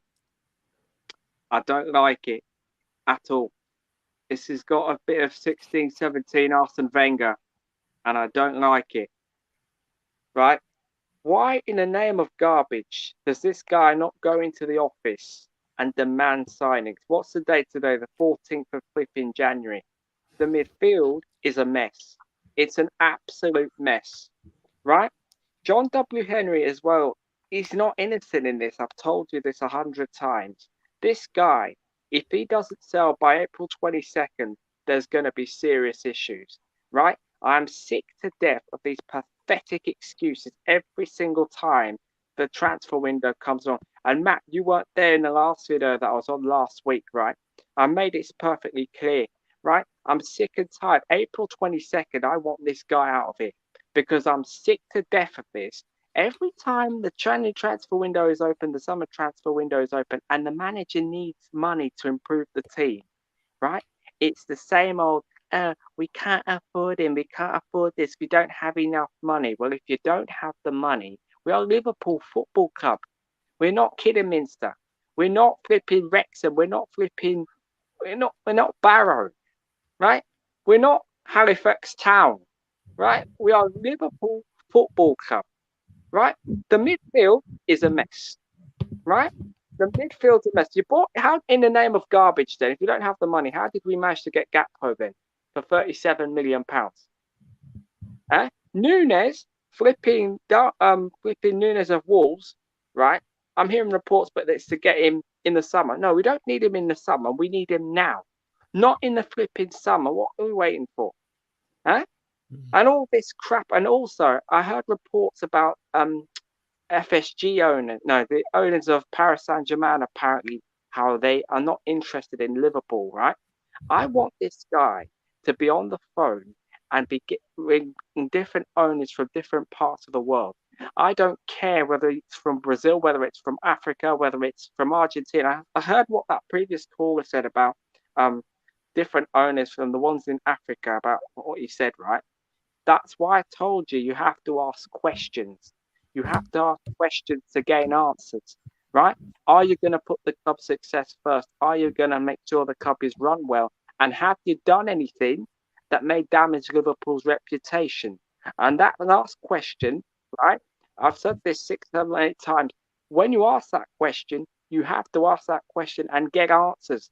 Right? If they have been involved in something dodgy, like what happened with flipping Roman Abramovich, as an example, or the Super League, you take them out the door, you reject the offer, and you go, get out of it.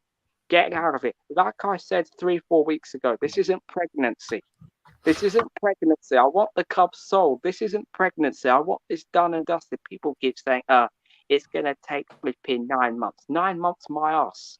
9 months, my ass. Right? As far as I'm concerned, right? We don't celebrate second place. This isn't the Olympics, right? When you run the 100 meters in the Olympics, you get the first place, second place, and third place medals. This isn't the Olympics, right? This isn't the marathon, right? This isn't the gyrophilon, or however you pronounce it, right? When you finish first, you get medals and you get trophies. When you finish second, you don't get anything. You don't see on Sky Sports or on flipping Final Score. You know, when you're watching, if you can't watch the game live, you go on Final Score, right? And they update you the scores over there, right? You don't flip, or when you see Jermaine Genius, or sometimes they'll have some Liverpool player, former player, right? You don't see them go, oh, let's go over to Anfield and celebrate the second place trophy or third place trophy. Bear in mind, we're not Tottenham. And you was talking about Tottenham, right? Since you was talking about Tottenham, how about people start talking about Mr. Harry Kane? Harry Kane, who, by the way, people need to have the same entry here because he didn't win it. He hasn't won a trophy. Hasn't won a trophy. And by the way, there's a team who haven't won a trophy since 1960-61. That was the last time they won a league title. They haven't won a trophy. They haven't won a league title. They haven't won a cup since 2008. Since Rihanna's "Good Girl Gone Bad" album. Yeah? Since T-Mobile. Yeah. Since flipping since the PlayStation 2. Yeah. Since the PlayStation 2. So if there's any Tottenham fans that are going to come for me, you can't come for me because your banter's dead. Right? Like I said on the Jamie Phillips show, your banter's dead. Right? Right? All of this crap about finishing fourth, finishing third, that's not good enough. We're not the bridesmaid. We are the bride that's going down the aisle, right? We are the bride. We are the person that's actually getting married, not the person that's sitting there taking the bride down the aisle. None of this crap. Yeah? I'm sick and tired of this. I'm sick and tired of these excuses. Right? The sooner John W. Henry is out of this club, the better. And for those fans, FSG and fanboys, is a message to you lot, yeah? This is the reason why we're in now. It's because of you lot. You lot are the reason we're in this mess. Because you lot accept this rubbish. You can't. You lot are the reason why we're in this mess. Second place is not good enough. Third place, not good enough. Fourth place, fifth place, sixth place. I want to see doubles. I want to see trebles. This is very depressing. This season, it definitely smacks of 14-15 now. It definitely smacks of 14-15. Yeah, it does. It does. Yeah. If you go and watch the videos back, very painful. Very painful. Now, what do you guys think about this? Because that we're gonna chop it up. Interview, and by the way, last thing, that little interview that he did, right? They're saying that he looks very dejected, very depressed. Well, instead of acting and feeling sorry, go actually into the office and demand funds. You said we can spend up to 300. I thought it was 2,750 or 270. So what? How come it's 300? What? Can you explain that?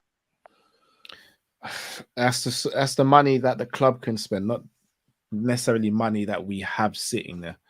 Yeah, it's money that's basically there. It doesn't mean say that it gets allocated towards the transfer budget, if that makes sense. So apparently it's money that's accessible, but it depends how the club wanna, I guess, split that money and where they want to put it, if that makes sense. Bruno, bro, we're gonna chop this up. We're gonna chop this up. We'll chop it out now, Bruno. If that's the case, then John W. Henry has got no excuse. Then he's got absolutely no excuses at all.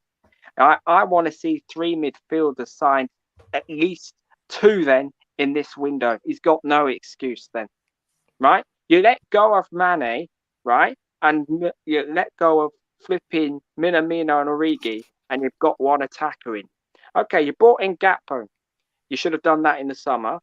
Why, in the name of garbage, has the midfield not been sorted out? The midfield is clearly a problem. It's clearly an issue. Do you know what teams do? They sit back, they play flipping 10 double deckers in front of their penalty area and kick it on. That's what they do every game. They don't even do that anymore, bro. They just go to toe. They just walk through our defense they don't see this as a threat anymore. You're not a threat to them anymore. No. It's like, is this actually? I'll go one further. This reminds me of 2009-10 season. Oh. Yeah. I'm sorry to break it to you, but I've got very bad memories of that season as well. And also that was the season where we did the protest against Hicks and Gillette. Yeah. Yeah. And we're not going to get protests. That won't happen. Our fans ain't on it. Nope. Well, Bruno, thank you as always, bro. Thank you very much. Appreciate it, Bruno, man. You'll be seeing me again next week. Definitely, bro. No, bro. Definitely, bro. Look forward to it, brother. Trust me, bro. Thank you very much. Big up, Bruno. Two things I just want to say for Bruno said. I virtually agree with most of everything he said. When he says he should go in and demand transfers, I mean, are we forgetting he kind of did that with Gakpo? Gakpo was pushed forward from the summer. We weren't meant to be getting Gakpo in January. And the same thing with Diaz, if I'm not mistaken. Diaz was that happened last season. So again, I ain't even here to defend FSG, but when we say they're not flexible at all, technically they moved it forward. And I'm not even bigging them up for that. I'm not bigging them up. I'm gonna be honest though, moving it forward is not like it's no, like I hear that. Yeah, go on. But if you're saying, if Klopp's saying that's the only person he wants, and he's saying, look, someone else is going to get them, the owners could turn around and be like, we ain't got the money, but we find the money when Klopp wants someone, and we push it forward. Or do we get them? Or do we find the money when Pep wants someone? That's something for another day. Yeah, I was gonna say that is definitely. Also, owners asking questions of the next potential owners. I wouldn't bank on that. I'll be honest. If I go to sell my car,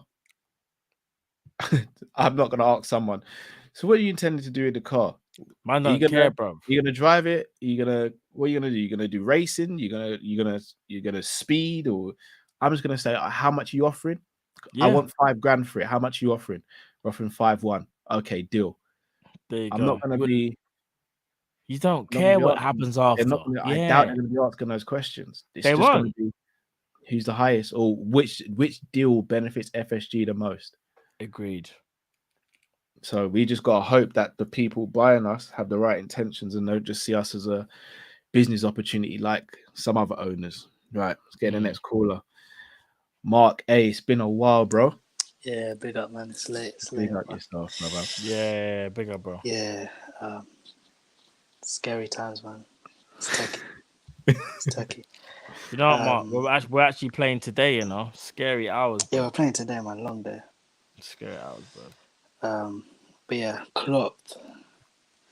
Listen, he's come out. He said this is his philosophy. He said he's gonna wait for the right midfielder.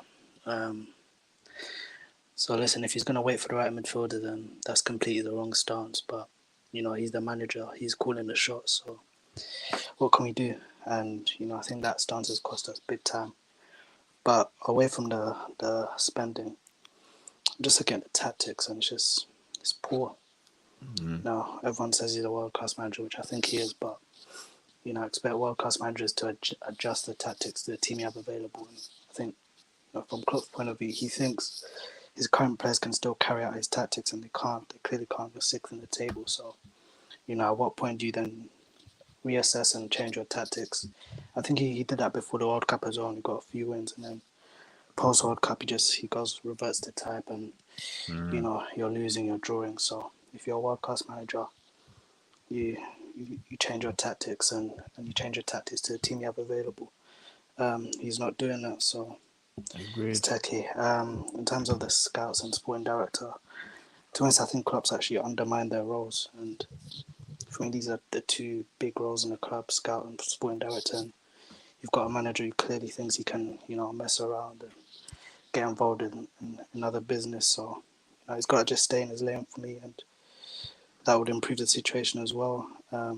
Looking at the training regime, last time I was on, I spoke about injuries and they'll get worse, and it's not rocket science. There's still people now saying that it's down to luck, which for me, come on, there's logic behind injury. So the training regime's a bit crazy.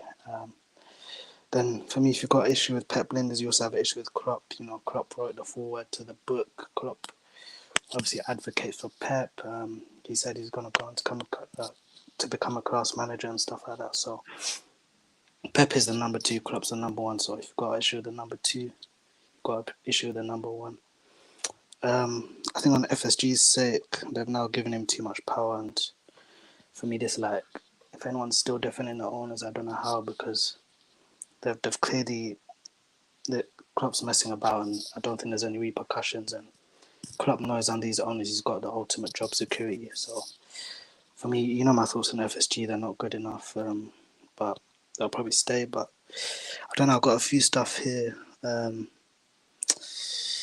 I could see Klopp walking this season or soon, so I just wrote that down. And then I think maybe we could try gamble on some, not even gamble, but just try and get talents abroad, South America, Asia, etc., when they're like 5 mil, 7 mil, instead of waiting for them to prove themselves and then it becomes 50, 60, 70, 80 mil.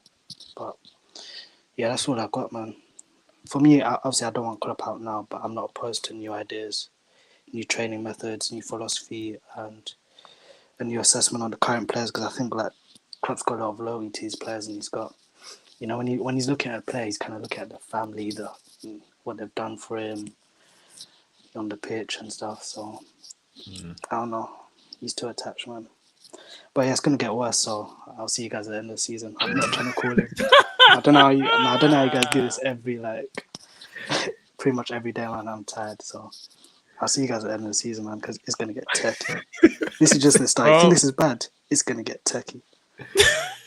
Yeah, I'm not coming back, man.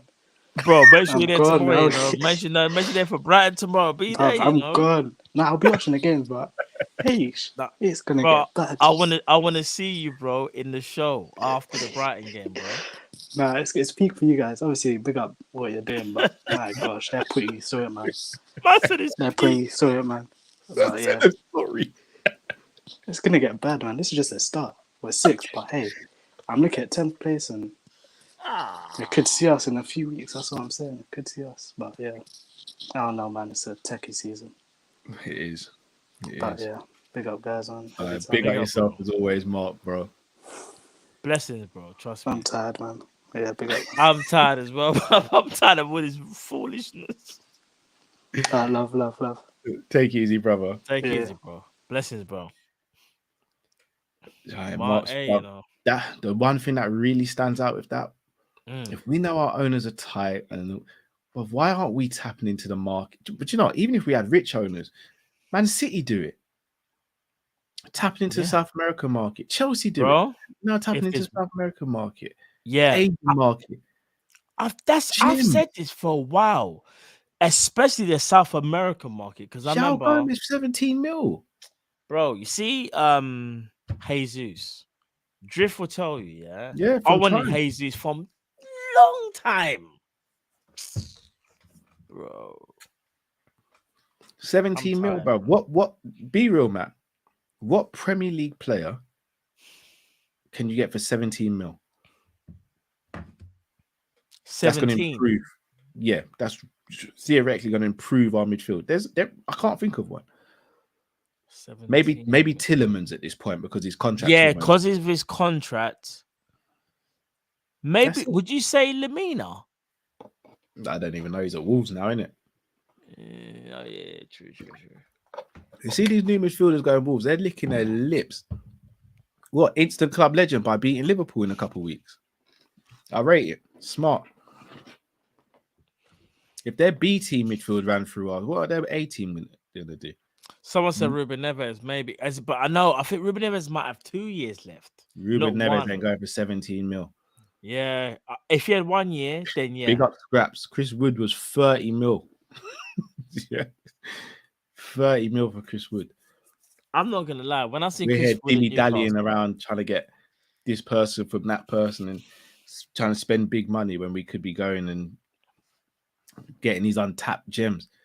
But we could have got Enzo, Craver for a total of what, 25 mil? our scouts are sleeping. Now, you know how much them two combined together? Yeah, bro. Probably about 260. Our scouts sleep, bro. I can't in front. They sleep, bro. Bruno Gomes, why didn't we get him last January, sorry? No, it's true. No, because we bought Diaz and that was all of our funds. No, and Carvalho we tried to get. We could have got Bruno True. Gomes, but we could have sold one, got Bruno Gomes instead of Carvalho, and then wait till the summer to get Carvalho on the free. Yeah, I think it's the selling thing that bothers me. I Massively think bothers me. Klopp has to be way more ruthless and be like, you're just not good enough. Like, you know, But he needs to start being ruthless, let alone become more ruthless. He needs to start being ruthless. or being his old self where he kind of knew, like. But I'm not gonna lie. I know it never happened. I'd love to interview Michael Edwards. Yeah, no, and Julian Ward. No, Michael Edwards first. Yeah, no, of course, but then Julian Ward afterwards. Yeah. All right, let's get in our next caller. Yeah. Ghost. Yo. What's good? Not much, bro. It's been a long day, bro. It's been a long day. I feel it. I feel you. Everybody all like, once again, everybody all up in their feelings, crying. Come on, y'all. We proud out here, yo. Come on. We're proud, but we're proud. We're not in a good way, bro. Yo, big ups Matt too, by the way, for basically sticking up for my super chat that I had for the Mo Salah Rashford little point. Because you did a great job too, being unbiased, a host for the debate I show. tried my hardest, bro. Did someone compare Salah to Rashford? Yeah, no, what they said is, and this is why I love Liverpool 12th man chat. So basically, they said, Rafa's been amazing because obviously his GA's been amazing. If you look at it stats wise, what 12th man said is, that's crazy because Mo Salah's actually got a better GA, and this is Rafa's like breakout world class season, and it makes sense. Now I understand the other point where you can say someone's not playing well, but they're getting stats.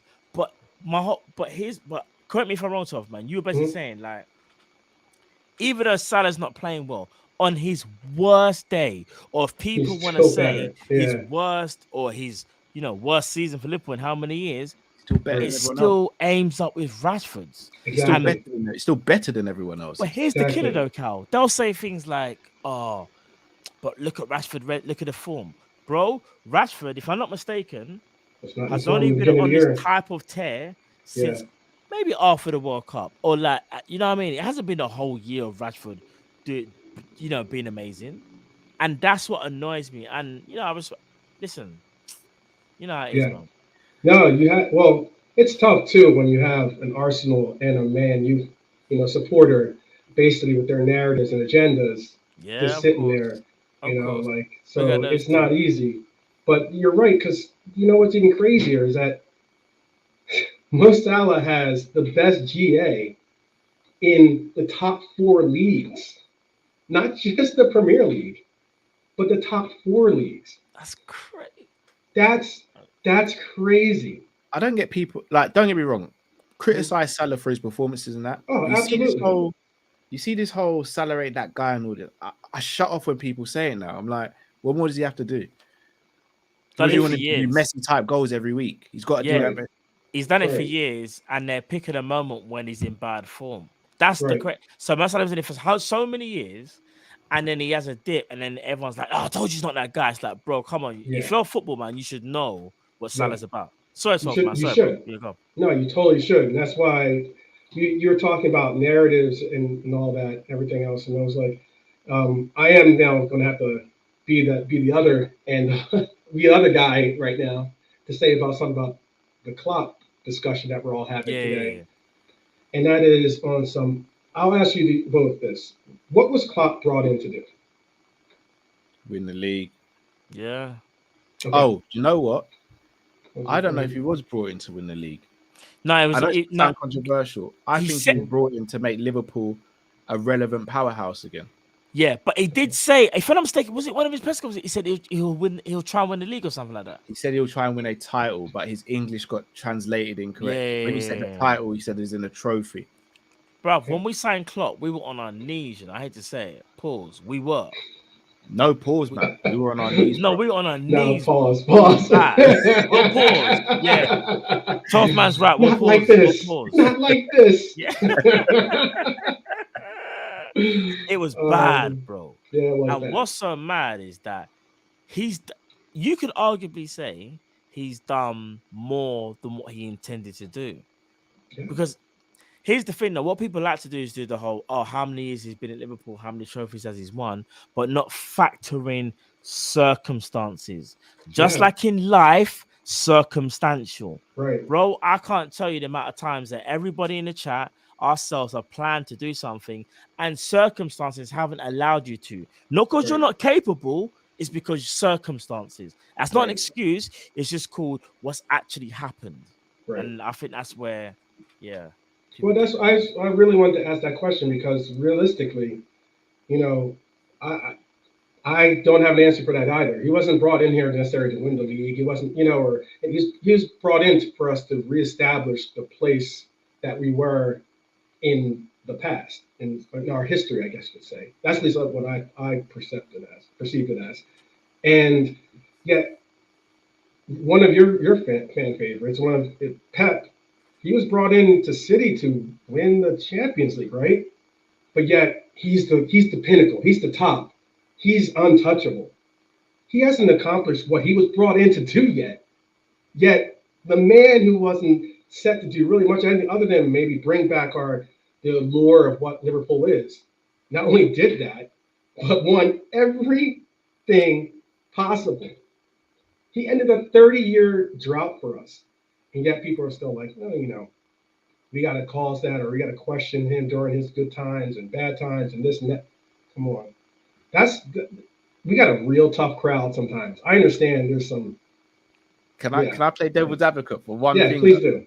I'm going to use an example of Arteta. Going into this season, I think no one expected Arsenal to even get top 4, right? No. I thought they might have a chance. You thought they might have a chance, but no one bet their house on it. No. You see the position they're in now. You see if Arteta doesn't, let's say he finishes 3rd. He wasn't brought into Arsenal, or his objective this season at Arsenal wasn't to win the league. But if he doesn't win it now and he falls way behind, 3rd before the season started would have been seen by Arsenal fans as amazing. 3rd now is a catastrophe. So, Ghost, I fully get where you're coming from with Klopp. Okay, I have a retort for that too, though. But you see how the narrative changes because of your success. Changes the narratives. It changes the parameters. Absolutely. And I think that's what's happened here. And my retort to that would be Leicester. Leicester had where's the coach for Leicester that won them the Prem? Yeah, nowhere to be seen. Nowhere to be seen. He was actually given a second chance at another team, and now it still didn't make it. For real. But yet, like I get we all have these things that we like.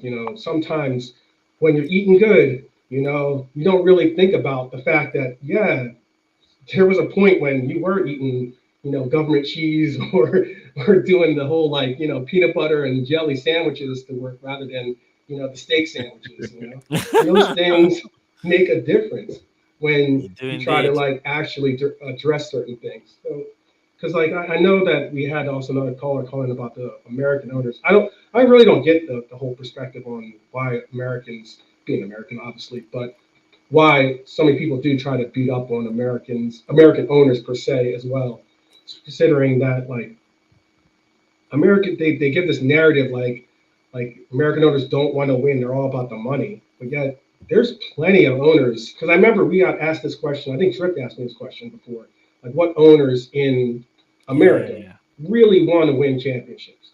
Like Steinbrenner wanted to win, that's all he wanted to do was win championships. Isn't it Steve? Is it Steve Ballmer's the other one? Steve Ball, yeah. He's a good owner in the sense that he's got crazy money and that's all, and he's just, but he's he's a fan, isn't it? He's such a fan that he's willing to kind of like. I look at Todd Bowley, man. But this is what I was getting. Oh, great segue too. Yeah. Do you know what? Funny you say that because that's why. Because I was trying to make a point. I was like, I know Chelsea aren't like the best example in terms of because they're not getting success right now, right? But what I was trying to say is though, the owner or owners are saying we're going to give you everything that you need, and whether you can make this work, that's up to you. But what we're not going to do is not give you enough tools.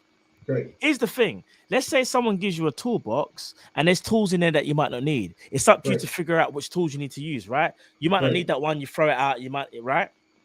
With us, I feel like we've been given a toolbox and there's just not enough in there. I'm looking for a wrench, there's no wrench, there's no hammer.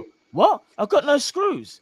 Bro, that is how I feel like there's a big disparity between the two different models. So Chelsea, the reason why I feel like they get it wrong is because they're giving the manager more than what he needs, but it might not be what he wants. But it's the manager that has to kind of figure that out, and it's a little bit unfair, but he's got to figure it out. But if Jurgen Klopp's not even getting what he needs, what's he supposed to do? That's what. Yeah, go on. I get what you're saying, but still, can I say this too though? The owners aren't the coaches. So like it's not like the owners have like some hidden football knowledge or something like that where they know what it takes to what players and people. No, a good owner finds the right people that can handle the light work for him, that handle all those tasks and jobs for him. And to say that this organization hasn't done somewhat of an exceptional job to get us from where we were 15 years ago to where we are now is definitely underselling what they've done, the accomplishments they've done. Because like, I know the people don't like Moneyball or the people don't like all these different little things, but yet you brought up Chelsea. Chelsea have spent, I think like they spent what, 11 million for Fofana.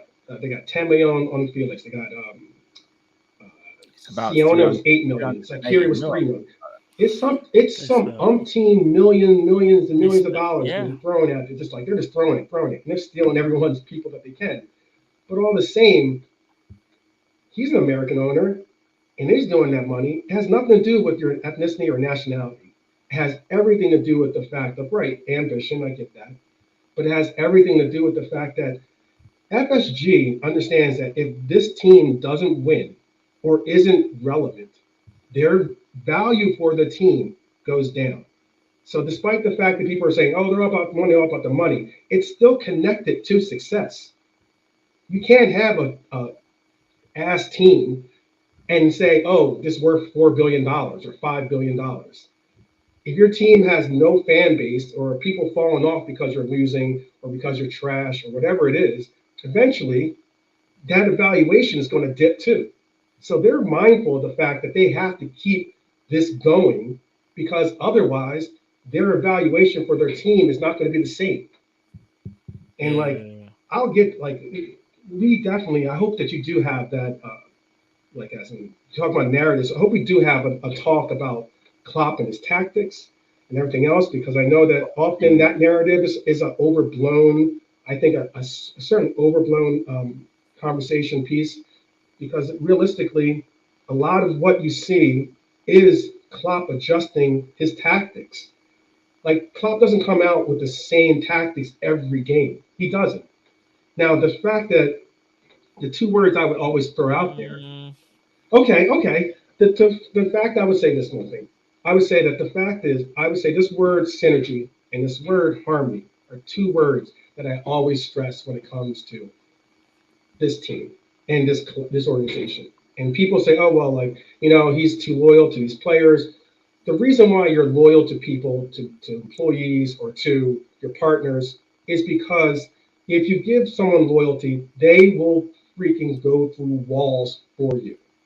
And there are plenty of players that people have written off, have no like allegiance to at all. But yet those players and that coach, the ties they have is the difference maker in why they will do whatever it takes to make that person happy. Like to achieve, possibly overachieve their level of being able to whatever they do. And that's something that I think that gets overlooked. I'm not waffling, but all I'm saying,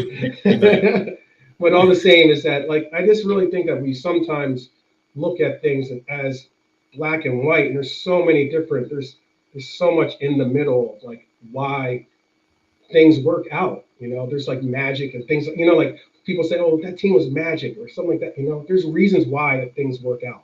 It's reasons why people connect with. It's the reason why, for instance, your show is so great because you guys have a good synergy. You have a great energy amongst you.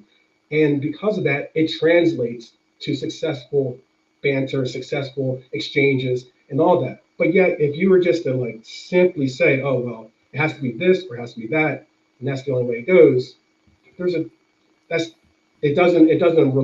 bring out that you understand what I'm saying? Like it doesn't bring out the true essence of what you're really bringing out to the table, which is he was brought here to do something, and he's overachieved.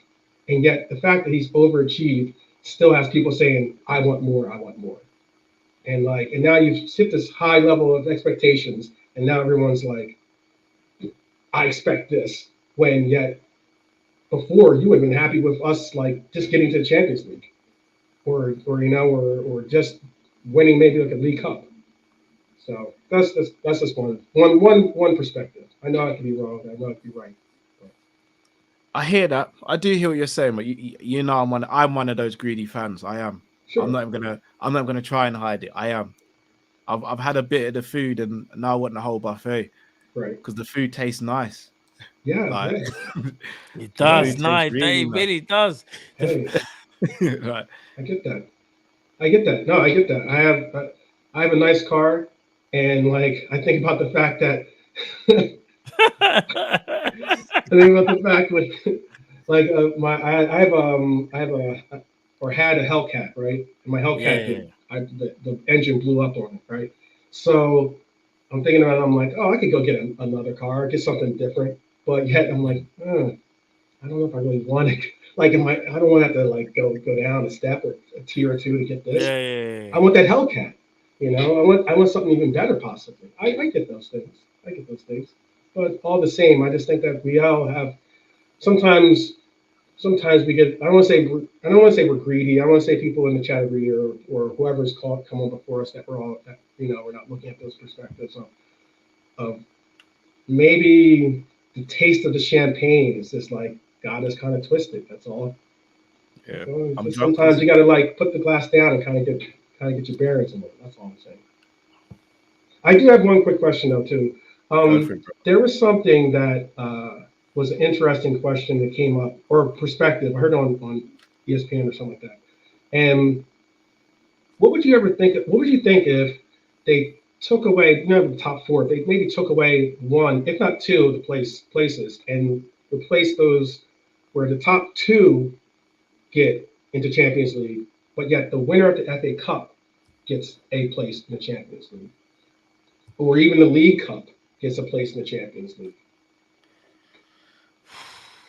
The FA Cup and League Cup get a Europa spot at the moment. If they did that, it would put more prestige back on those trophies. Right. And that's why I'm asking that question.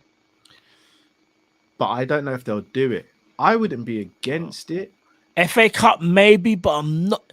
FA Cup, yes. I'm just not sure about League Cup. I'm going to say something really controversial. I know not FA Cup's more sure. prestigious. Of course it is. I actually think the League Cup's been more exciting over the past few years than the FA Cup has. Yeah. There's no replays. It's one game, straight to penalties if it's a draw.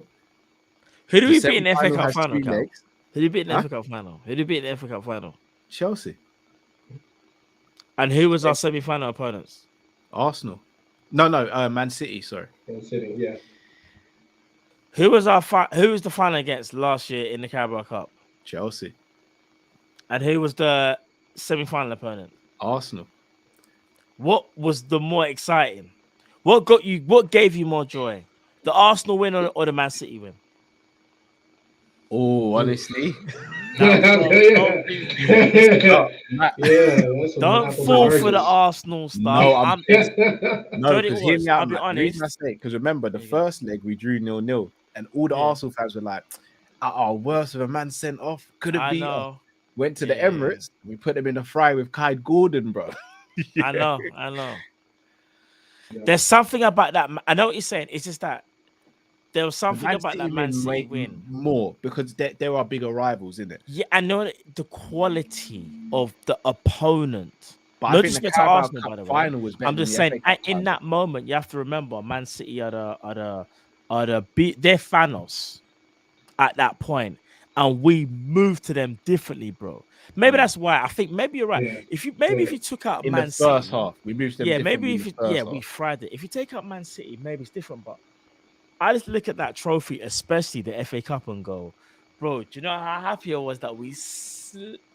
And again, the City one, was it 3-2 in the end? Didn't it? Was it 3-2 in the end? I think it was 3-2. But it was the first half, bruv. That's the best first half of football Liverpool played last year. Yeah. Oh, easy. Yeah. But we were flying them. No. It was a Man United away. Oh yeah. No, Man United was real. Do you know? formula. All right. Do you know Come what on. I'm gonna?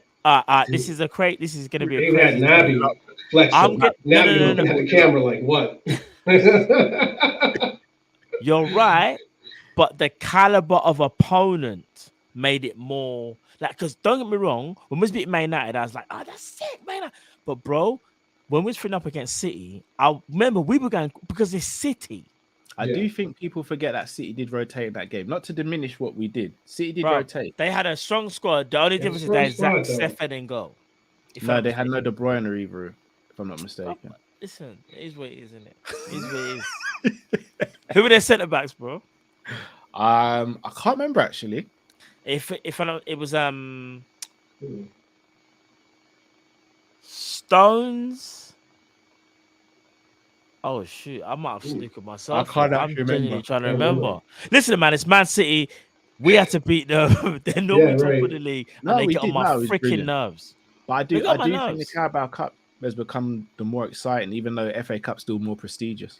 Yeah, no, Yeah, you might have I a agree point with that because even completely. I think of Origi stuff that he did in the Carabao Cup and Minamino as well. Oh, yeah, I was going to say Their Minamino, campaigns. That Yeah, Leicester yeah, game, yeah. we were losing 3-1 that Leicester game. Come back Yeah. draw, then we beat them on penalties. Arsenal game, we get a man sent off, park the bus, we can't break them down. Minamino Yeah. misses that gilt-edged chance. Second game, Jota puts them to bed. And then the final against Chelsea, that game, even in the We final, beat Arsenal on penalties, innit? No, 2-0. Jota double. Who was? We Who beat did we Arsenal beat on on- penalties in 1920 when Who we drew did we beat on 5-5. penalties where Jota was like? Leicester. If that's it, Yeah. it's that Yeah. game. I'm saying Arsenal. It was Leicester. Yeah.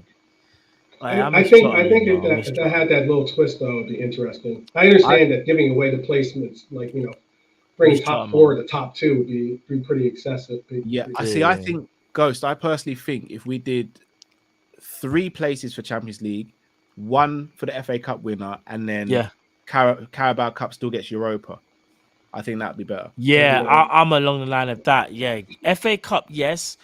Carabao Cup, no, though. But Okay. I like the idea though because it brings more eyes on the competition. Okay. More teams would take it more seriously as well. They would, Yeah, exactly. And real quick too, to Zabiri, I mean, I don't know if he gave you the CFO, but Andy Hughes is the CFO, correct? Isn't Andy Hughes the CFO now? No idea. I know he's the managing director, but I believe he's CFO. And I mean, I personally would think that the name that he should have been bringing up was more David Ridings. David Ridings is he's the assistant strength and rehab fitness coach for Liverpool right now. That's the person that I would put more emphasis and attention towards, because our injuries are too excessive and way too. Yeah, the fact that these players are coming back and then getting re-injured, that's a concern for me. But I mean, like, yeah, if he wants to, I got his phone number and email. If he wants to hit up Andy, and talk about CFO stuff. Hey, I'm down for that as well. Bro, you want his stuff too? Down All for right. that, bro. No, in fact, don't give it to me. Yeah, I know you're gonna be all up in his DMs. I might get too emotional and say stuff I shouldn't. No, but send it, goes. Questions needs to be asked. Okay. Bro. All right. Send it. I'm too emotional at the moment. I can take my emotion out of it. I can't. I'm gonna start speaking Patwa, and you're gonna be like, "Who's this guy I'm speaking to?" Straight to spam. Spam folder. But I got you. I'll send them to you. I will. Appreciate it, bro. Appreciate it, bro. Yeah. And I appreciate the chat for not going too. I appreciate you as always. No, come on, bro. As always, man. Come on, man. Always. All right. Appreciate y'all. Talk to you soon. Bless up, brother. Take care, bro. Big up 12th man. I'll let you have that conversation, Matt. The Patwa and the anger. Well, I need to have that conversation. Bro, there's so many things. It's gonna be a mixture of South London and Patwa, bro. I'm not gonna. I need to. Don't get me wrong. Before I write it, I actually need to almost I need to separate my mind, bro, and my soul, blood, and just like my mind's telling me now. Bro, that's gonna be on the evidence. What's that song? Stan. Yeah, Stan. Dear Mr. Andy, you too busy to write your fans. Bro, man, need that separation, bro. I'm being dead for real, cause you telling. We move. We move. Right, it's getting Nalante on. Nalante, can you hear us, bro? Nalante, what's going on, brother? Yes, what's going on, you man? How you guys doing? All good? Not too bad. Not too bad, bro. I told you, I'm the side piece. I told you, I'm just a bake. You know what I'm saying? Man's left to wait out here. What? Sabiri, Cal? What? This man, that man. I'm just like, what have I done to you, Cal? Cal, what's going on? It was in order. I know what it is, Cal. You know what? No, Cal. You know what it is? Man saw you in Croydon, innit? That's what it was, innit? Man saw you in Croydon. No, on the truth, on the level, my daughters, they live near East Croydon Station, so I'm up there quite a bit. Oh, okay. Yeah. You been like bumping into me one day, to be fair. Well, I will, man, and I'm gonna cuss your ass, Clark. But anyway, that's what I You start batting me up on the street. Yeah. But your wife is gonna say, "What you done? What you done today, Cal? You upsetting?" Like, babe, it's nothing. It's just from Kopish. Don't worry, I've got it under control. Stevie, get in the bedroom. Stevie, get in the bedroom. Robbie, you haven't seen none of this. Phone call for Matt and Drift, Matt, where you at? Matt to say, I'm sorry, I can't help you. I can't do nothing for you, son. Matt's just gonna be like, that ain't my friend. That ain't my friend. Exactly, yeah.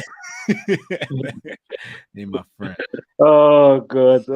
You just need to play that skit. I forgot. You know that the Jamaican man that says what not. That skit. Yeah. You know the guy, the Marga man. Yeah. Yeah, bro. There's a few. Which one in particular? Natty, because there's a few. Yeah. There's a few, bro. Yeah. All right.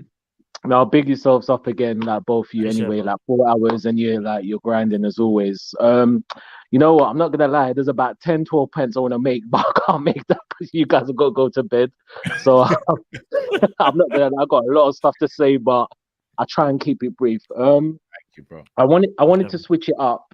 One of them, if you don't mind me, it's like a bit of a serious subject, not too serious, but it's just a question. If you don't mind me asking the question to you guys. Mm-hmm. So, for instance, my first question with the N-word. So my thing is as this, as black people in it, because when you're younger, you grow up, you listen to rap, and then obviously certain bars, and you get into it. But when you understand the context of the word, it's not really great, innit? And to be fair, on social media, even some of my people around me, like I have to tell them that don't, not in a disrespectful way, but I don't want to be using as soon as me understanding the word, the context, I don't want to use that word. But a question for both of you: why? I'm not saying it's all. The majority of black people, we get onto, if it's just say another race, and let's just say they had a group of black friends, and let's just say by accident. I'm not saying the purpose, because obviously that's wrong. That's derogatory. But they say it just by accident, and then everyone's like, "Oh yeah." Don't say that, but we're still idolizing the word. That's one thing that annoys me, and I don't get that. So I just want your answer onto that, because that's out of my vocabulary completely anyway. Second question, I'm going to do my usual football trivia. Okay. So who's the better player? Give me 1 second. Who's the better player, Zambrotta or Maicon? I love these ones. Yeah, go on. And the next one, who's the better player, Dan Prashescu or Bakane Sagna? I know the answer for both. I think I know the answer. Yeah. I got the answer. Yeah, we know. And like Zambrotta for Juve was a baller. You know what I mean? As you know, back in the day, he used to be a winger. Zambrotta mad still. Yeah, he's mad still. He did a left back thing as well. Dan Petrescu and who, bro? Dan Petrescu and Sagna. Yeah, Arsenal. Yeah. So Petrescu, Chelsea, Sagna, Arsenal, Zambrotta, Juve, and Maicon, Inter. Exactly. That's correct. Yeah. And I will just say these little two bits, because I know there's Yi, the caller, in the chat, because I know he's a first-time caller. So let me just quickly wrap it up. I do want to rebuttal. I heard 12th man. There's some good points, and similar to Sabiri and stuff like that. The thing is with the expectation of Klopp. Listen, look. You man everyone is a different age group in terms of Liverpool fans. Now, I'm not going to feel my age, because boy, when I went past 21, I started crying, innit? You know what I'm saying? When my 30th birthday came, I started shedding a tear, because you old, goddammit, you old, goddammit. Anyway, but I remember my first early stages of Liverpool was Barnes balling out, Rush, that Rush and Aldridge, and then winning the league in 1990, the 92, the soonest era where we had some good young ballers, but we were just dead out there. You know what I mean? The Roy Evans years when Fowler, McManaman, the Ooze and Barnes controlling that midfield like a maestro. You get me? Man like John Scales and Neil Ruddock, and we had baller teams and we should have won the league. Collymore. Remember that Collymore Fowler connection? Hey, how you mean? You man don't remember the little connection, that left foot bang, top corner, 25 yarder. Fowler banging it in everywhere. That honestly, I don't know how he didn't get more caps. Anyway, sorry, before I go on, we should have won the league. We didn't, unfortunately, due and Patrick Berger and them man there. We should have won the league. We didn't. Then we go on to who's after Roy again? It was Houllier. Yeah. Houllier. We build up a team. And we get there. We win the 5 trophies. Five time. God damn it, 5 time. You know, I'm talking about soccer. Anyway, we win the 5 trophies. We do the thing, and then you think we're going to win the league, and then obviously Arsenal, and then we had the Heskey own, and Heskey, he's one of my favorite Liverpool players all the time. He doesn't get enough ratings, but the only thing about Heskey is the fact that he could have done more, but I think he's just too unselfish. But I loved Heskey, man. I love Heskey. You know what I mean? You know what I mean? So go on the Houllier, and obviously he petered out. Then we know what happened with Rafa, and we know that flipping 08-09 season. Oh my God. That 08-09 season. Oh my God. Robbie Keane, why did you let him go? Oh my. Because he thought he was getting arshipping. Yeah. Well, he arshipping his way out, didn't he? But you know what I mean? You know, I remember, the Benitez season, and we thought we had it, and then it dicked out. Unfortunately, we should have won the league after Rafa, and then obviously Hodgson, Roy, forget about that. Forget that. Forget about Roy. Trust me, Roy. And then after that, when a good old Brennan, I like Callum, I got to like to put the midfield and the defense up there, Brendan was a car salesman. That's what he was. A car salesman, yeah. Nah, and then, Brendan, Brendan, and then obviously, as we all know, everyone in the chat know that season, that flipping. Oh my! You know what? Let me take you back to that season. Yeah, I remember the Norwich thing. I was thinking, you know what? Oh my God! You know what? After all these years, we're gonna do it. And Gerrard's in the team. I was like, oh my God! You know, I'm gassed. I'm gassed. I'm gassed. Let me tell you something. The day before the Chelsea game, the next day was my birthday. Had a nice little birthday party thing. Yeah. Listen, I'm going in. My missus was Jamaican at the time. So much she gave me a little Jamaican t-shirt to wear. I said, what are you doing? I'm going in, babe. But yeah, I wore the thing, done my thing, you know what I mean? Next day, yeah. I was excited. I was ready to go. I was like, yes, we're doing it. Gerald gave the pep talk, and what happened? The nerves, the bottling. And then forget about the Gerald sip, it could happen, but we just had running ideas and we know what happened after that. Crystal Palace, 3-0 up, gone the hole, and then God, that's the Right, still Gale, hurt. fam. Right, Gale. Yeah, it hurts after that, innit? And then obviously now we come to the big man Klopp, and you know what? Look, real talk. But this is sorry, I'm talking too much, but I'll get to the point of the 12th man. I understand what you're saying about expectations, and you know, Klopp, we should appreciate where we are, but 12th man, you should know this is Liverpool Football Club. We don't play. We're here to slap up teams. We're here to bad up teams. You know what I mean? We're not a small club. Now, Klopp, he's done well. I get it, and I appreciate it, but we shouldn't be sitting on one Premier League and one Champions League trophy. And I tell you another thing that Klopp, again, is one of his mistakes, his favoritism. Right, the Champions League final, right? Now, get me wrong, Trent was all right. He done all right, but Gomez was doing bits on the right as a right back at the last, and he was on form, and he was doing bits. And listen, everyone's going to shoot me for this. I think Gomez should have started in front of Trent. And then Naby, my number 8, Matt, our number 8. Remember that, brother? Number 8, balling out. Was he not doing a couple of things? He was doing the most last season. This is what I'm saying. Now, don't get me wrong, Fabinho and Thiago were not fully fit. So why couldn't you put Naby in the team? He should have started. Easily put one of them on the bench. If we need to change things, put them on. This is the thing, and Klopp, you know, he doesn't make these executive decisions. You're right, you know what? He's on form. Gomez, right back. Trent, I'm sorry, you're holding bench. Naby, you're bowling up. Hendo will put you back in the 6. Fab or Thiago is fine, but he's the form player. You see, these little things, these are the small details in winning another Champions League, and that's the thing. Like, I appreciate everything Klopp done, but I'm sorry, I cannot sit here and tell me he leaves now and saying it's a legacy. No, it's not. Yeah, he's won everything, but he hasn't cemented his legacy with a back-to-back or another Champions League, or at least 2 to 3 Premier League trophies. And City can have all they want, but it's about us as a club, the players we have and the manager we have, and we move.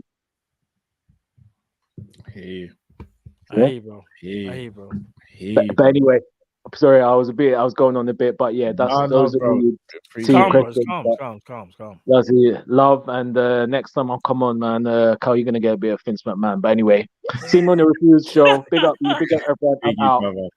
Say, blessings, ladies, take care, bro.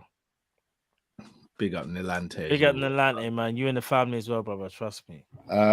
Quickly then, Matt. Zambrotta or Maicon? I'm taking Zambrotta still. Zambrotta. Right and left back. Petrescu or Sagna?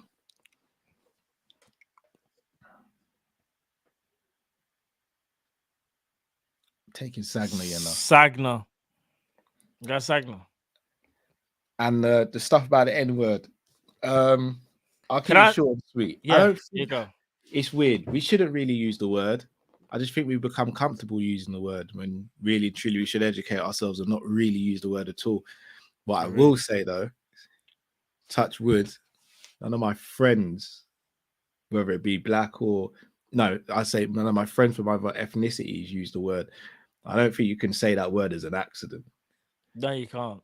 And I'll be honest. See, when it comes to the N-word, yeah, I think the reason why black people accept it if another black person says it is because they know what that word means, they know what it represents.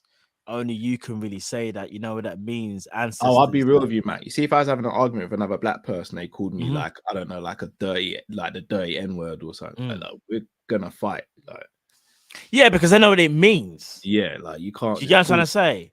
But yeah. what I'm also trying to say is if someone from another ethnicity says it, it's gonna trigger you because you know what it means. Even more. So But you know it's still even triggering me more. if a black Do you get what I'm trying to You know say? what? Tell a lie, Matt. You know what? I'd probably be more triggered if a black person said it to me. If we were having an argument and a black person, But probably be but more here's the triggered. joke. Here's the joke. I don't think a black person would say it to you. They're never gonna. Yeah. I've never heard an argument in all my life where someone's gone, you da-da-da-da-da. I've never heard that. I've Yeah, never nah.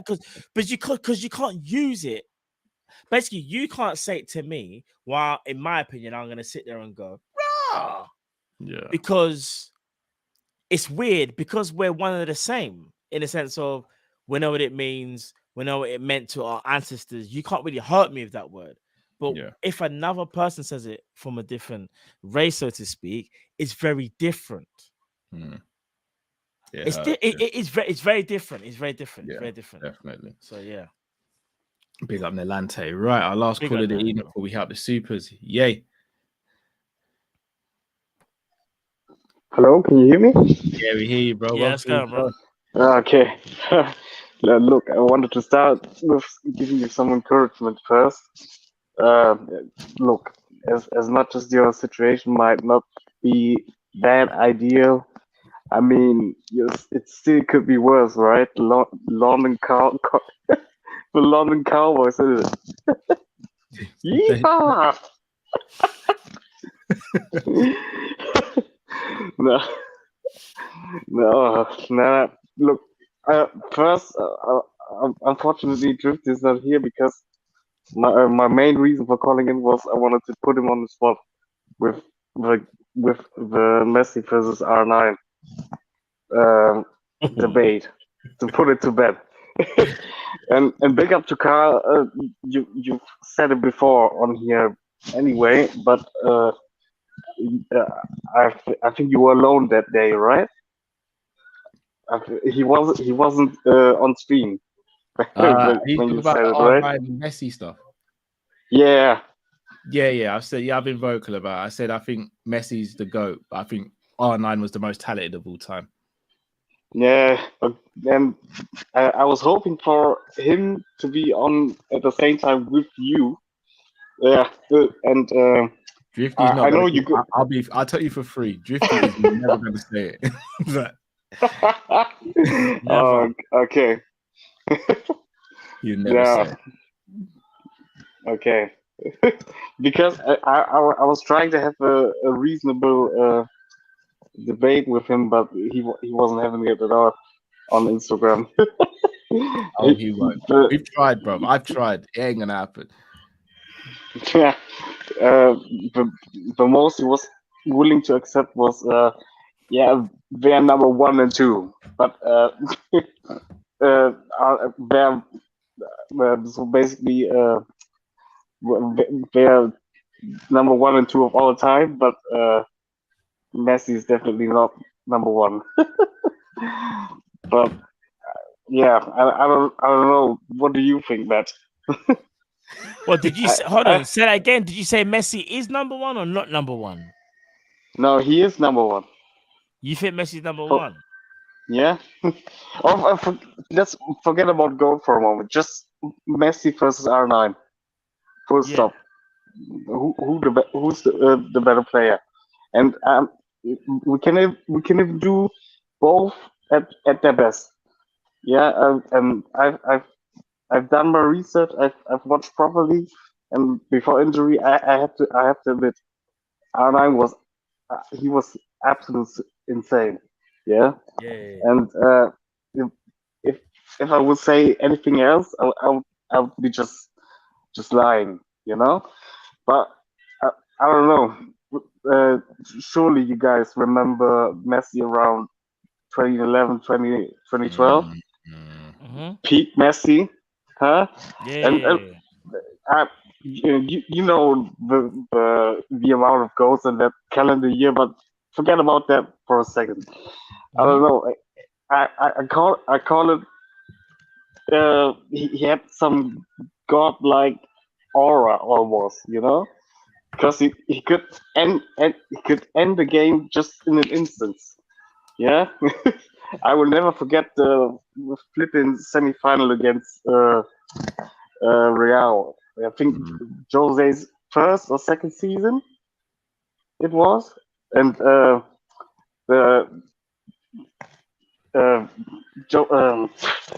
people forget that before Jose came, Real was no competition for Barca at all. Yeah, they got slapped 6-2 and humiliated on a regular basis by them. But Jose made them competitive again against them, you know. And I will never forget this game because Real really gave them a tough game. Yeah, Pepe got sent off. Busquets doing his Hollywood acting there, but the two goals that Messi scored when he just ran through out of nothing. Surely you remember, right? Yeah, 100%. I Picked up the remember. ball from Busquets and just ran through. Yeah. Yeah, or just the final against United. I mean, come on. He single-handedly annihilated them. I mean, I have no doubts. I think he's the GOAT. Yeah, You think he's the GOAT? No, fair enough. If you think he's the GOAT, fair enough, innit? That's what I'm gonna say. You know what's crazy? What's crazy this year when they won the World Cup? I had the feeling he channeled the spirit of from back then, even if it was just a glimpse here and there to pull them through. You know, this absolute insane pass to Molina against Netherlands. Or when he dealt with Guardiola, the poor guy. He's a problem. Imagine, imagine you being the best center back of the tournament and still getting dealt with like this. I mean, yeah. So for me, it's not even close. I'd say it's close, but I'd say he's the winner. Closer Yeah, than you think. Very closer than you think. I don't know. After the injury, I think people are guessing R9 a bit too much up. Like for the 22 World Cup, for example, you know. But 47 and 49 for Barcelona. We move first season. No, but look, the World Cup 22. 47 and 49 first season in Barcelona. I mean, people are making, and Drifty is definitely one of them. People are making out as if he was the main catalyst for them winning the tournament, and I'm not really feeling that. Hold on, 2002 World Cup. What, R9? Yeah. He was the Look, he scored in the final, but there were goalkeeping mistakes. No.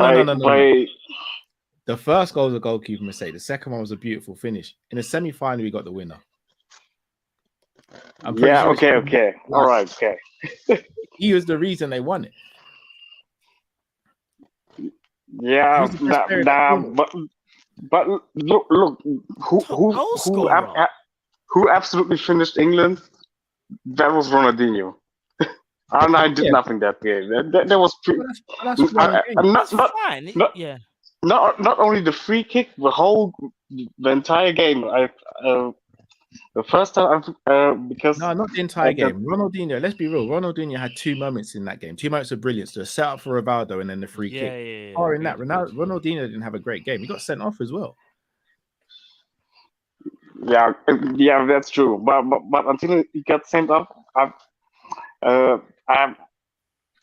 okay, maybe it didn't lead to anything, but he was the English defenders he was a nightmare for them.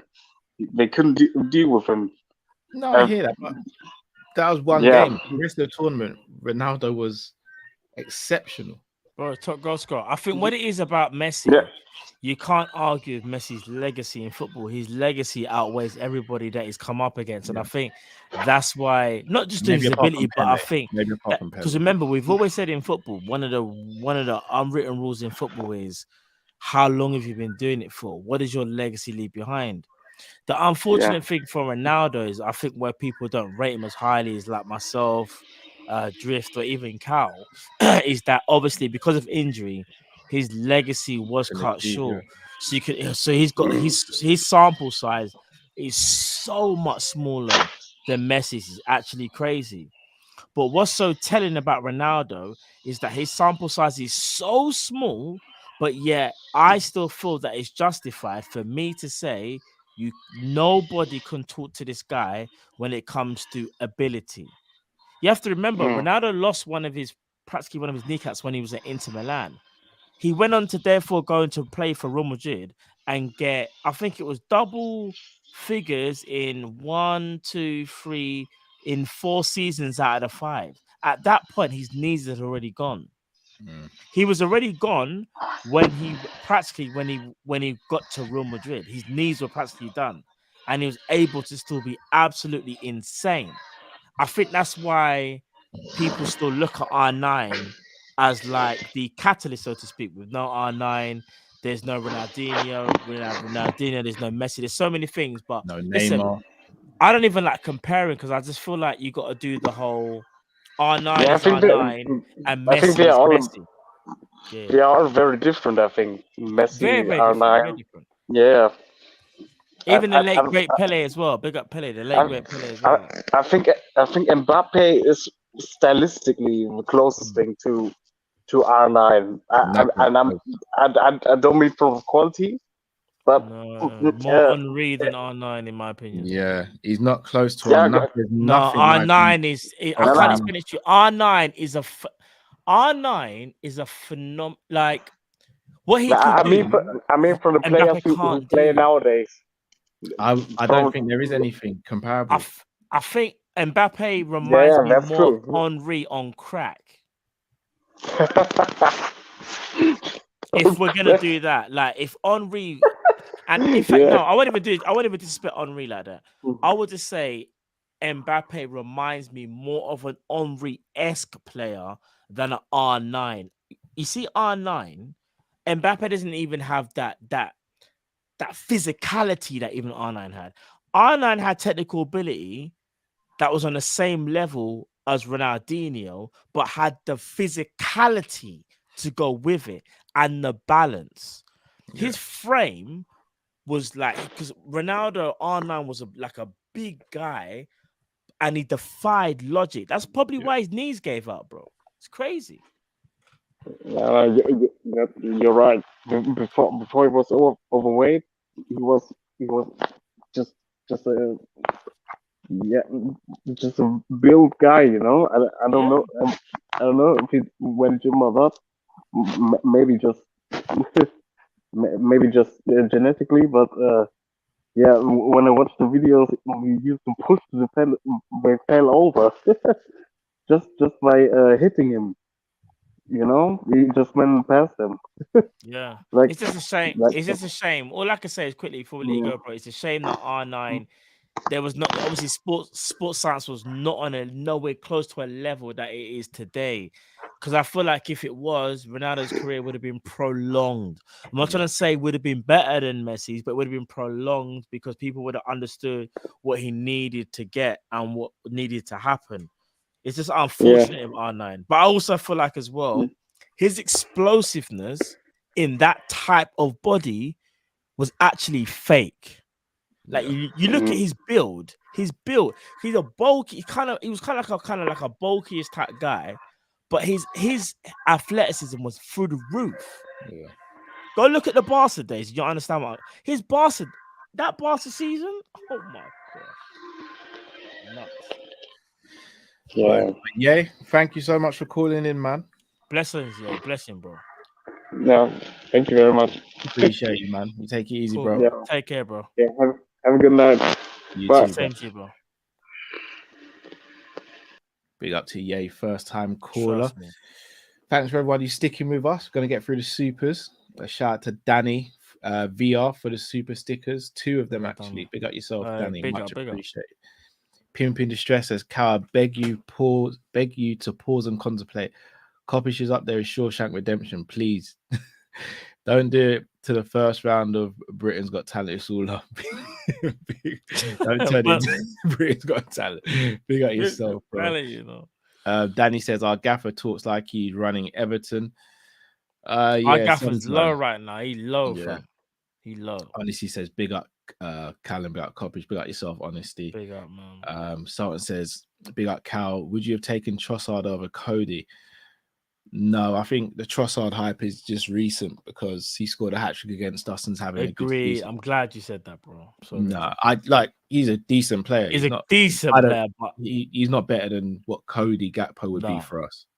Agreed. R. Thompson 94 says, do you think there's something going on with Bobby more than the reported injury? I've had an uneasy feeling about it. Not ready to see him leave yet, especially after hearing he's going to renew. Oh no, I think it's just injuries with Bobby. Injury. It's had a setback from what I've heard. Setback, people. Shout out to official AMD Speaks. Did you become a member? Big up yourself. Big up, man. Dougie says, if this continues, could it ruin Klopp's legacy? Won't ruin it, but it would definitely tarnish harm it a bit, 100%. Yeah, definitely.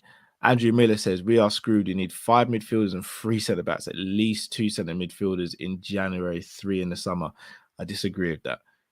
Yeah, I think we don't need as much as that, but we do need quantity. I think we need 3 midfielders and 1 centre-back. Yes. Yeah. Honesty says Napoli is laying a smackdown to Juventus. I've seen it in the comments. I was hoping you guys wouldn't spoil it for me, but I haven't seen it. No, was it bad? I'll watch it. In fact, don't even tell me. I'll watch it. I'll watch the highlights. Playbook of Eli says, as a Red Sox fan from Boston, FSG is not the problem. Don't you think some of our fans are delusional and acting spoiled? I can explain. I'd like you to explain, bro. Please explain, Book of Eli.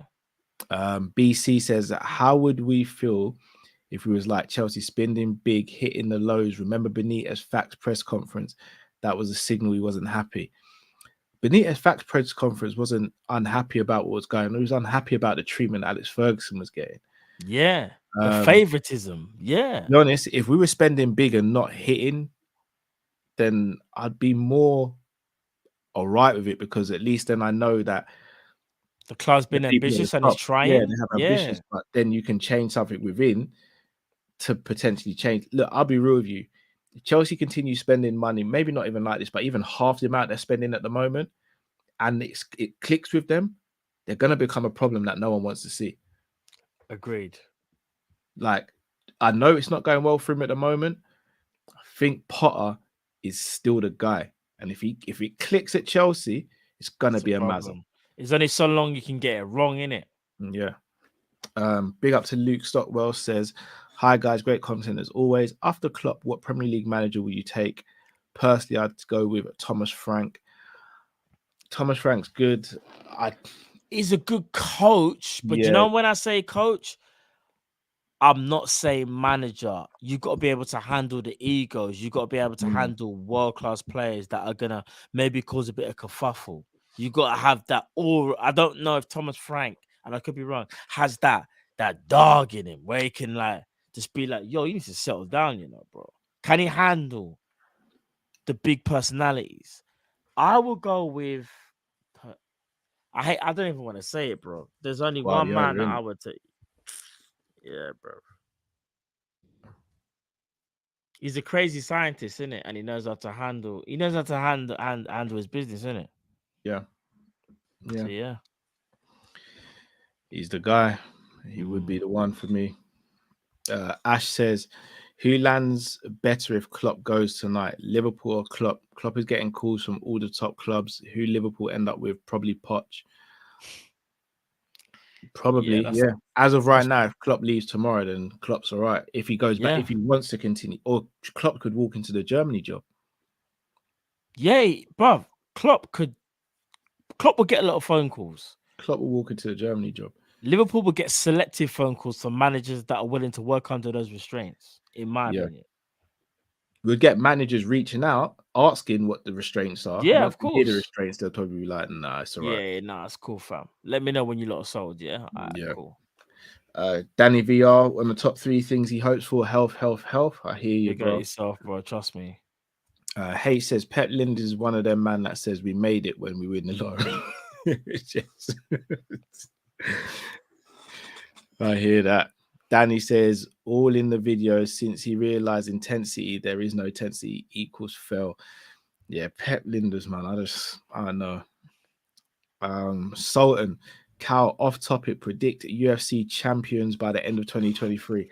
Sultan, forgive me. I'm not trying to not answer your super chat, but me and Luke have actually got a video planned to do this. So I don't want to spoil it because we've actually got a video that we're going to do on this. So Sultan, bear with me on that, bro. Bear with me because we are actually going to do a video on that. But I've got some very controversial takes on that one. So make sure you tune in when it comes out. H says, worries not, boys. Stefan and Millie are back in training. Bichetti might play tomorrow, so I wouldn't even be up against it. Ash says 70 million to Wolves. Apparently, he has a "You'll Never Walk Alone" tattoo on him. Oh, stop it! Well, just like Torres did when he was at Atletico. Remember when they showed it on the yeah. Albert says it's the Mendes Linders corrupt link. Duh. That's a duh. Riffwick says we brought Diaz because we knew Mane was leaving. We might have bought Gakpo because Diaz might be leaving because FSG never buy backups. They sell to buy. Again, I know everyone's going to feel like I'm just getting onto Klopp.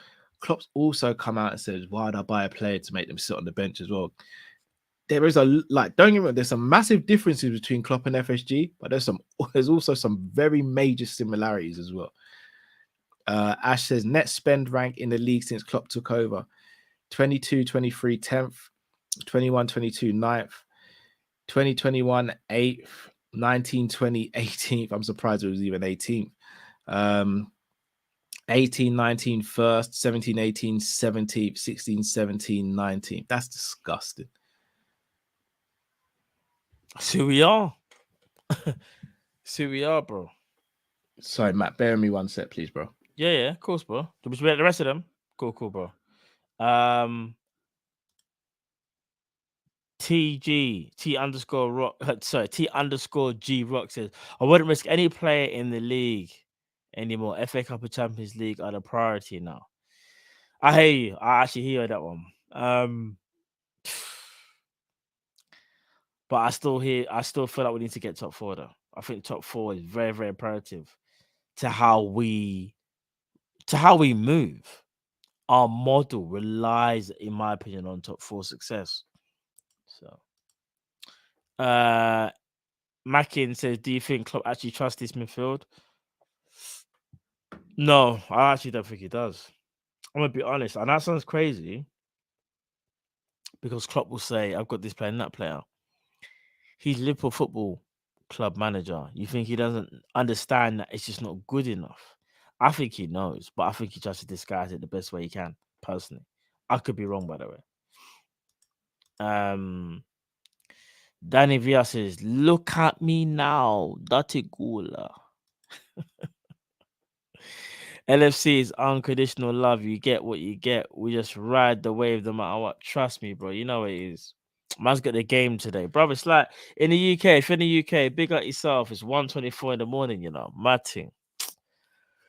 I still gotta eat my dinner, people. I still gotta eat my dinner. You know, them ones there. See what's going on. I'm going to bed late today. Then also we do the game tomorrow, so you know what time it is.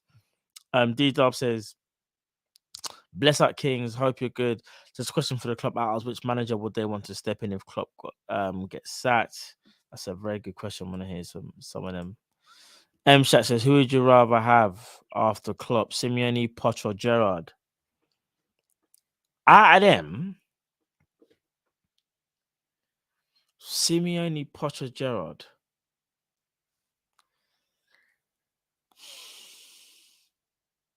If let's say let's say FSG are still in charge, you have to be realistic and either say Poch or Simeone. Only reason is because Gerrard doesn't have. But then again, I don't like Simeone's style of football. Gerrard don't have the experience, so that's the thing. The safe bet will be Poch. I think he could work underneath that model. He might have the best success. Simeone will piss everyone off with his shit style of play, and Gerrard will be either here or there. I think Poch is the safe option, so maybe I would lean Poch. Basically, Poch or Gerrard. Big at him, shot. B says, remember John Henry opened it to the fans 2012. We will invest, succeed, but we're not mortgage the future with risky spendings. Yeah, he did say that. I remember. This guy, bro. This guy. Big out yourself, bro. As the British says, Klopp is hurting the pitch stuff, which hurt the money stuff. It gets personal when money's involved. Now I'm trophyless and the money's going down. Kiss my teeth. Zabiri, bro. You have to understand, like, Klopp hasn't been given the tools, in my opinion. And I get what you're saying about has he said no, but Klopp has kind of said it on various occasions, like, if the money's there and we've got money to spend, why would I not say no? Do you know what I mean? So, but big at yourself, brother. I hear what you're saying, though. At the same time, it's one of them ones like, how do you know? Hey, big up Asian love, brother. Come on now. I will be honest. FSG has the ability to guarantee a lot from financial institutions to get the funds to buy players. LFC make enough money to cover that expense. In the business, you spend money to make money. Otherwise, you stay stagnant. Ways to do it. 100% budget. I'm big at yourself once again for the future, my brother. Trust me, bro. Trez Fresh says Matt Enzo went for 10 million in the summer. I know he did. I know. You're right. He did. He did. I don't know what to make of it. Did Klopp want Enzo at the time? Were we hesitant a bit like Matthias Nunes? Were we actually involved with Enzo? I don't know.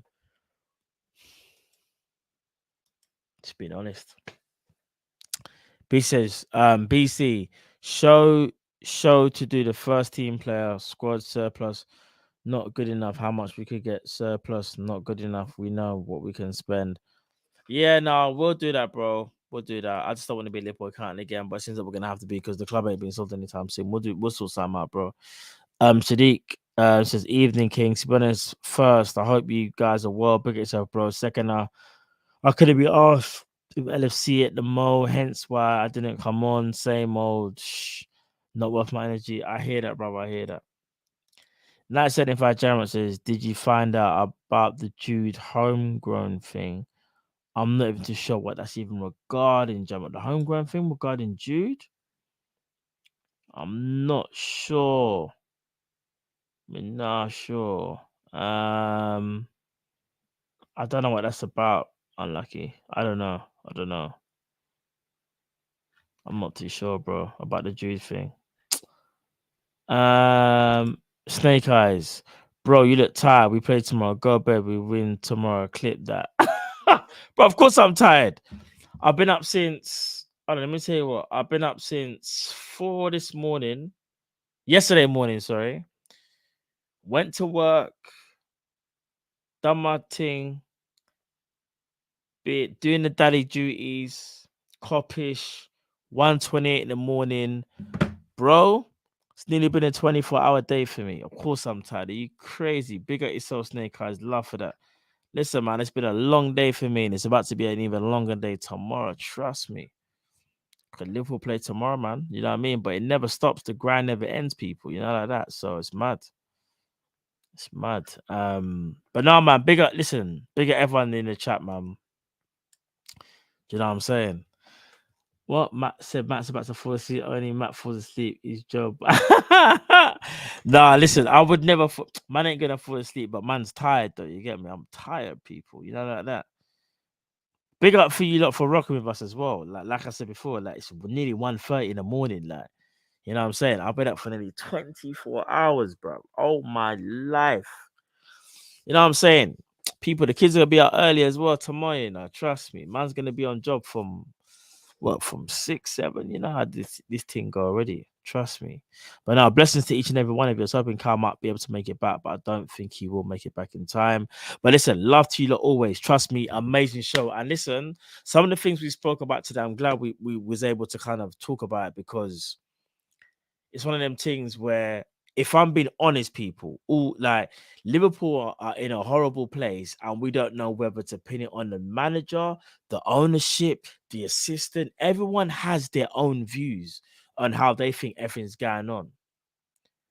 And that's horrible for any club to be in. You kind of wish you could just go, that's the issue. But I think as fans, all of us, we all have contrasting views, which goes to show you nothing is clear. Nothing is clear cut right now. And that's kind of a scary thought.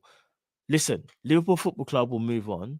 We will get to a better place, but we have to go through this place right now, innit? And it's just not a nice place to be in. Do you know what I'm saying? So we'll get through it though. Trust me. We'll get through it though. We'll get through it. 100% we'll get through it, man. Trust me. We've been there before, man. Listen, what we're going through right now was not worse than when we had Roy in charge. You know, the ones there, people, Konchesky and all them man there. We know what that's all about. Do you know what I'm saying? So we can get through anything. Trust me. We just got to stick with it, though. And if it means having to do some things like protests, whatever, down the line, then cool, so be it, whatever. But I don't think it needs to get to that stage yet. However, things do need to change. We definitely need to change. Do you know what I'm saying? So big up to you, man. Big up to everybody. Listen, let's stick together. We're in this fight together. We need to make sure Liverpool get back to winning ways and just support the team, you know, the best and, you know, the best way we know how to win it. You know what I'm saying? So blessings to you all, man. That's my speech for the for the evening, or should I say for the morning. But listen, people, it's your boy Man Like Matt. It's Team Kopish. I'm tired. It's been a long day. It's been a long day for you guys as well, man. Trust me. Love to you all. We won't be doing a watch along tomorrow because the game is not live. You know, it's not live on Sky and BT. You know, they're way there. But we will be doing a match reaction. Do you know what I'm saying? So you know that already. So make sure you stay tuned for that. But yes, people, love as always. See you tomorrow. I'm out. Peace. We out. Team Kopish. Love.